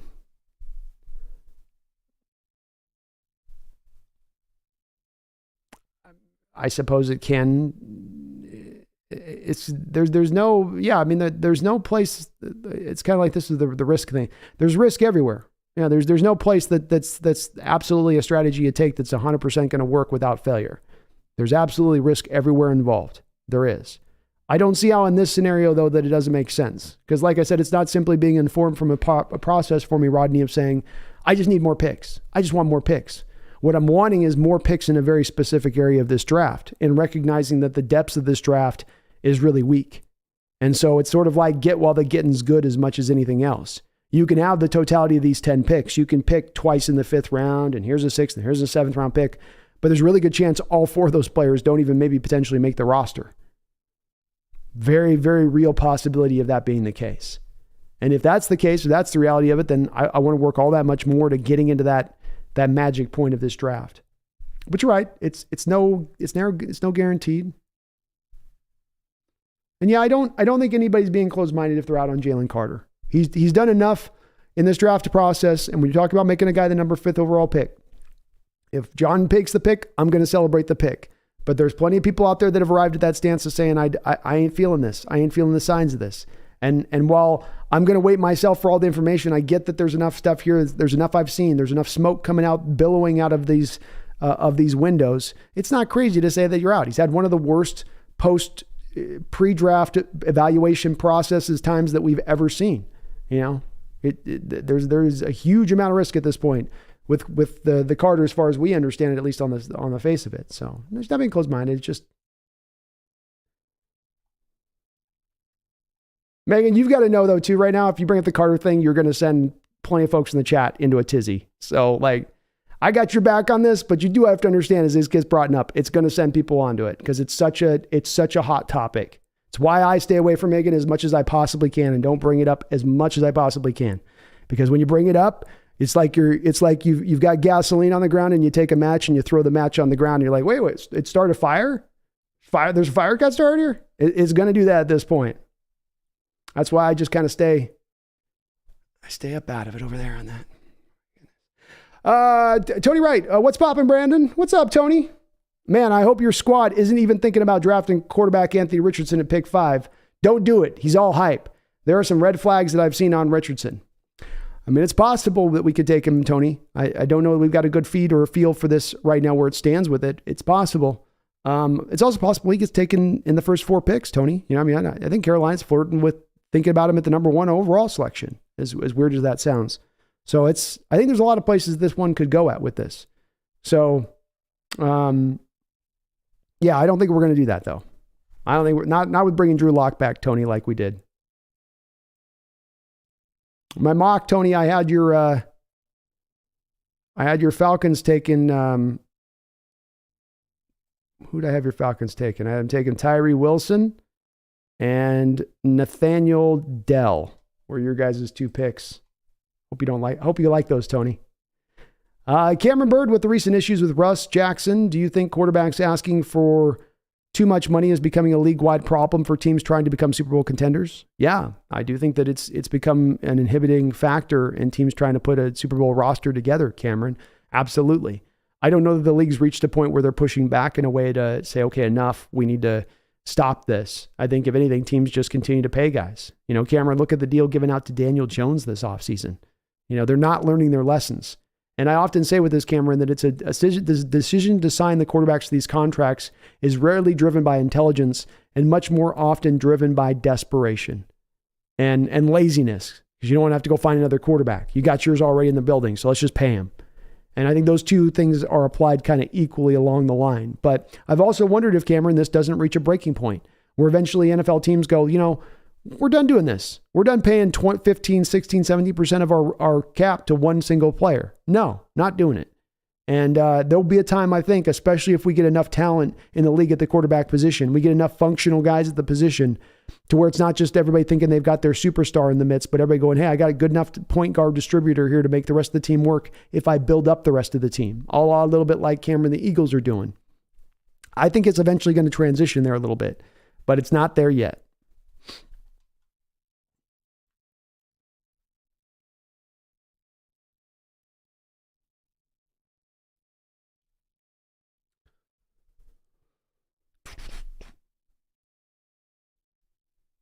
I feel you, Megan. I'm good with it. I'm not trying to go to blows with you on Carter. I'm just saying, it's one of the reasons I don't bring it up, is if it gets brought up, it's going to create a fight. So I understand you're in the headspace for it. I'm just saying that's the reality. Tony, Anthony Richardson's pass completion percentage, 53.8% red flag. He threw for 2,549 yards, 17 touchdowns, 9 interceptions. He ran for 654 yards and 9 touchdowns. Yes. I think that the tough part here a little bit with Tony is, you've got a couple of these other quarterbacks in this draft that are really more pro ready to go at this point, and they're a little bit more finished products. And with Anthony Richardson, you have a guy that started 13 college games. So the real question comes down to Anthony Richardson is this. It's not a matter of, is there some rough edges? There's some rough edges. Is there holes in his game? There is holes in his game. Is there holes in his game more than you'd like to take if you're going to get a guy top 5? 100%. 100%. But it's not about where he is right now, right? It's not about whether or not you'd like him to be more of a finished product. It's about what is his potential. Can we tap into that finished product? Can we tap into that player? Once he gets more maturation and seasoning, will he improve? Or is he right now a finished product? That's the real key for me on this one, Tony. And when I look at the situation, I don't see a finished product. I see a very young player who has flaws he's got to clean up, but he does show me things on tape that are advanced things of the position, climbing the ladder in the pocket, going through progression reads, making NFL throws. He's got to improve, but young guys, you give a little bit more move to improve. You know, if we're talking about, Tony, if we're talking about Will Levis in this draft, right? And Levis is dealing with the same, if he was dealing with the same things you see from Anthony Richardson on tape, and Levis has got his own issues, but if he was dealing with the same rough issues you're talking about with Richardson on tape, you'd get way more. I'd be more in the camp of where you're at with it, where I'd go, wait, he's 24 and this still looks this rough. But there's a complete difference between Will Levis at where he's at 24 years old and Anthony Richardson where he's at 21 years old, or 21 years old. So I still do believe he's got more upside to him in that these things can be cleaned up. There's a lot to be cleaned up. And Tony, there's a bust factor here. He's got the biggest bust factor of any of the 4 quarterbacks that are looking to be taken in this first round. But he also might have the biggest upside too. You know, biggest swing and a miss, but might be the longest home run ball too on the other side of it.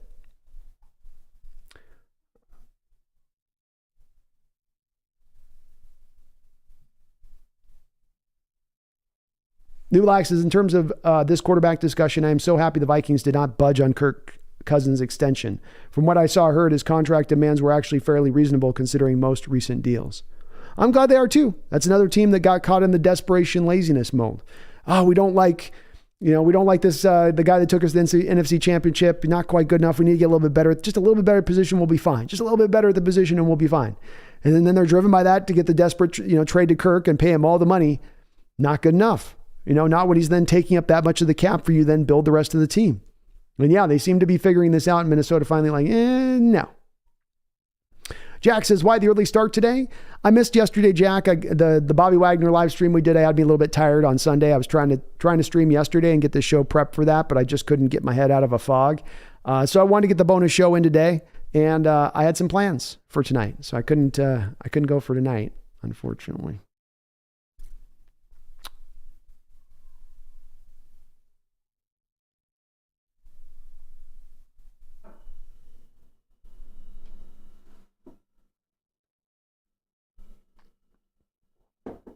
Hang Willie says, I don't think Richardson starting 13 games is the reason. Caleb Williams played about a season and a half and looked good to me. Well, I think you could acknowledge, though, Hung Woo Lee, it's a little different of the offensive coordinator and the offensive mind that Richardson's getting to work with than the offensive mind that Caleb Williams got to work with in Lincoln Riley at Oklahoma and now at USC. That's a guy that's shown you with Baker Mayfield's and Kyler Murray's and Jalen Hurts, right? He's kind of good about getting development out of quarterbacks at the college level and getting production out of them at the college level. I don't think that's in itself makes it an apt comparison and starting in the same place. But it's more of the combination of the less game started and the age thing to me as much as anything, Hongwoo. The other thing with that is that you're making the comparison to a guy in Caleb Williams who is maybe the best quarterback prospect that we've come out absent Trevor Lawrence and Andrew Luck. So, is Richardson on Caleb Williams' level of talent? No. But that's also why Caleb Williams has taken steps forward in his game so early, is that he is that freakish level of a talent. And the same way we saw from Trevor Lawrence and him being the young guy who was able to really explode.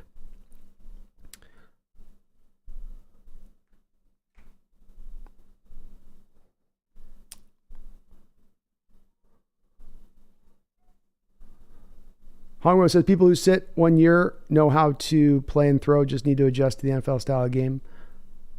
JAVFX says, what are some good mock draft simulator sites? Well, I prefer the PFF one myself. I like it because I can build in different, they've got the customization in there now where you can use sliding scale to teams reaching for need, randomness. You can build in certain parameters within the mock draft to get a little bit more of a realism mold, I think, applied. So, I do like the PFF. Now, the problem with the PFF one is that they just shut it down to just 2 rounds for folks. I do have the subscription, so I can do the full 7 rounds with it. But that's the one that makes it a little bit tough, is that you can only do the 2 rounds. I didn't like the other ones I've used so far, JA. I've not found him to be very accurate or updated or on it. So I don't have a good answer for you. Maybe somebody in the chat will have a good one that they lean into. Hongwoo says Jalen Hurts also was good last year in college. I mean, the 1 year in Oklahoma, Jalen developed a lot that year. Yeah, but you'd acknowledge Hongwoo Lee, like he wasn't the same player at Oklahoma that he had been in Alabama, which caused him to get benched in favor of Tua Tagovailoa, right? Which is kind of just to my point on this a little bit of guys progress and get better over time, you know? And Jalen Hurts at his age, where he was at Oklahoma, where he had that good year at the final year, he's a couple years older at that time than having transferred from Alabama. He's a couple years older than where Anthony Richardson finds himself right now.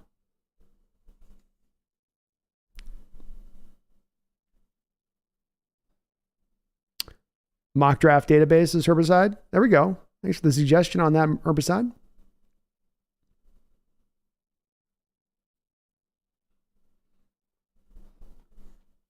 Mark, thank you for mentioning that. Please hit the like button, sub up if you're not already. I do appreciate it.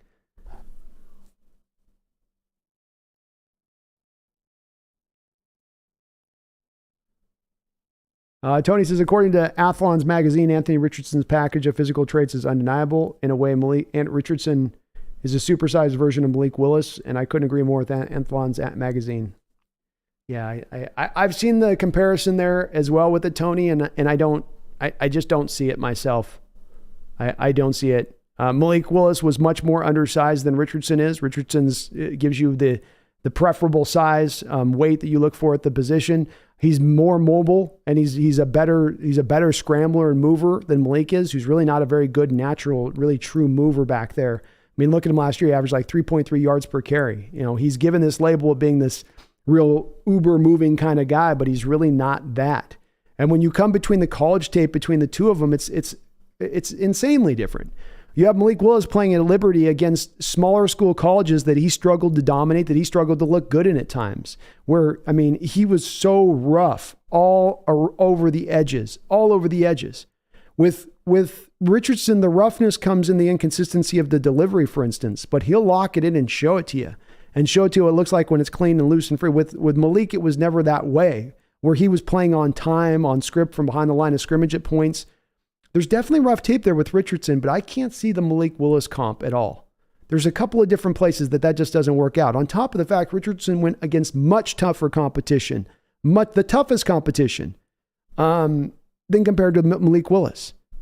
You know, I think that I don't know. I can't see it.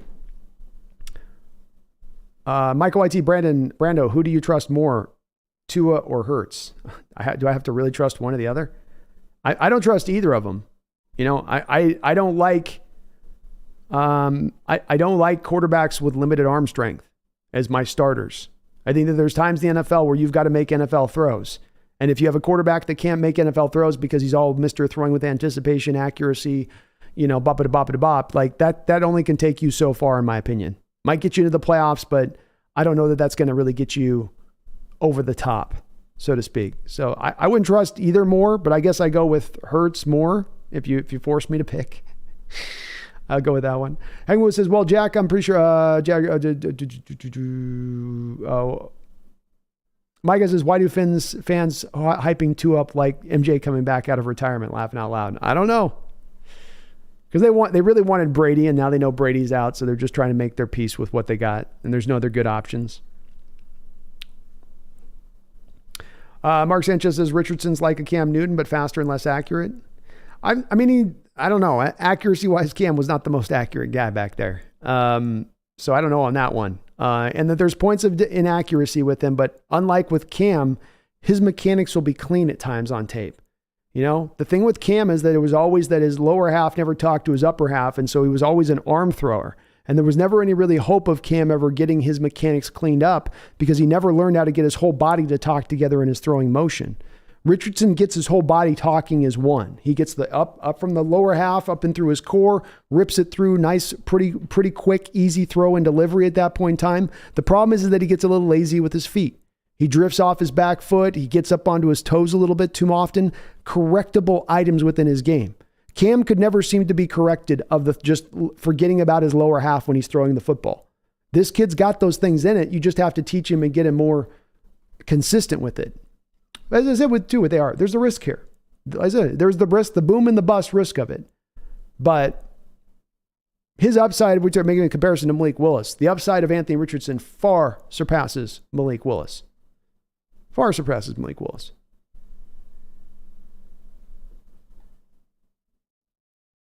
Random McDaniel, thank you for the $5 donation, man. I appreciate you. It says Bobby, Bush, Mayoa, and Nwosu could potentially be a special group. Mayoa. Mix in DT and Brooks, Darrell Taylor and Brooks, and we're deep. Not to mention what Will Anderson would add. Well, Will Anderson would definitely help things out. He'd bring the room together, wouldn't he? Mayoa. I'm blanking on your Mayoa thing there that you're posting. I probably should be knowing who you're meaning on that, but that one's throwing me off there, Randall, a little bit. No, that'd be good. That'd be good, man. And you never know if the Cardinals do trade out and a quarterback's taken and you got 4 quarterbacks taken in the first 4 picks. Will Anderson's the guy at that point, Randall, right? Hard to see us passing on him at that spot. I think you jump on that all day long. Carroll, I think, would just be in love with him. I'm in love with him. Thank you, though, man. Appreciate you on all the donations today, man. Hope the baby's doing well out there, Randall. Jack Richardson's light years better than Willis. I agree. Yeah. And I understand, Hung Woo, if you don't want to take that risk with it. It's valid to say I don't like that risk on my quarterback here with the bust factor, because that is a real factor with Richardson. But you can't deny either that there is the boom factor there too. It's not that this is a guy that's like, well, there's no upside here either. You're just getting this big boom bust thing with no real. No, there's a boom. You know. Chris Bonta says, you're nuts if you think Dan Campbell would draft Jalen Carter. Well, I don't have a real strong feeling right now, Chris, about where Carter's going for sure at the end of the day on this as it stands either. So I made a guess. It's an educated guess. But we don't know for sure of what the general managers are really going to be on their outlook of this and how they view him as a player. So it's a guess. That's for sure. Tim DB11, late to the show. Love the draft, especially 2 future first rounders. I would have only picked Schmitz at 25, then Maze next. Exciting stuff. Go Hawks. I was definitely leaning to maybe doing that, Tim. So that was definitely something both of those 2 cases, that was probably the alternative option of consideration for me, rather than going with the directions I went with on it. But I still came pretty close. Came out with Schmitz at that point. You're probably right too, Tim. We're probably going to have to take him in the first round at that point, where he will probably be gone in the second if you do wait. So that's probably is going to be the way it plays out, but I'd be happy with that, Tim. I'd be happy if we go Mazi instead of Keanu. I'll be perfectly satisfied with that.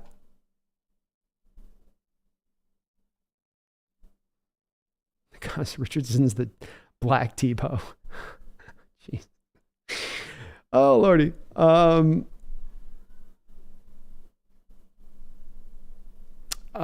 In utero says AR has an adjusted quarterback completion percentage of 64%. Which would seem to indicate in utero maybe he was having some drops happening on those receiving core just a little bit. Tony Wright says, Brandon, these publications are always wrong, and Athlon has your Seahawks taking in the first round, first pick, number 5, Miles at Murphy. Oh, first round pick, number 20, Osiris Torrance. Ugh. Oh, that's brutal, Tony. Those would be brutal picks. Oh, Lordy. Yeah, that's definitely. Well, they're on it again this year, Tony. At least they're consistently inaccurate at that point. New Blacks, I'd love Richardson at 5. He will only be 22 this upcoming season and can be corrected on some things. I think this is very much worth the reward. As I've said with this too, New Blacks, I'd prefer going other directions. But if they went with Richardson instead of doing those other directions, I would support it for the very reasons that you propose. I trust that you're going to be able to get to this kid's top side. It's going to take a little bit of time. You're going to have to sit him on the bench for maybe a year or 2. But the player that you get out at the end of that may be the best quarterback in this entire draft. Is that worth the risk? I don't know. But it's a fun conversation. Michael YT says, am I the only one that thinks there's no way the Jets can get to the Super Bowl even with Rodgers? That's a good question. Can they get to the Super Bowl with that? I mean, that AFC is rugged, brutal. It's a battlefield. Even the division they're in is not that easy to go out there and take. I don't think that makes them a Super Bowl front runner, Micah, or that they're one of the creme de la creme of the AFC at that point. I think they're in the discussion that you have to talk about them. I mean, they've got an offensive line that's pretty solid at that point. You've got the defense that's is ready to go. If Breece Hall comes back and what he gave them last year at the start of the year, I mean, they're starting to kind of work with some elements, I think.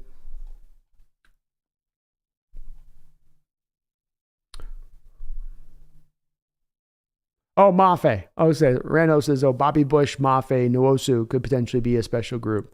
Yeah. No, they could. They definitely could. Nwosu and Mafe, you're getting some run stuffers who can give you some pass rush in addition. And Bush, if he can tap back into being that guy that can move and has got the speed back in them legs, could be that kind of group, man.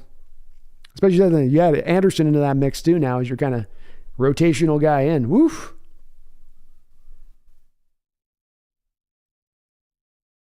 Okay. Thank you, Randall, for another $2 donation on the clarification there, man. When you put the Mayoa, it was making me think of Benza Mayoa. So I was like, Mayoa. Hank was sorry, I don't see a boom. He's not 15. He can learn footwork and accuracy by 22. Yeah, but I think one thing I tend to see in a lot of quarterbacks, Hongwu, that come out of drafts at 21, 22, is footwork tends to be the thing that's one of the last parts of the process they put together. So it's also, this kind of comes as a common thing that you see from young guys coming out in drafts, especially when they're young guys at 20, going to just turn 22. You would tend to see these guys have a little bit of light work. It's when they've got the mechanical flaws. I mean, somebody was mentioning like Tim Tebow. He's not Tebow. He doesn't have the huge ass windup, the lack of arm strength, the lack of accuracy. His windup is much quicker. But I understand, man. We might just disagree on this. It's all good. And Utero says, people keep acting like these quarterbacks can't improve upon things. All good quarterbacks develop and improve. They don't come in as finished products. Wonderful point. I can't put it any better than you did on that, man. That's the way I look at it as well. It's rare when you're going to it's very rare I'm going to take any player at any position who's 21 years old and say, well, that's who he is. And what you're doing in college when you're looking at these guys is not to find the finished product. What you're looking at is to say, does he show me stuff that I can build upon and teach on tape? And then does he have things that I can't teach that I want as physical attributes and traits that I value in the position? That's how I would think more often than I'm looking at it with. I think if you start looking at it, who's the finished product, I think you're going to quickly find yourself going for quarterback floor and not finding necessarily the quarterback upside guy. Because with most of the upside guys, it's rare you're going to have the Caleb Williams or the Trevor Lawrence or the Andrew Luck. Most of the time when I got to have the guy with the upside, there's going to be that carrying of the boom, the busty kind of risk with it.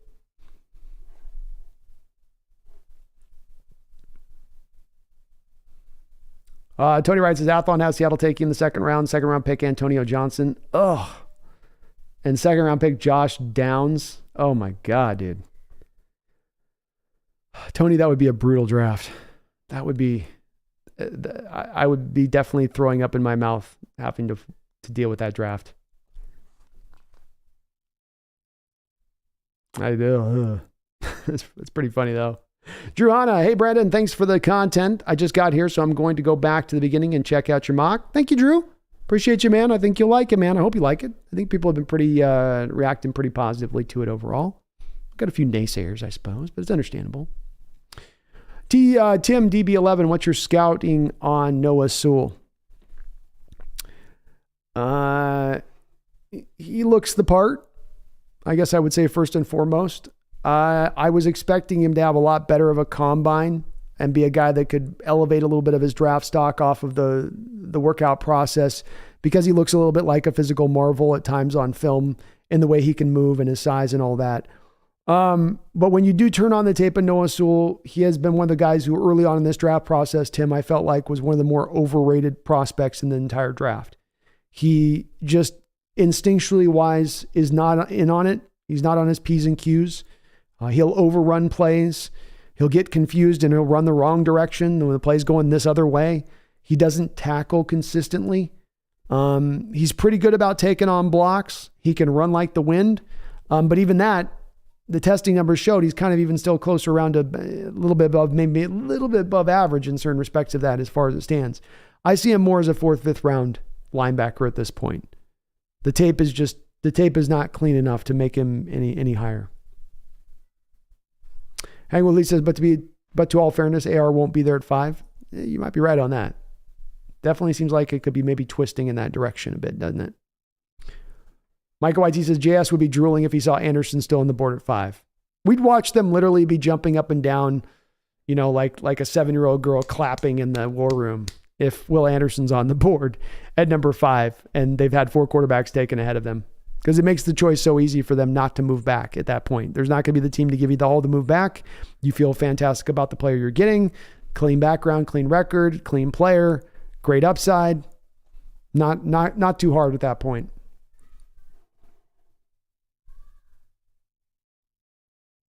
Jack says, I really want Anderson or Carter, but if Anderson is gone and Carter is removed from their board, then I'd be good with Richardson.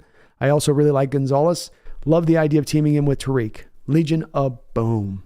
It's a great player. Gonzalez, my number 1 cornerback in this draft, Jack. And I think I'm pretty well in alignment with where you are with this, and that I would be willing to go probably the same direction of things. I might, if those 2 guys are off, say that my preference would be to move back at that point for the haul that you could get for Anderson or for Richardson. But if they just stand pat and took Richardson, that could make sense. The guy says drafting a quarterback in the top 5 with 13 games is stupid. It's not ideal. It's not ideal. I don't know if it's stupid. But that's why you got to get your evaluation process right and be able to read where the player's going and what you feel where his top end is at. It's a risk. No doubt about that. But as I say with all this, there's none of these picks that we build in to say that there's no risk involved. There is. And especially this guy who does have the biggest bust factor to him along with the biggest boom. Mark Sanchez, thank you for the $10 donation, Mark. You're awesome, brother. Appreciate you. Says the mock drafts I've seen are terrible. One had us taking Richardson at 5 and Addison at 20. Some of these guys just put crap out there to get views.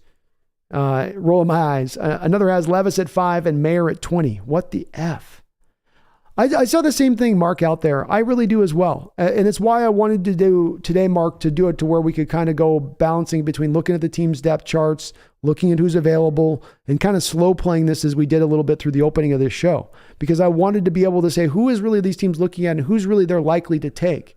Because one of the problems in doing these mocks, if you're just going to randomly out there like some of these publications do and be like, well, this guy should go there, and this is about right there, and that's the general tones, that should go there. You don't end up with an accurate draft, and you certainly don't end up with an accurate representation of the players who will be available where we're selecting at those picks. And that's why I wanted to do today, is to get a little bit of a better view of who's really going to be there available. Who are teams really more likely to kind of go there and select and pick, Mark. But yeah, I've seen some bad ones too, and both of those don't make any sense. Yeah, you could go Richardson at 5, but you're not going back to a receiver at 20 at that point. That's you maybe would go center, but let's face it, it's like a 90% certainty you're going back to the defensive line at that point. It's going to be Brian Breezy or Kalijah Cansey or Miles Murphy, maybe even at that spot. And yeah, Mayer at 20 is like, holy Lord. Absolutely not. Absolutely not, Mark, on that. Greg says, I just know that even though I disagree with it, we're 100% taking Anderson or Carter given the chance. As great as Anderson is, I think Carter's not only has the higher floor, but also higher ceiling. Well put, Greg. I like myself some Carter. I do like him. And I think that choice could end up being one that's being driven not by who the better player is, but by who has the cleaner background. And if it's that tip of the iceberg situation with Carter, where it's been the tip of the iceberg this offseason of this, if you guys could only see what he's really done behind closed doors, you'd want no part. Well, then the Anderson pick ends up making more sense if they go that direction. And it's why I've said I will support if they do, Grug, because I think that will be what the background information told Schneider at that point. And if it was telling me that and I was in Schneider's place, I would make the same decision. Michael Grower says, Uchenna was my favorite on edge next to Bruce Irvin, with honor and respect, of course. Of course. And he was great last year. Fantastic player. Mark says, I bet John and Pete pick someone that none of you are thinking of. They have done that in the past, like Taylor. Like Taylor, I think, was one. They have, yeah. Even to mark the Bruce Irvin pick that happened back in the day. That was one that at the time, a lot of people were like, what? Huh? What? James Carpenter? James Carpenter was such a crazy surprise that you had The Alabama head coach, literally in the draft room with Mark Ingram at the time, like they took Carpenter ahead of Ingram. What? Huh? It's possible, Mark. It certainly is possible. Utero says some of these mocks are put together with inside info, so it's something to monitor. Agreed. That's why I would say if you look at like Daniel Jeremiah or you look at Schrager, those guys have usually at the end of the year, they usually get pretty close in their mock drafts because of that inside information. Tony Wright says, Brandon, I like outside linebacker defensive end Will McDonald, 6'4", 230, and he's a good pass rusher and has 6 sacks as a freshman, 10.5 sacks as a sophomore, and 20.5 sacks as a junior, and 9 sacks as a senior. He's great, Tony. He's great. Twitchy. I mean, he has, Tony, in his bag what you want out the gate with pass rushers. First step quickness, dip, and bend. Those are a forefront skill set that you want in your pass rushers before you get to anything else from power to hand usage and all that stuff. He's got that. Now, he's got to develop the hands, Tony. You know, he's oftentimes running 100 miles an hour, and he's going to get there 100 miles an hour. He doesn't always have a plan of how to get there, but he's going to get there going real fast.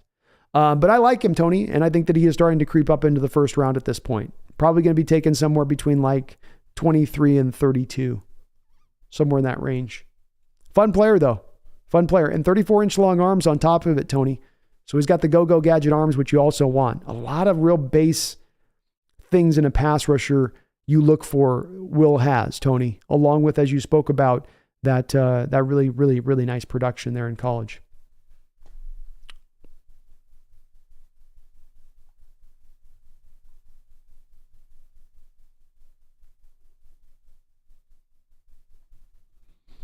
Tim DB11 says Clowney, wish list at this point. Rotation would be fire. I'd love to see it, Tim. Sadly, I think that the team has pretty much used up what they've got to use as far as cap space goes. I mean, you already don't right now as it stands quite have the amount of money that you need if you just stand pat in the draft and take the picks as they stand.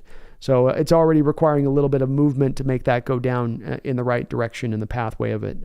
So I'd love to see it. If he brought it back, I'd celebrate it. And like you say, it would make the rotation fire. But probably a little bit beyond the cost of what they can spend at this point. New Black says, I could see Seahawks fans getting upset if we end up with Bijan Robinson in the somewhere in the first round. I could do New Blacks. I'll be talking to some people off the fence with that one. They're going to get mad about that. You saw it last year with the Kenneth Walker pick. People were like, what? Kenneth Walker? No. Yeah. Love out there to Bruce Irvin. Came back and helped us out. Good soldier in that respect. Hank Woodley says, that's a good example. Already think Richardson at 5 doesn't make sense, but I see a reason behind it. Just don't agree. But Addison at 20, why are we doing offense then offense? Yeah, it doesn't make any sense as a Hang Woo. There's no way. Not with the needs on this defensive line. You've got to, and again too with it, they're not going to last. You know, you get past the Kalijah Cansey, Miles Murphy, Brian Breezy. Okay, now you're into the next rung of Mazze Smith and Keanu Benton, and then it just gets real lean. You know, we can't afford to wait on that one Hong Woo, and yeah, there's no way. There's no way. The only way I could see you taking a receiver at 20 is if you took like a Carter or a Tyree Wilson, or not even Tyree Wilson at that point, some defensive lineman then at 5. Could be the only way I would really see it going down. Mark says they also took guards and made them into a O-lineman and a tight end to a defensive end. We didn't do that last year, and I hope that continues. That's true, Mark. They pointed out to maybe last year there was a little bit of a change in their draft strategy that is part of why it was able to bear out the success that it was able to. Johnny Wilco says, I wonder how long until Arizona trades their pick. Seems like it's going to happen at some point, doesn't it, Johnny? Does seem like it's going to come down at some point here. Hard to see them just standing pat. Michael says, hey, B, what about Sanders out of Bama and then went to Reason to A&M and killed it? Linebacker, great film. Yeah, he went to Arkansas, Michael.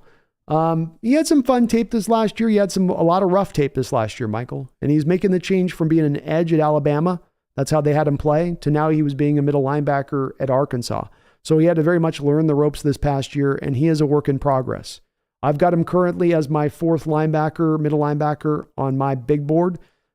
He's got great size. What's nice about him, Michael, is he's like Trenton Simpson, where you can give him some snaps coming off the edge and he can be a pretty good pass rusher for you as well. So he offers you some versatility within that, but you've got to trust that you can be able to train him up in the ways of the middle linebacker and get him up to speed in that respect of things. That's the question with him at that point.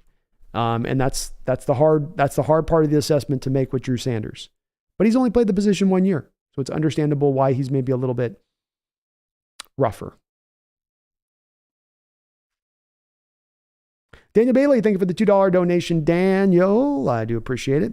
He says, I saw Nolan Smith wants to be a Seahawk.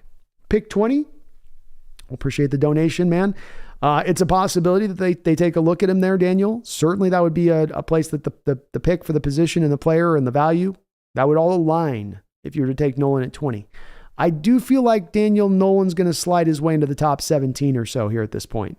Seems like he's a guy that's really rising up the charts to a degree. And so I'm with the evaluation process as it's gone, I think he's going to maybe be off the board by the time we pick. I had him going off the board, Daniel, in the mock that I ran today. Cameron, yeah, we might have accidentally had you timed out there, Cameron Bird. We didn't mean to do it there. Little fat finger. My bad.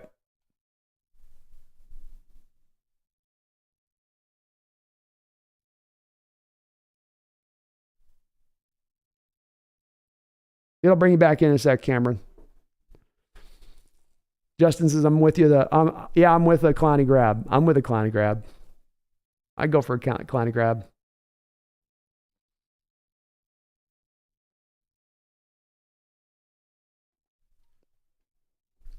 Mark says, if this was the 90s or the 2000s, K9 would have won in the first. In that time period, Bijan would be a top 5 all day. Agreed. I mean, my comp, and I think it's a pure comp at that, is LaDainian Tomlinson for Bijan Robinson. And I think that he's, LaDainian went, to your point on that, Mark, top 5. So, yeah, I agree. I think Bijan would have absolutely been a top 5 if this was 90s or 2000s. You're right about K9 too. K9 probably would have been a top 15 pick. Even going higher in the first round, maybe not to the top 10 or top 5 phase of things, but certainly top 15. And Greg, I agree. We're going to try to trade down, man. I think we're going to give it a shot. Michael says, got it. Arkansas, got it. True. Good point. Yes. He's a good player, Michael, but he took a long time for me to warm up on him because there was a lot of tape I had to go through on Drew that was really rough, where you could see the guy learning the ropes and not quite knowing where he needed to be and how to get there and, just getting caught out of position at times. And then there's times where it looks brilliant on tape with him, where it looks great, and it's like, wow, if this guy can turn it on like this on a snap-by-snap basis, look out. Tough assessment. One of the harder assessments in this entire draft. Paul says, Carter could be the biggest bust in years. Low production last year, legal issues this year, poor performance at Combine, bad performance at Pro Day. He's got it. The potential's there with him on it. No doubt about it. The potential is there with him on it. Some upside too.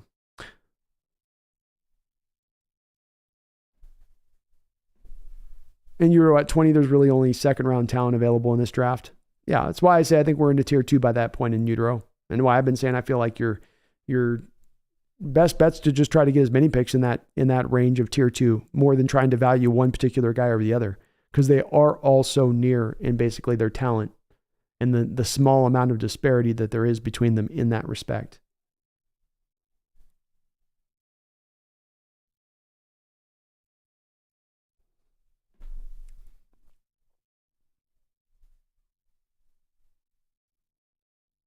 A little more coffee, folks. One sec.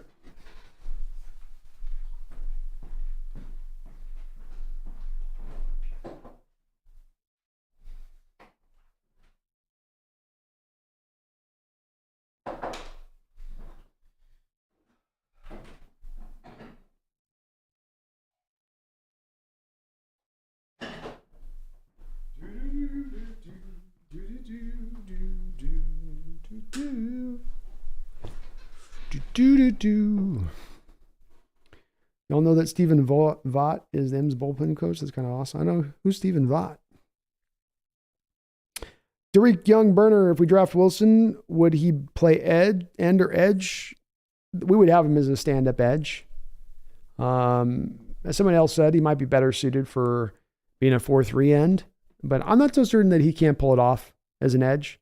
Tough part with Tyree now is we don't have the testing numbers to kind of confirm what we're hoping to maybe see with that, which would have been some of the explosive testing scores to make you feel like he can rock the wide 9 and be able to still get to the quarterback at the NFL level.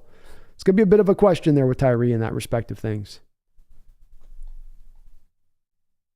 Hard to say. As Hung would say, he might be 4-3. It's hard. He's a hard player to project out a little bit too.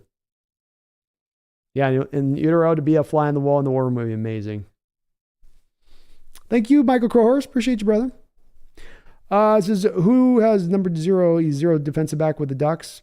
My goodness. That'd be, I think you're talking about Gonzalez. He's great. Corner. He's awesome. He's awesome.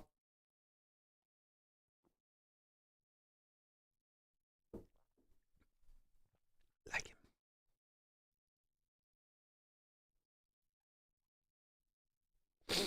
All right. Well, we gotten past 4 hours here on the stream today, and we're going to do this a semi-short one here. So I'm going to try to be bouncing back on Wednesday. It's going to probably be a Wednesday afternoon show because we're going to be doing Wednesday nights, the B&B show this week.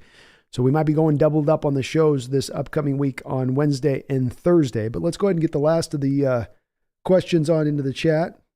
What are you looking at? What are you looking at? And we'll kind of put a wrap up on this little show here today. A little wrap. And Euro says, I would pay so much money to sit in the war room while they made their board and draft day. I wish that was a thing. Oh, that'd be amazing, Euro.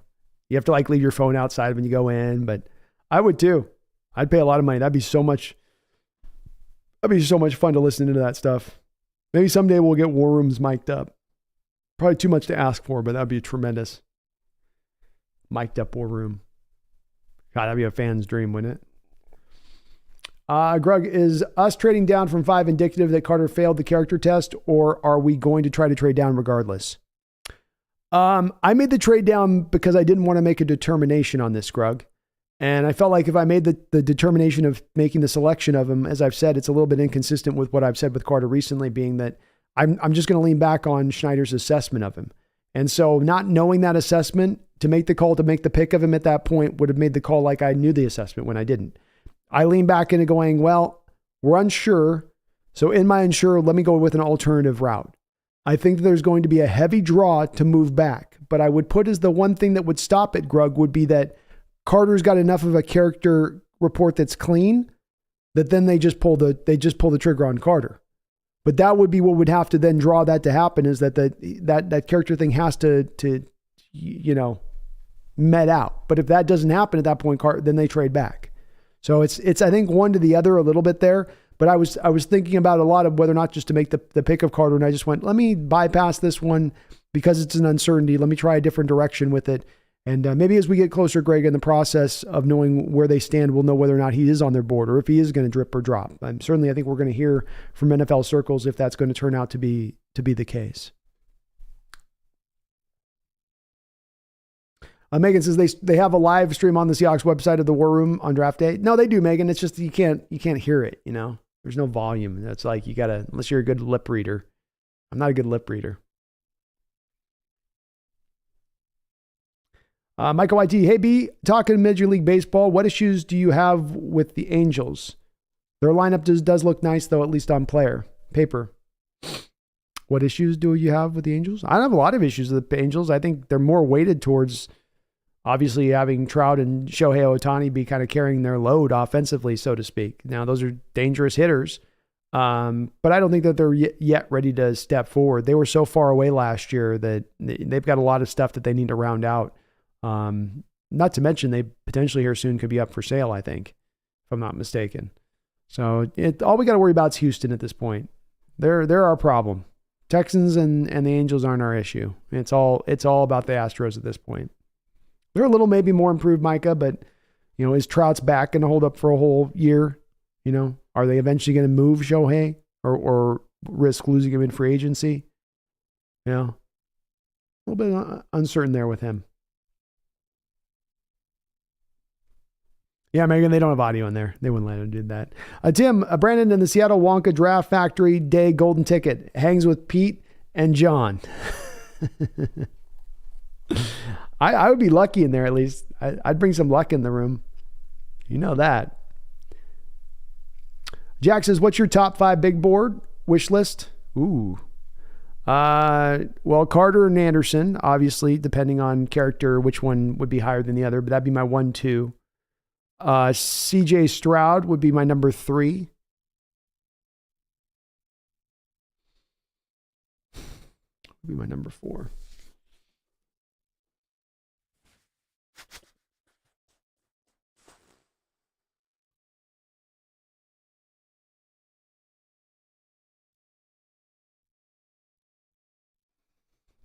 I'm thinking of my last 2 here. Oh, Bijan Robinson would be my 4. I'm not saying Levis. Levis is not going to be my top 5 players. Who'd be number 5?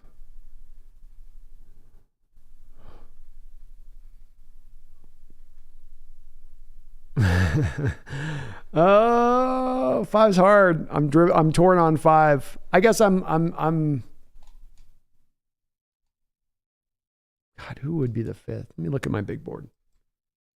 I mean, I'm kind of gonna say maybe Tyree Wilson, but I'm also like not loving that answer.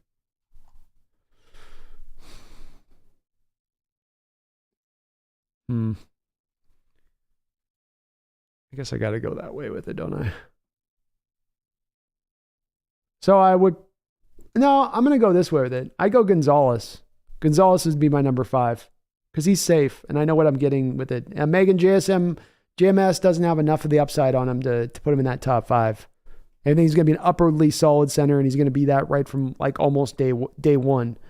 But no, I can't quite get there with him being that top 5, but that'd be my top 5. I feel good about that. And Udero says we could always pick at 5 and also trade up in the first round with our 20th and another pick. We could. 100%. 100%. And I think if you don't trade up in that 5, to your point on the Udero, if you just pick at 5, then you're probably likely to then be trading back on that pick 20. So I would say so. And the thing that stood out to me at that pick 20, if you want to move back to me, is that there's you may have the second best receiver in the draft sitting there on the board at that point, which would cause a team to maybe move up for them. I watch Witherspoon. What do you mean by Witherspoon? I watch. Did I say Witherspoon? Jack says, I like it. I like it, B. That's a good list. Thank you, Jack. Pretty good about that list overall. I think with just Tyree, it's just too much. With him, you're not sure. And with Cansey, you got the short arms. With Gonzalez, he's going to be a Aqib Talib in this league. Like, I think I just know he feels pretty safe. And then that's what he's going to be. Micah says, kind of ironic how Lamar announced that he wants to be traded just before Harbaugh talks at the owner meeting because the reporters started to mob him right after. I'm sure that there was a purposeful approach on from Lamar's standpoint of thing to present that at the time that he did. You know, these games get dirty. You know, you start jabbing out eyes and punching in the groin. When it comes to millions and millions of dollars, everything is fair game. So Ravens just got to get out from under this. The longer they make this last, the worse this is going to get. And they can sit there and try to hold on and be like, we'll just wait for the best offer. But like I said, last year, bit them in the butt by doing this. Could very much do it again. Megan says, I respectfully disagree about JMSB, but a great list nonetheless. Nevertheless. Well, he's certainly one of the safer prospects in this draft. I'll say that, Megan. Like, I don't worry about the risk with him, and I think he will be an upwardly good player in this league. But those guys I mentioned, I think, do have star potential in what they're bringing to the table, which I'm not sure if I can quite get there, which if maybe just test a little bit better. But boy, those numbers were pretty pedestrian across the board. Hard if you don't have upwardly great physical measurables to be that guy in this league. But if there's one position I guess you can maybe do that at, Megan, it'd be the center position, right? I'd be happy with any of the 4 quarterbacks, Will Anderson or Carter at 5. I'd be happy with all those except for me, I just can't do Young. Just can't do the Young. Tim DB11, DTR in later rounds if we don't draft a quarterback early. Yeah, man. Yeah. Of the later round quarterbacks, he's probably once you get past Hendon Hooker, of all of the rest that are in this draft, from Clayton Toombs to Stenson Bennett, I think DTR is my favorite of the remaining group that's there, Tim, in that back end collection, so to speak. That back end collection.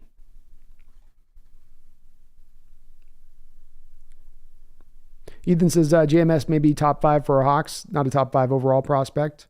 Could be. And I agree.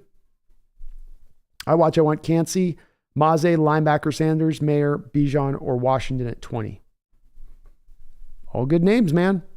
I don't think I can't get with Mayer at 20, man. Not with a 4.7 40. I can't take a tight end in the first round at that point at 20. But all the other guys you mentioned, I'd be all right with that. Mr. Isaac says, hey, Brandon, what's up? Love the mock draft. Thank you, Mr. Isaac. Appreciate you checking it on out. I do. And yeah, DTR looks good. He's got mobility. He's got good arm strength. Pretty accurate. There's a lot, especially you're talking about a later round guy, to get kind of some of the skill set that he brings from a physical standpoint. Pretty good. Jack says, do you hate Zay Flowers? Nope. I don't hate him. I've got him as, Jack, my 4th receiver on my board.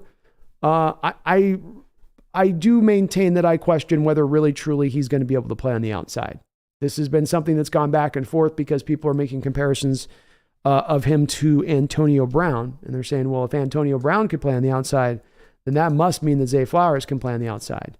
And I look at Zay Flowers at 5'9", 182 pounds. He's got 29 and 1/4 inch arms. So he's almost got pure 29 inch long arms. That is very, very short arms. So Zach, from my standpoint on it, I don't see the guy that's going to be able to play on the outside. The 4.4 is nice, but it's 4.4 on 5'9" and 180 pounds. It's not 4.4 on 6'1", 205, And so he's a slot-only guy to me at that point. And if that's the case, there's value there for him and what he brings, but you're a slot-only guy, really. That's where I'm going to have to line you up. And I just don't buy him being able to play on the outside. I think he's going to get pressed to death. You watch him on tape. Watch Jack when he gets off of his releases. Everything with him is like he does 50 little and then gets into his route. And then gets into his route. And at the NFL level, you're not going to be able to tippy-tap step it 15 times and spend 6.5 minutes in your release to get off the line of scrimmage and get clear from the press. And then I don't think he's got the quick release ability to him to get off press on the outside. In the slot, it's a different story. It's not going to belabor him as much. But asking him to do that off on the outside, I don't see it happening. And Euro Mazi's a must draft. I could see how you see that. Tim DB11 says, what's the best way to support your channel? I think the best way to support the channel would be to go to Patreon or to become a member of the channel. I'm working on right now, folks, for members of the channel. I'm getting ready to kind of announce this. I just want to figure out exactly how I am going to do this. But I think we're going to start to be doing like a bit of to eventually kind of lead to eventually making this a daily show period for the full YouTube channel. We're going to start doing, I think, a kind of a daily show here for an hour a day. And we're going to do like Monday, Tuesday, Thursday, Friday, because we have the long shows on Wednesdays and Sundays.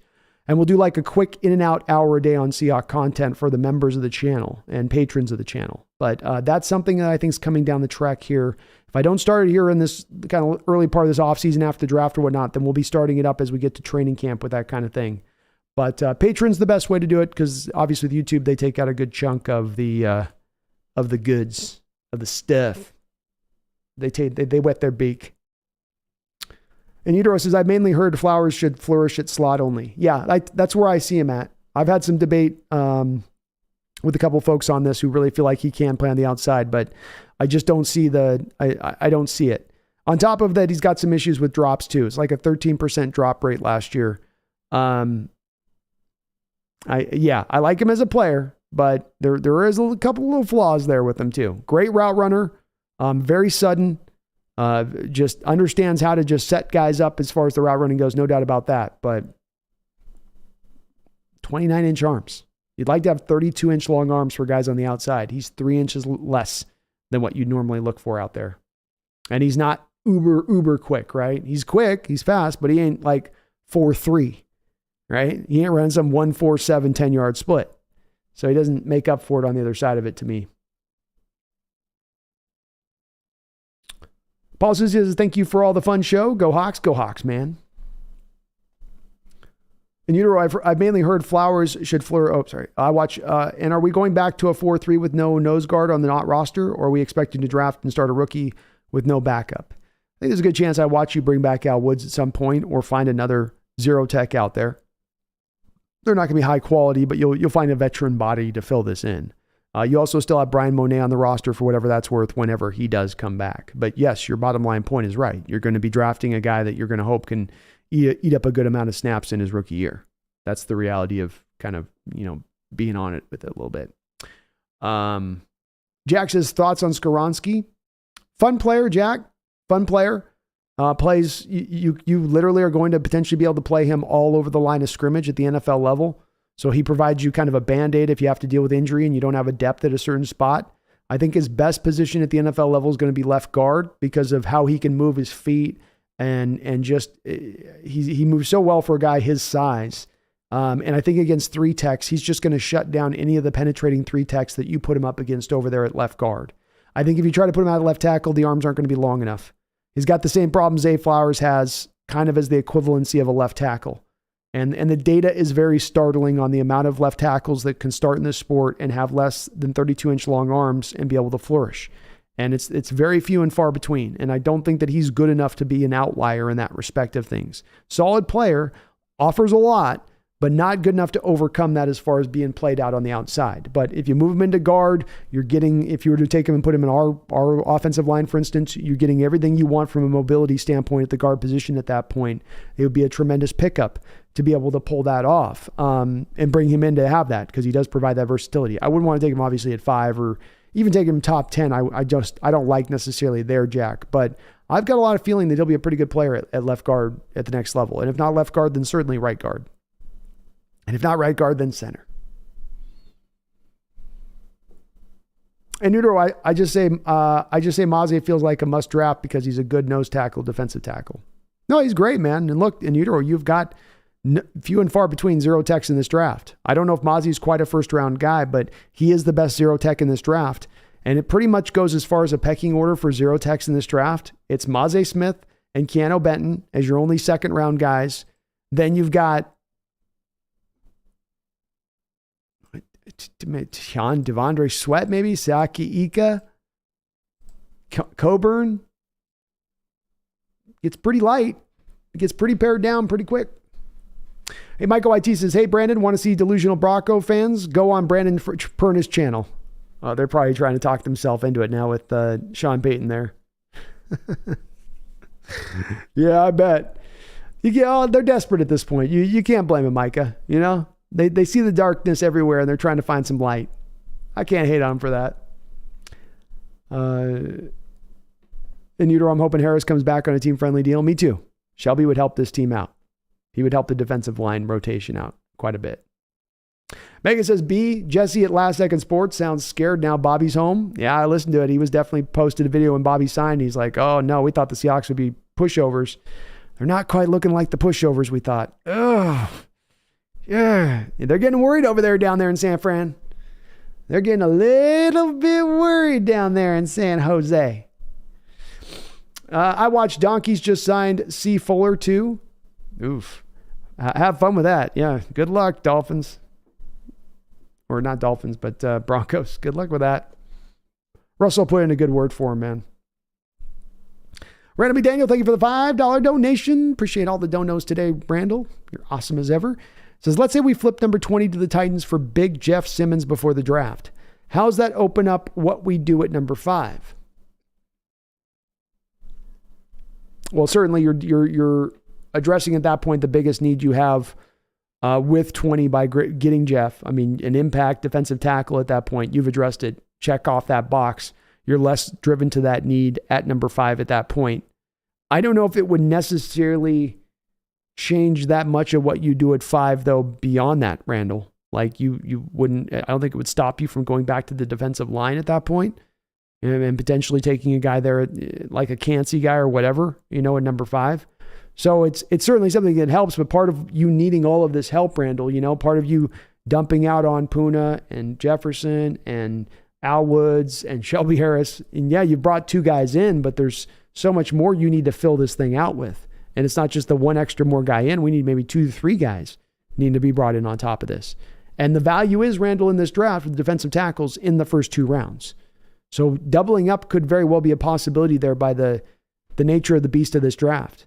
Whereas if you try to wait till the second round to then go back and double dip on that later, the guy might not be available there for you to pick that you really value in that way to make the selection at that spot, in my opinion. So I don't think it would really change their outlook, you know. One less guy that they go for the defensive line, but if they didn't take Simmons there, then they're taking maybe Breezy instead. So I think they're going with 2 defensive linemen, Randall, in the first 4 picks. I really do. And Utero says, I think Mozzie Smith's a late second rounder. That's where I think he should go in Utero.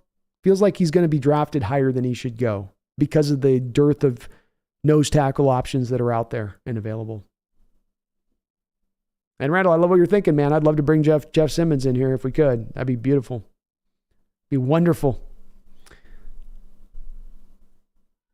Hawks fan, thank you for the $5 donation, Hawks fan.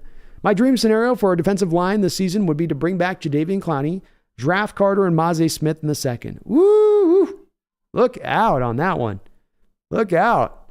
You got Jalen Carter down there. You got Mozzie Smith as your zero tech. Clowney operating around with Jaron Reed and Draymond Jones in there. It's a pretty killer group at that point, Hawks fan. That's a pretty killer crew. Hey, sign me up, Hawks fan. All day long, sign me up for that crew.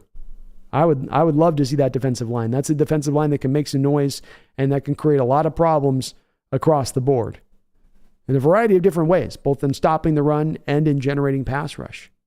So wonderful, man. Wonderful. And I'd love to see Clowney back. You guys know I got a soft spot for Clowney.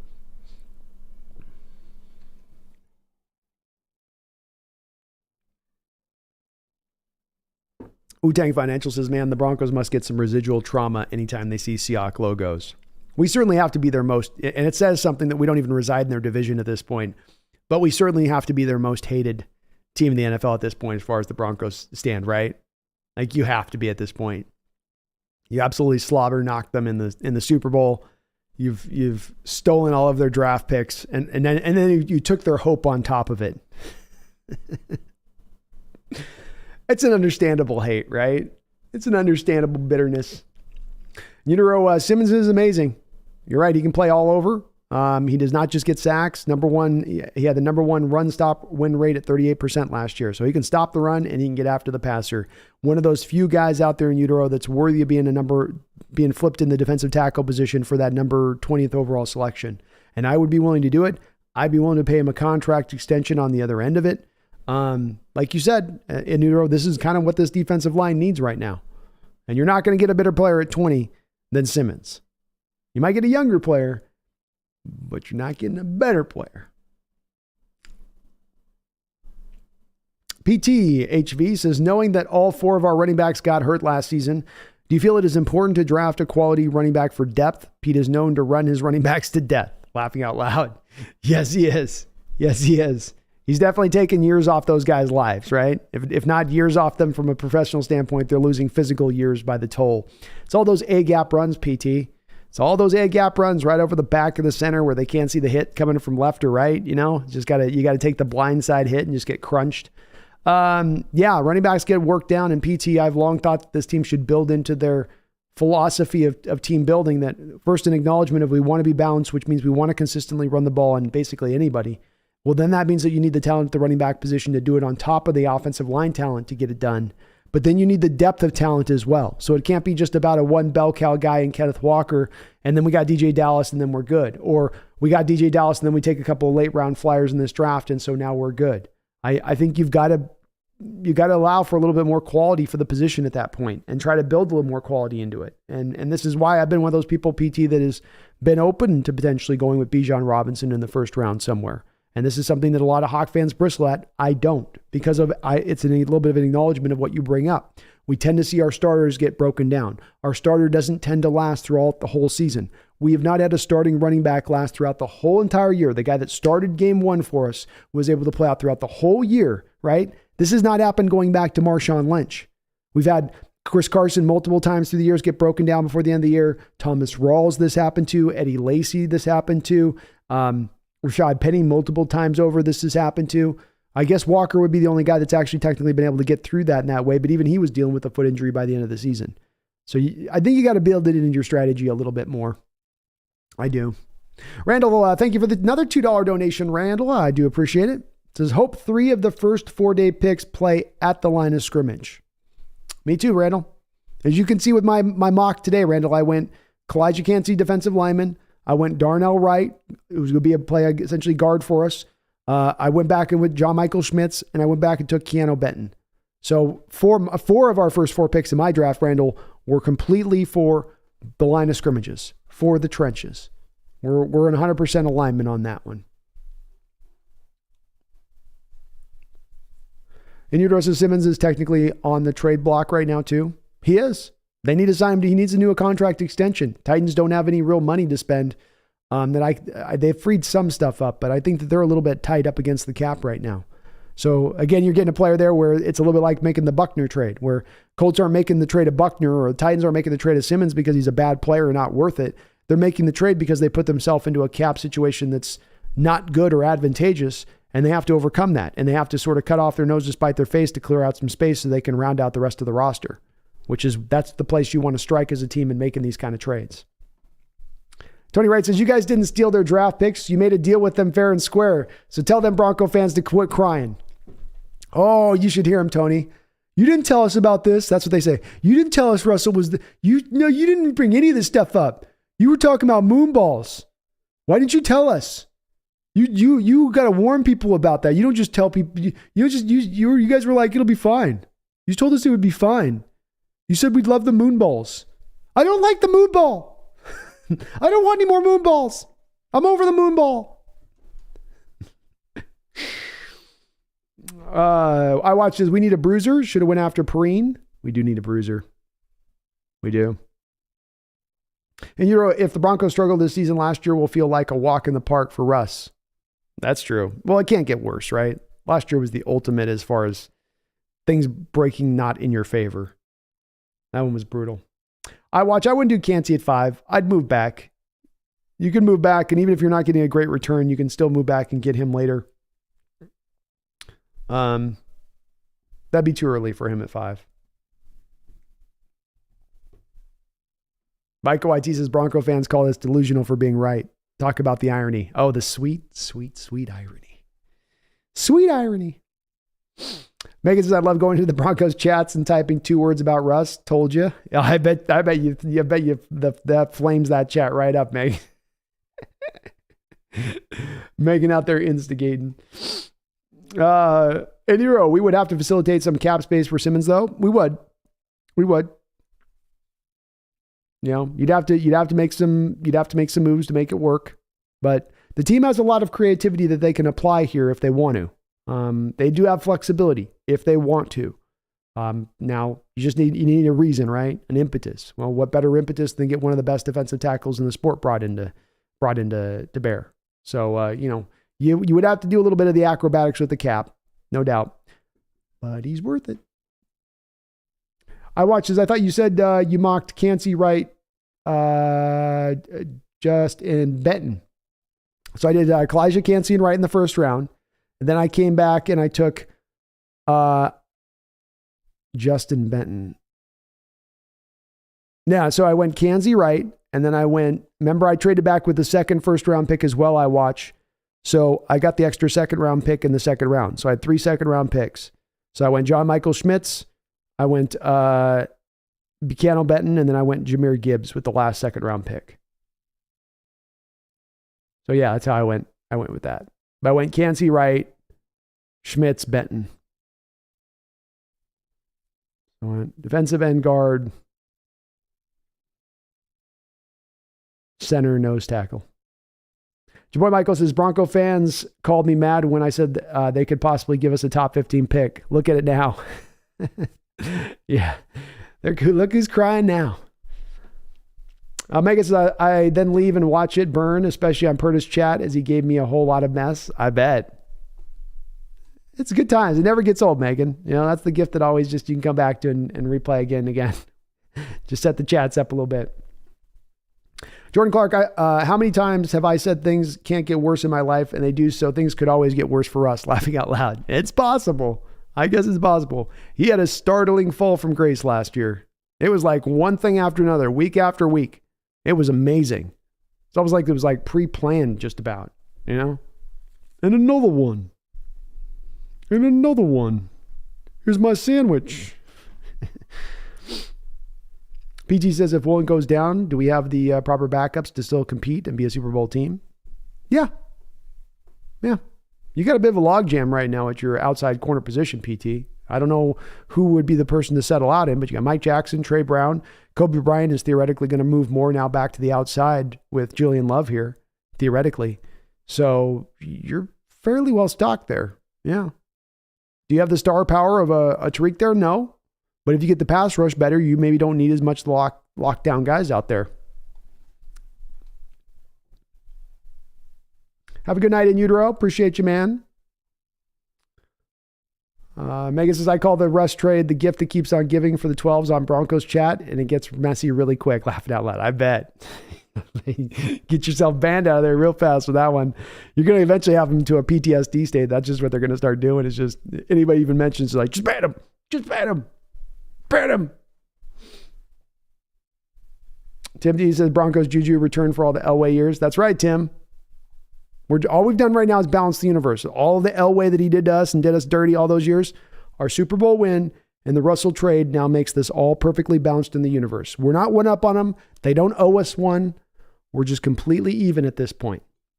Okay? Both parties walk away from the table. Okay. I think we've done what we need to do here now. I think this has been settled. Megan creates mayhem. You do great on that, man. I can see you doing that. ADL, the Hawks Nest, don't ask details, but somehow we managed to trade all our picks this year for picks 1, 2, and 3 overall. What 3 positions do you draft? Extra credit, which players would you take?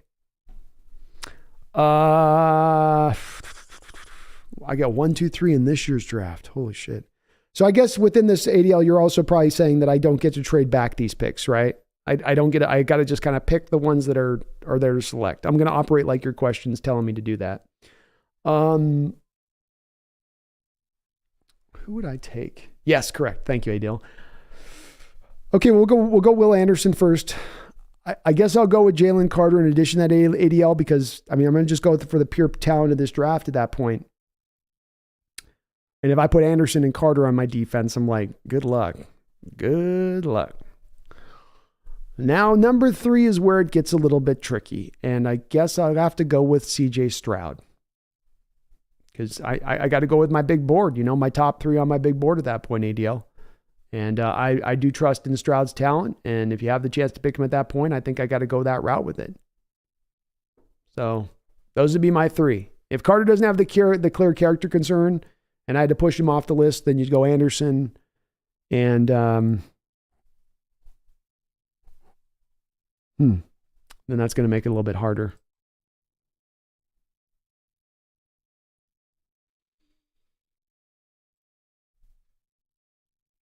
That'll make it a little bit tougher. Stroud would certainly still be in there, right?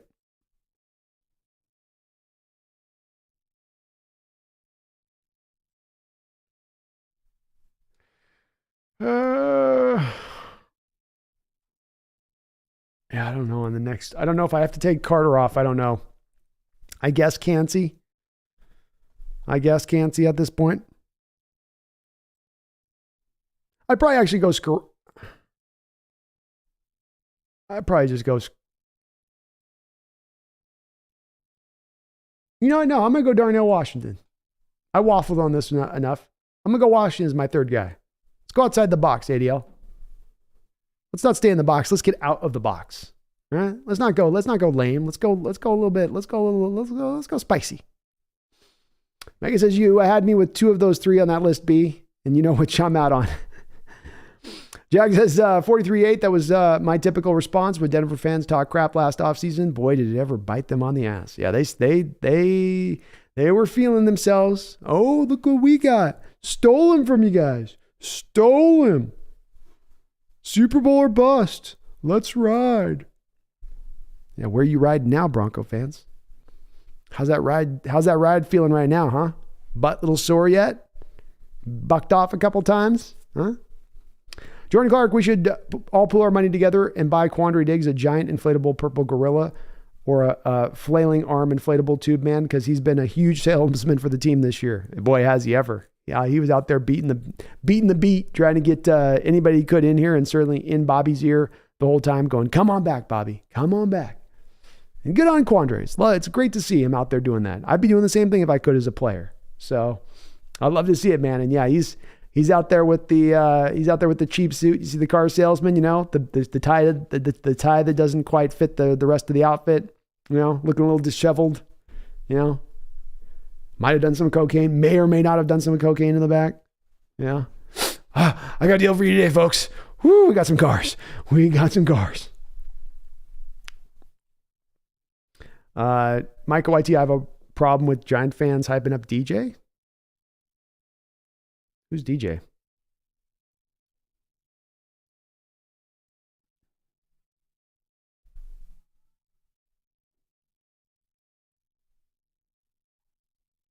Lowrider Chev says, you may have touched on this already, but do you see Arizona trading back in the draft? I kind of do, Lowrider. I think that some team's going to be willing to offer them a haul, and that they're a team like Chicago that looks at their situation, much as I predicted with Chicago, where I said this team's going to trade out of this first round pick. And it was just because it made so much sense. If you're a team that needs so many other different parts and you don't need to take a quarterback, it's almost a little bit of franchise neglect not to be moving back at that point. So I think that when it comes down to it, they are going to move. And I do feel like the tea leaves are telling us that 4 quarterbacks are going to be taken with the first 4 selections. It is a little bit of a prediction here, but it's...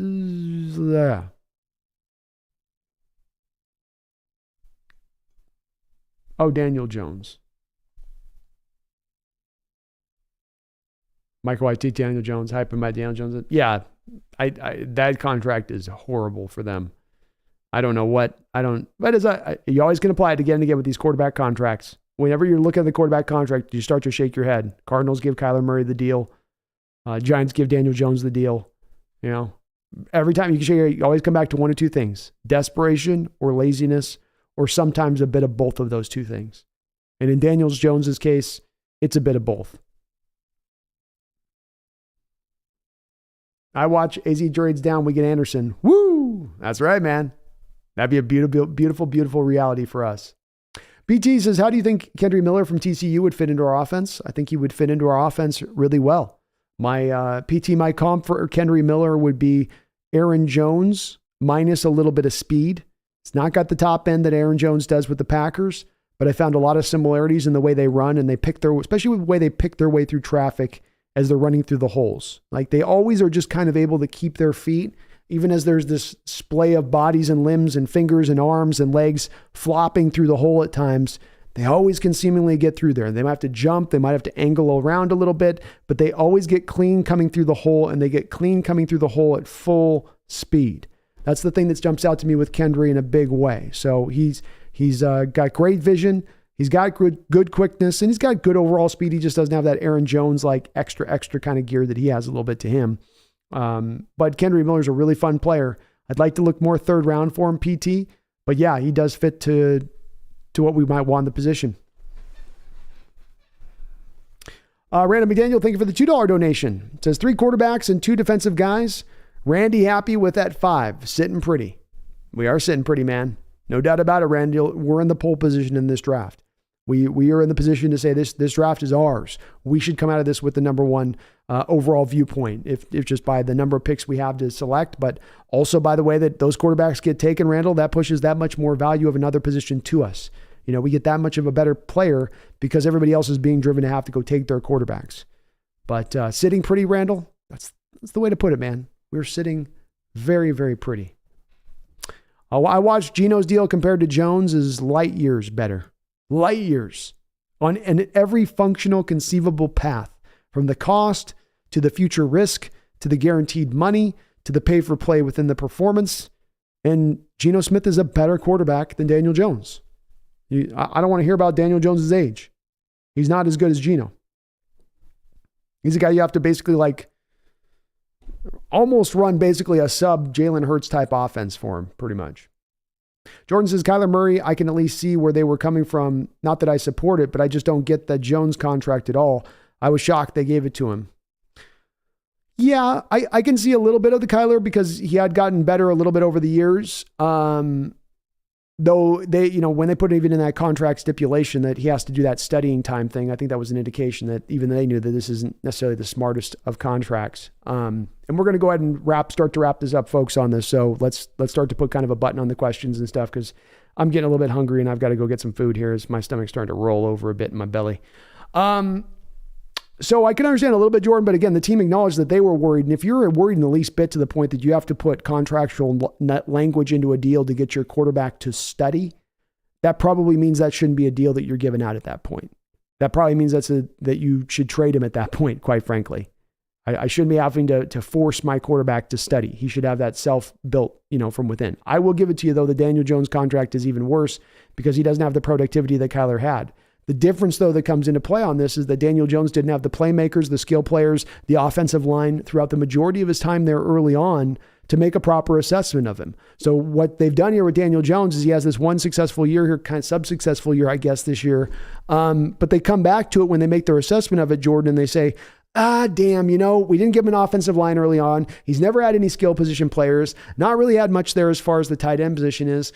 Oh, God, it's kind of hard to make an evaluation of him. But, man, we got to decide whether or not we want to pay him or not. This is one of the reasons why I often say, and this is one of the reasons that I harp on over and over, Jordan, where I say, you've got to get the team in place first, and then the quarterback comes in last. When you put the quarterback in first, there are so many ways that fails out for you. It fails out for you not only that the guy himself fails and develops bad habits and starts seeing ghosts and everything just goes to hell, but then when you reach the point of time when you got to decide whether or not to pay the kid, you can't make the proper assessment because you didn't put the proper conditions in place to allow him to go out there and then flourish. And that's what they've done. And it's now led them, because they made that one bad choice 4 years ago on Jones. They made that one bad choice 4 years ago when they didn't have the team in right and on point and in place. Now they still suffer from that decision making. And that's why I say we've got to drift away from these quarterback contracts, because it's stifling teams and it's causing them to get, held firmly and strongly in a way that they just, shouldn't, R. Sanchez, thank you for the $5 donation. I appreciate it, Mr. Sanchez. And I hope you're doing well tonight. It's good to see you in the chat. Says, I'm hoping we roll with 3 quarterbacks and 1 center this season. Well, your guy Drew Lock could probably play a little center, right? Sanchez in a pinch at that point. Yeah. Drew can do it all, right? Drew can do it all. But we might be carrying 3 quarterbacks. If you're taking a guy at number 5 overall, you're definitely carrying at that point, Sanchez, 5 QBs on the active roster throughout the course of the season. No doubt about it. No doubt about it. But you're going to have 2 centers. Unless maybe Sanchez, maybe they have Evan Brown listed as a guard. And then he's your fill-in at center and guard. You get the 2 for 1 on him at that point. So you might actually be onto something there. I know you were kind of joking with your post, but you might kind of be on it with that just a little bit. Tim DB11, Sunday night or Monday night screenshot showing what we got for Russell trade. We on 2 pages at this point. Tim B11, Sunday night or Monday night screenshot showing what we got for Russell Wilson trade. We on 2 pages at this point? Because we've got so much as a return, you mean, Tim? I'm not quite sure on your question. I'm sorry. I'm 5 hours in my eyes start to go a little bit cross. So I certainly am not able to kind of understand sometimes. I'm not sure what you're saying on that. Sorry, Tim. Sanchez, sorry, man. I did a midday stream today, but part of what I did the midday stream is I couldn't do it at night tonight. So I just can't do the 7-hour stream tonight. I got plans this evening. I know, folks, you guys would love for me to go another 7-8 hours and we would just be rocking like, just keep going, Brandon. Keep going. Don't ever stop. Don't ever stop. But I gotta, my stomach is hurting. I'm hungry. I'm thirsty. I'm going to probably, and just to let you guys know on this, and Sanchez, I want to let you know this, my members of the channel as well. We're going to be starting to do a bit of a transition here on the channel as we go forward a bit, because it's gotten really taxing trying to do the 5, 6, 7 hour streams, and it completely blows me out the next day. And if we're in the regular season or it's draft or something like that, that's all good.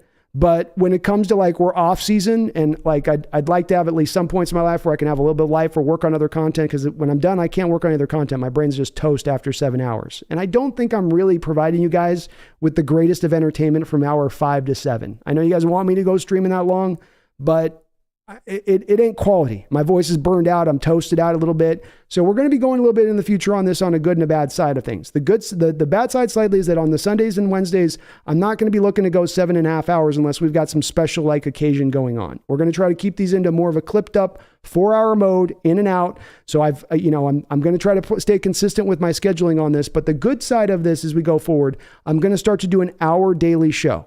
So I'm hoping that I can get enough coverage in that extra and doing the hour show Monday, Tuesday, Thursday, Friday. We'll do an hour show for members of the channel. So you're going to have to be a member of the channel or a patron of the channel. But Sanchez, I know you are, and we got a lot of folks that are. But it's just a way for me to now give some benefits to the members of the channel, but also just in the acknowledgement of I can't do the 7-hour stuff like twice a week all the time. It just, the brain's done the next day. I don't know if you folks have ever tried to talk for 7 straight hours, but the very next day, you cannot. I can't process a math additional problem like 2 + 2 = 5.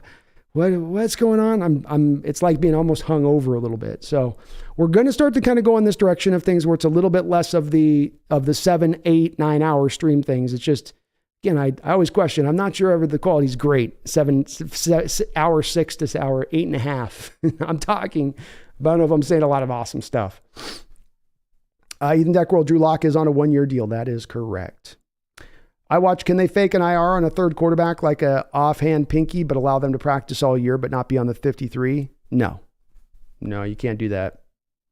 You could stash them on the practice, but then somebody else can grab them off the practice squad. So you can't really pull that off in that fashion of things.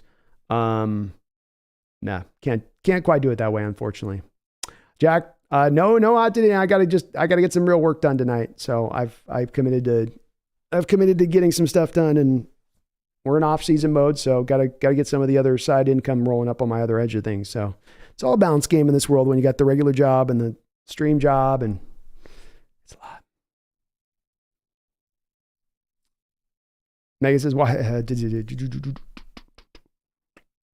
Take a break, man. But having all day or on draft days. Oh, we'll be doing all day. All draft days will be all day, 3 days. And there'll be special events like we get back into season. I'll certainly be streaming long in the season and on certain occasions with it. But we're going to be clipping this up a little bit as we go forward a little bit, just because I think it's for the best of the channel. Because like I get a lot of people, for you folks that do the live stream here, I get a lot of folks on my comment section that are like begging me to start getting out more shorter content. And while these live streams fit for a lot of folks that love the live streams, I'm missing out on a lot of my growth by potentially not building up a little bit more with the stuff. And some of these live streams are just taking too much time to where I can't do the short content, and like getting clips and stuff out would be way better for this channel and the growth of it. So it's a little bit of just trying to get a little more of working smarter, not harder here a little bit, for what's going to be better for this. But as I said, it'll be a bit of a push pull. So we'll go a little bit lesser on the Sunday, Wednesdays, but we'll be expanding it out it'll be a clean hour show a day, Monday, Tuesday, Thursday, Friday, in for an hour, out in an hour. It ain't going to be no 3-hour thing, but it'll be something for members, a little bit extra to kind of provide on the channel.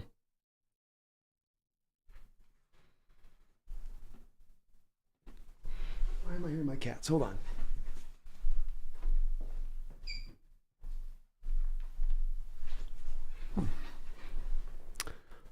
Jordan says, you need to just put cameras around everywhere and do edit TV thing. That way you never go off air. Not serious. Enjoy dinner. I almost feel like folks would be open to that, Jordan. I think that if I turned this into an IRL stream, I think there would be a lot of people that would be like, yeah, that's cool. Just do it 24/7, man. Just have it on all the time. So you're not probably wrong, Jordan. I do get the impression I could probably get away with that, but I'd probably burn myself out pretty quick. Always on camera. Ethan says, save the voice for Thursday night, opening day on the Crow's Nest. That's right. If you are a baseball fan, we will be doing opening night. I will be live streaming on Thursday night on the Crow's Nest. So if you are a Mariners fan, we also will be talking probably some football in there too. So get subbed up over there onto my baseball side of my channel there if you're not already, as we will be kicking off opening night, 7 o'clock this week. I watch as I love the live streams because you acknowledge and answer my questions. Thank you, I watch. I love where you guys' head's at, man. I love doing this too. So don't get me wrong. I am loving it. I just been trying to figure out how I can do this in a little bit of a smarter fashion. Cause like I said, I do get those comments about, getting the clips, which it's just, If you think about it, it's like, okay, to do the clips, I got to play back, cut the clips, find the clips in the right spot, re-listen to myself back up. Well, I got to create the 4 hours to do that, right? So it's got to just, as I often say to you guys in here, there's only 24 hours in a day. And man, if I could get 27 or 28, that'd be beautiful. But unfortunately, there's not. Unfortunately not. Space, no more 8-hour streams. No, we'll still do like for instance, draft, Space. Like I'm doing 3 days of the draft. We'll probably not do an 8-hour stream on the first night, but probably the second and third nights will be 8-hour streams. And there'll be special occasions where I will go that long. But yeah, kind of like I'm saying, man, I just don't think, I really don't think I'm being that. I think that it's fun at times, but I feel like when I'm into that hour 6.5, 7, like my brain's gone foggy, Like I'm speaking and saying words, but I don't really know at times what I'm even really saying at that point. It's just kind of like, rah. Pandemonium short clips talk about each individual move for the Seahawks make. You're out of perspective. Come to hear your perspective. Exactly. That's what I'm looking to do with this Pandemonium.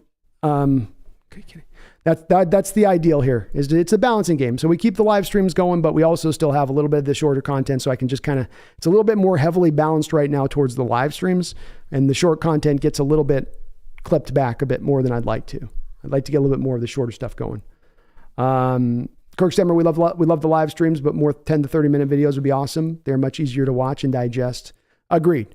And I think I'm missing a bit of an opportunity up to this point because I've been so weighted heavily, and live streams are great. We're doing awesome with it, and I love doing them, but we want to maximize our growth here too. And that means getting a little more time for doing the smaller content, the shorter stuff. Dayatel, what's the Seahawks' next move to free up space? Restructure Lockett or Disley?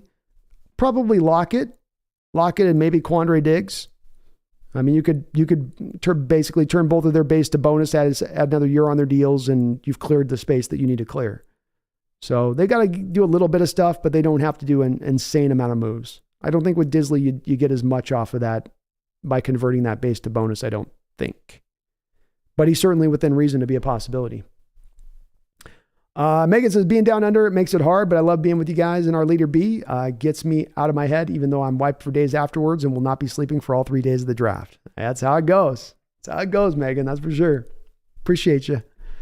This is, I totally get it, Brandon. I imagine it's like taking an exam at university. Afterwards, you just don't want to do anything. Brain is mush after.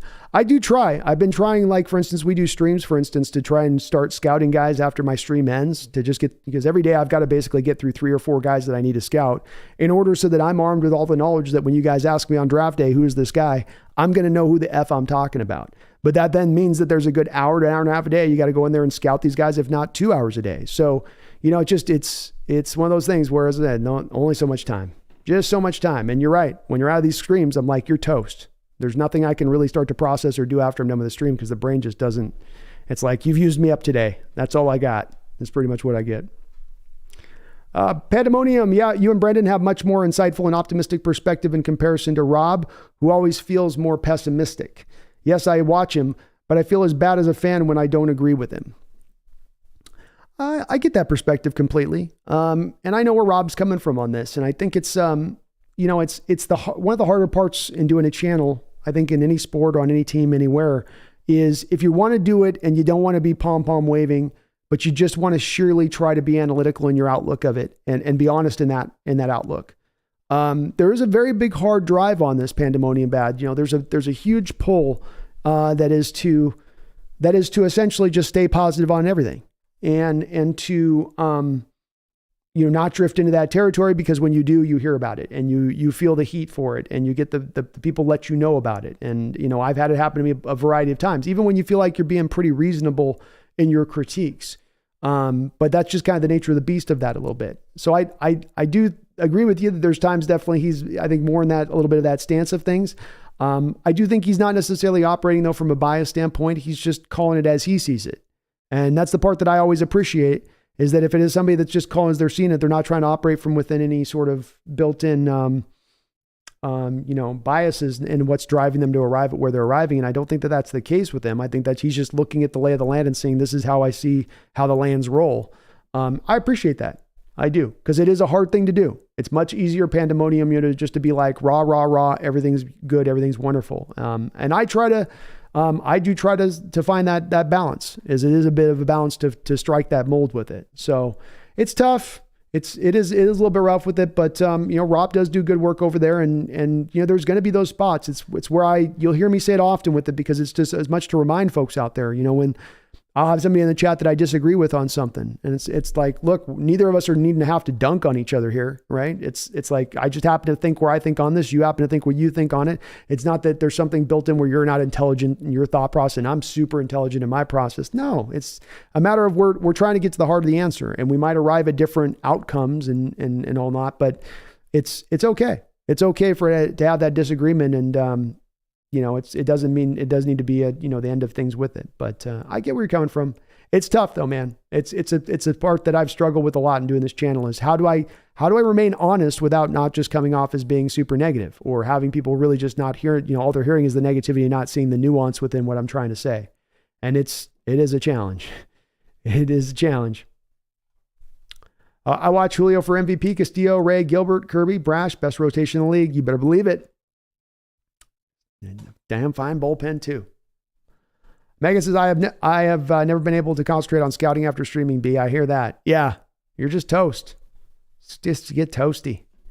Daniel, if McDonald or Felix and Dookie Azuma fall to us in the second, which would you rather have? I would take Will McDonald over Anduki Uzuma. Sorry, Felix. I'd go with Will McDonald on that. John Acevedo, I want a receiver at 20. Well, the value could be there for that, John. Value could definitely be there for that. You might have the second best receiver in the draft looking you in the face at that point. Ethan says, as Matthew McConaughey says in The Wolf of Wall Street, you don't want to implode. That's right. It's not good. Dayatel, JSN, Quentin Jefferson, Zay, Addison, downs for me. I like some of those guys on the list where you got it. Some of that's about right for me. I would probably put Addison ahead of Zay. I'm not as big on downs. Megan says, I found it hard to focus after the last few days, so my apologies for not being on my A game. B and 12s. No worries. You've been fine.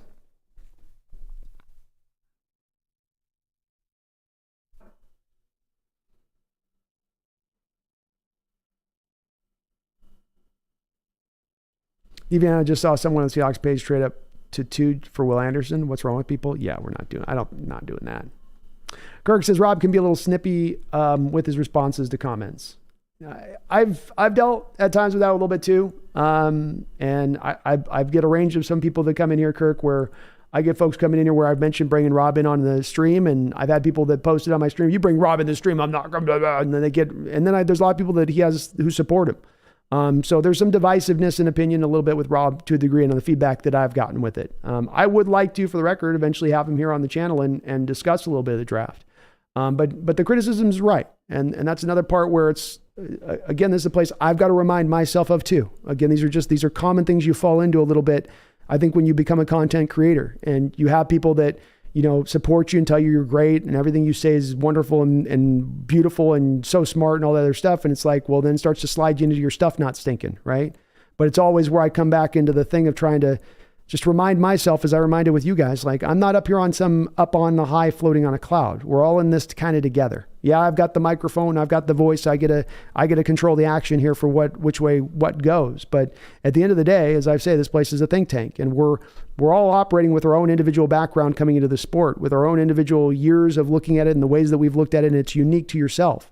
And it's the thing that's been pretty clear to me in doing this channel for these years is that there's always perspective and views that I haven't considered, even when I have gone to the depths of any given subject. There's always some angle that I have not looked into or understood, or I'm not considering. And you got to try to keep that in the forefront of your mind, but it is hard because your ego gets stroked, and yeah, people tell you that everything's wonderful and great about it. And you go, well, it's not. I get stuff wrong. I get stuff wrong too. But we'll get Rob on here hopefully at some point. Klivik, I like the underdog players of the position. Zay Flowers, Anderson, the wide receivers. Okay. Yeah, Zay Flowers, Anderson are good underdog guys. And Anderson does need to develop, or Richardson does need to develop, Klivik. Yeah, they're good receivers, man. Flowers and Anderson are fun. Fun guys. Why do I says issue with Rob? He's just an a-hole. Even his takes on things like he likes will tell you about how little you know about it in such a way as to not like him. Then pretends to never said things too. Yeah, it's a common thing that I've heard a little bit with it. And, you know, it would be worth if I was providing unsolicited advice. And again, it's a place that I got to be careful about criticizing because I don't want to throw I don't want to throw rocks in a glass house here. Why? Because I've certainly have probably the same reactions to people at times. And I can certainly sense myself being at times curt and short and not as open-minded, you know?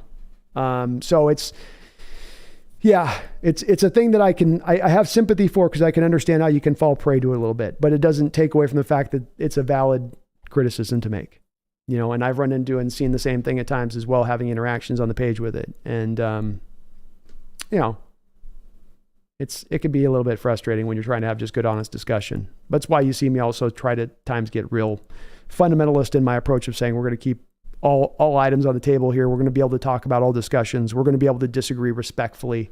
That's one of the reasons I keep that at the head of this class here a little bit and what we do, because I want that to be the mainstay, because it's so easy to slide away from that and get into the echo chamber and get into the groupthink. I don't want groupthink. I want different ideas here. And I try to make sure we keep that reinforced, because when you lose it, it's gone and you're not getting it back. Space, I have been streaming for 5 hours today, man. I've been meaning to wrap it up here. I just can't. I've listened to that Coleman guy, and he just seems smug and know-it-all. I wonder if he's perfect on his prospects, even Stingley every single year, laughing out loud. He's got his confidence, man. He's rolling big, you know, and you get a couple 100,000 subscribers and you got other channels and stuff, and as he is, I mean, you're probably going to feel pretty confident about your outlook on things and everything else. And all these things you guys are mentioning with are things that again, as I say, I don't want to be the guy throwing the rocks out of the glass house, because I can sense in myself at times, you know, I probably can get smug, you know, I can probably totally get into the know-it-all phase of things. I fight it. I don't want to be that way. And you guys are free to check me if I ever get into that edge of things. But, you know.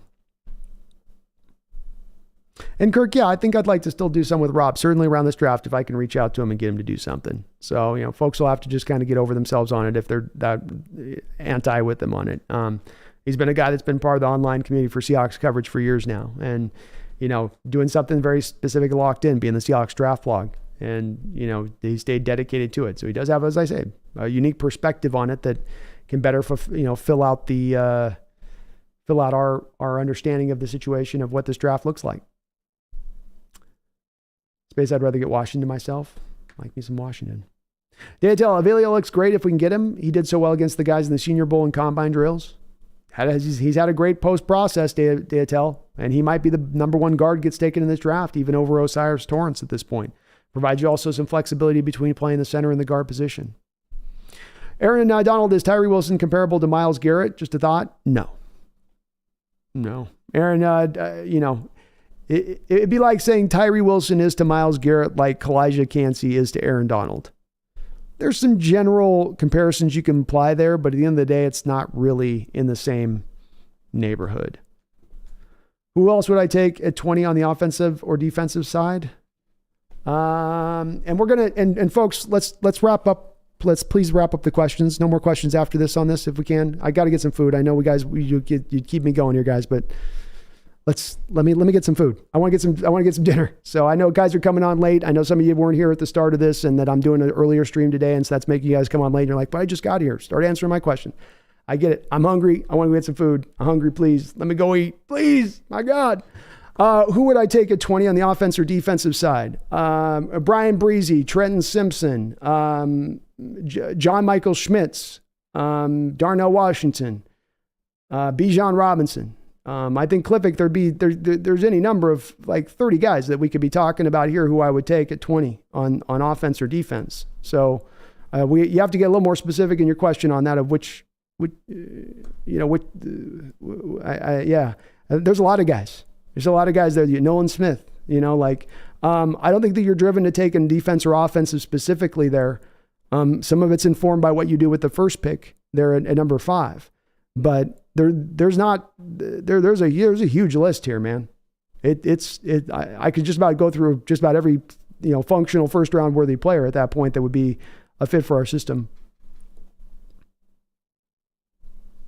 Why do I says, man, I get you not wanting to say anything about Rob. No, he wants that flack. Love you, man. Well, I appreciate Rob though. I'm not trying to pick my words carefully with him. I really respect the work he's done. He's been doing this for like 10 years. I mean, I remember the original time that he was out there in field goals on the message boards back in the day on field goals. And he's like, oh, I'm going to create this draft blog on my own, and I'm going to just do this on my own. I'm going to create this thing. And it was such an outside the box idea at the time. And so I know he's been grinding on this stuff for years and working hard for years on it. But I think the criticisms are valid as well. But they are also criticisms within my own self. I can see that I can certainly be applied to me at times as too, which makes it hard for me to criticize him for it because, pot call kettle black, something like that.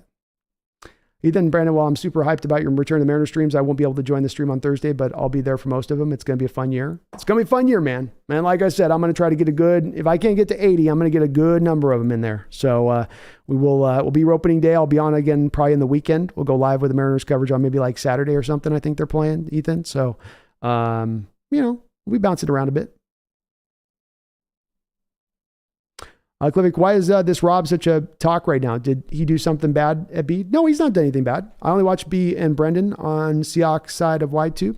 No, it's just Clivic. I get asked about other content creators at times. So people wonder what I think about them or where my mind's at with them. I get asked about Top Billin. I get asked about Rob. I get asked about a lot. So their names tend to come up, just come up in generalities. But no, not good, not bad. It's all good. Megan, I know you'll call me on it if I step out. Connor Clifton says, I've never heard you be like that. You're almost always understanding and willing to look from an alternative perspectives. I definitely try to seek out that. It's more I'll catch myself after I do a stream, Connor, where I will think of an interaction I have and I'll be like, you got real short on that one, or you got real, like your stuff don't stink on that one, or like you're just so sure about you didn't leave any of that room that you speak of, Connor, and I think you've got to leave that room when you do this type of stuff, because I don't necessarily know better than anybody else out there. And there's many people out there in my audience that's going to be better educated than I am on this situation and in given departments of things. And I got to keep it at the forefront to have respect for that. But it's a hard thing to do because there is a draw to you to not do that. But I have my moments, Connor. I do have my moments where I'm not in that spot of things, and I hate it when I do, because I know this is not a good look, and it's not good for the channel, and it doesn't help things out, and it's not, especially for the discussion. At the end of the day, what I want this channel to be about is the fruitful discussion of our Seahawks and the way that we're able to so thoroughly talk about this team and look at it from every angle that we leave no stone unturned. And if you think with such a rigid thinking of this is how it has to be or that has to be, then the stones aren't getting overturned at all. You're just staying on your one stone, the whole way. But I appreciate it. Thank you, Connor. It's kind of you to say, man. I certainly aspire for that. I got to get some food. Yeah, we got to get some food on this. As you call me out on it too, B, just the way I like it. That's right, Megan. It's equal opportunity, works both ways. And I would want to be called on it. I've told my brother to do the same. So if I ever get in that mode, don't let me get in that mode. This should be a place where it's community first and foremost. This ain't the brand. It's not the Brandon show. It's the Hawks Nest. I didn't label it after me. It's the channel. It's about the community. Space Rob Stanton's the guy who runs Seahawks Draft Blog. He's also got it's called the YouTube channel, The Rebuild on YouTube. So he's been going for many years. For many years, he was concentrating kind of with specifics on the Seahawks draft and really looking at it through that emblem of things and going in at a deep dive place that a lot of people kind of hadn't up until recently in that realm of things. Connor says, at the end of the day, we have a lot to look forward to as Hawks fans. Let's go, man. We got a ton to go look forward to here, man. A lot to look forward to. All right. Well, let's go ahead and wrap it up on that one, folks. Thank you for bearing in with me on this one. We got our mock going today. So I did a mock at the start of the show. If you didn't get a chance to check it out, please go back to the start and take a quick check at it. I missed a donation too. My bad. Holy moly. My bad. Hawks fan, thank you for the $5 donation. He says, I'm excited for the draft. I'm taking the week off of work. I can't wait. Well, Hawks fan, thank you for the $5 donation. I love that you took the week off of work, man. That is tremendous. And I'll tell you what, I'm going to be here all week. We're going to be streaming Wednesday, Thursday, Friday, Saturday, Sunday. Probably be trying to get a bit of Monday. Probably try to get a little bit of Monday or Tuesday in there as well, Hawks fan. You know what I mean? So we're going to be going hard all that week as you're off. I'm going to be hitting this all the way around as we're going to be trying to just dive into this thing to the total depths we're going to try to get to the bottom of this ocean. We might not get there, right? It's a deep ocean. We're trying to get to the Marianas Trench. But we're going to try to get down there by the end of the start of this draft and get to the bottom line of this. It's part of what we're trying to do today to build off this, Hawks fan, is just get a better certain idea of where this draft's going, where the team's going, what they're likely to do. But it is, make no mistake about it, you chose a good year to do it. This is the most important draft that we've maybe had in our history. This is the draft that we have the opportunity to improve our ball club more and better than in any other draft that we've had in Seahawks history. And it's just about them landing the right picks, landing the right players, putting it together in the right way, but they've got the ammunition to make it happen. Will they? We'll see. I'll be covering every day all the way through on that, Hawks fan. You better believe it on that. I'll be here with you every step of the way with that. Why do I, Brad says, I give Brandon huge credit for this. I and others are at different times have had different view with him, and some start to get upset with that, and Brandon will S that down when he sees it. That's right. That's right. I don't want people getting mad about that stuff. I hate seeing that. I do. I don't like being people get just shooting bad for people having a perspective or a view, even if we disagree on it. It doesn't make any sense to me. And no matter how right you think you are on something, there's always a chance you're wrong. You can give 99%. There's a 1% chance you are wrong. And to not keep it within the consideration or the other outlook is again, just, we're missing perspective at that point. We're missing the view. It's like we're looking at half the painting. We don't want to look at half the painting. We want to admire the whole painting. Look at the whole, all of it, right? I appreciate that though. Thank you. Cliffick says, no worries, B. Wish I came here earlier laughing out loud. Yourself is important as like myself. I know, man. I'm sorry. I did a little bit. I was trying to get out yesterday for the Sunday show, but the brain was just, I was kind of in a fog from the Bobby signing. I was on too much of a Bobby high. You know, I was on a Wagner high, Cliffick, and I couldn't get off of it on Sunday. I was trying to stream yesterday. I just couldn't quite push it. But we'll be back on Wednesday with Brendan on the evening. I'll be doing another Wednesday, probably afternoon show this week, Cliffick. So be ready for that, folks. We'll probably be going live on Wednesday in the afternoon because we're going to be doing the B&B show is going to be on Wednesday this week and not Thursday.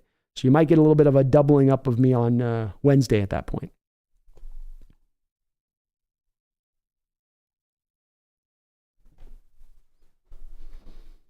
All right. Well, you guys, let's wrap it up on that. If you didn't get a chance, check out the top of the show. Ran through a mock draft. I dived into the trenches. First 4 picks were for the trenches. I got our center. I got our guard. I got a zero tech.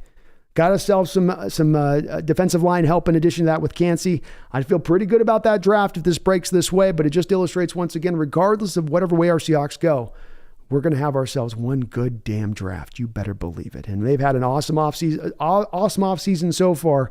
Let's put this cherry on top of this pie. Let's galvanize ourselves. Let's shoot this forward in a way that we can get ourselves to really talking about this team as maybe being even a Super Bowl potential team this next upcoming season if everything quite breaks in the right way. If the young guys can come along a little bit faster and get there a little bit quicker, maybe we got the chance to be a little bit quicker to be an elite team, getting that Super Bowl window, as I say, cracked open a little bit faster. I want to thank all of the folks out there that donated again to the channel, as you guys ever do. Appreciate all of your support. Thank you to the mods, keeping things rolling, Megan and whatnot in that aspect of things.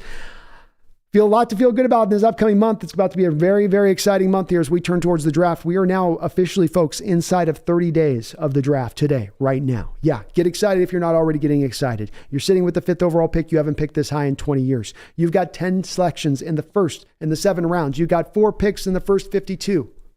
We're going to get some damage done here. We're going to have a nice souped up team when this is all said and done. So I hope you're ready. I hope you prepared yourself. I hope you've strapped yourself in. But just in case you haven't, let me remind you, don't you ever forget. Go Hawks.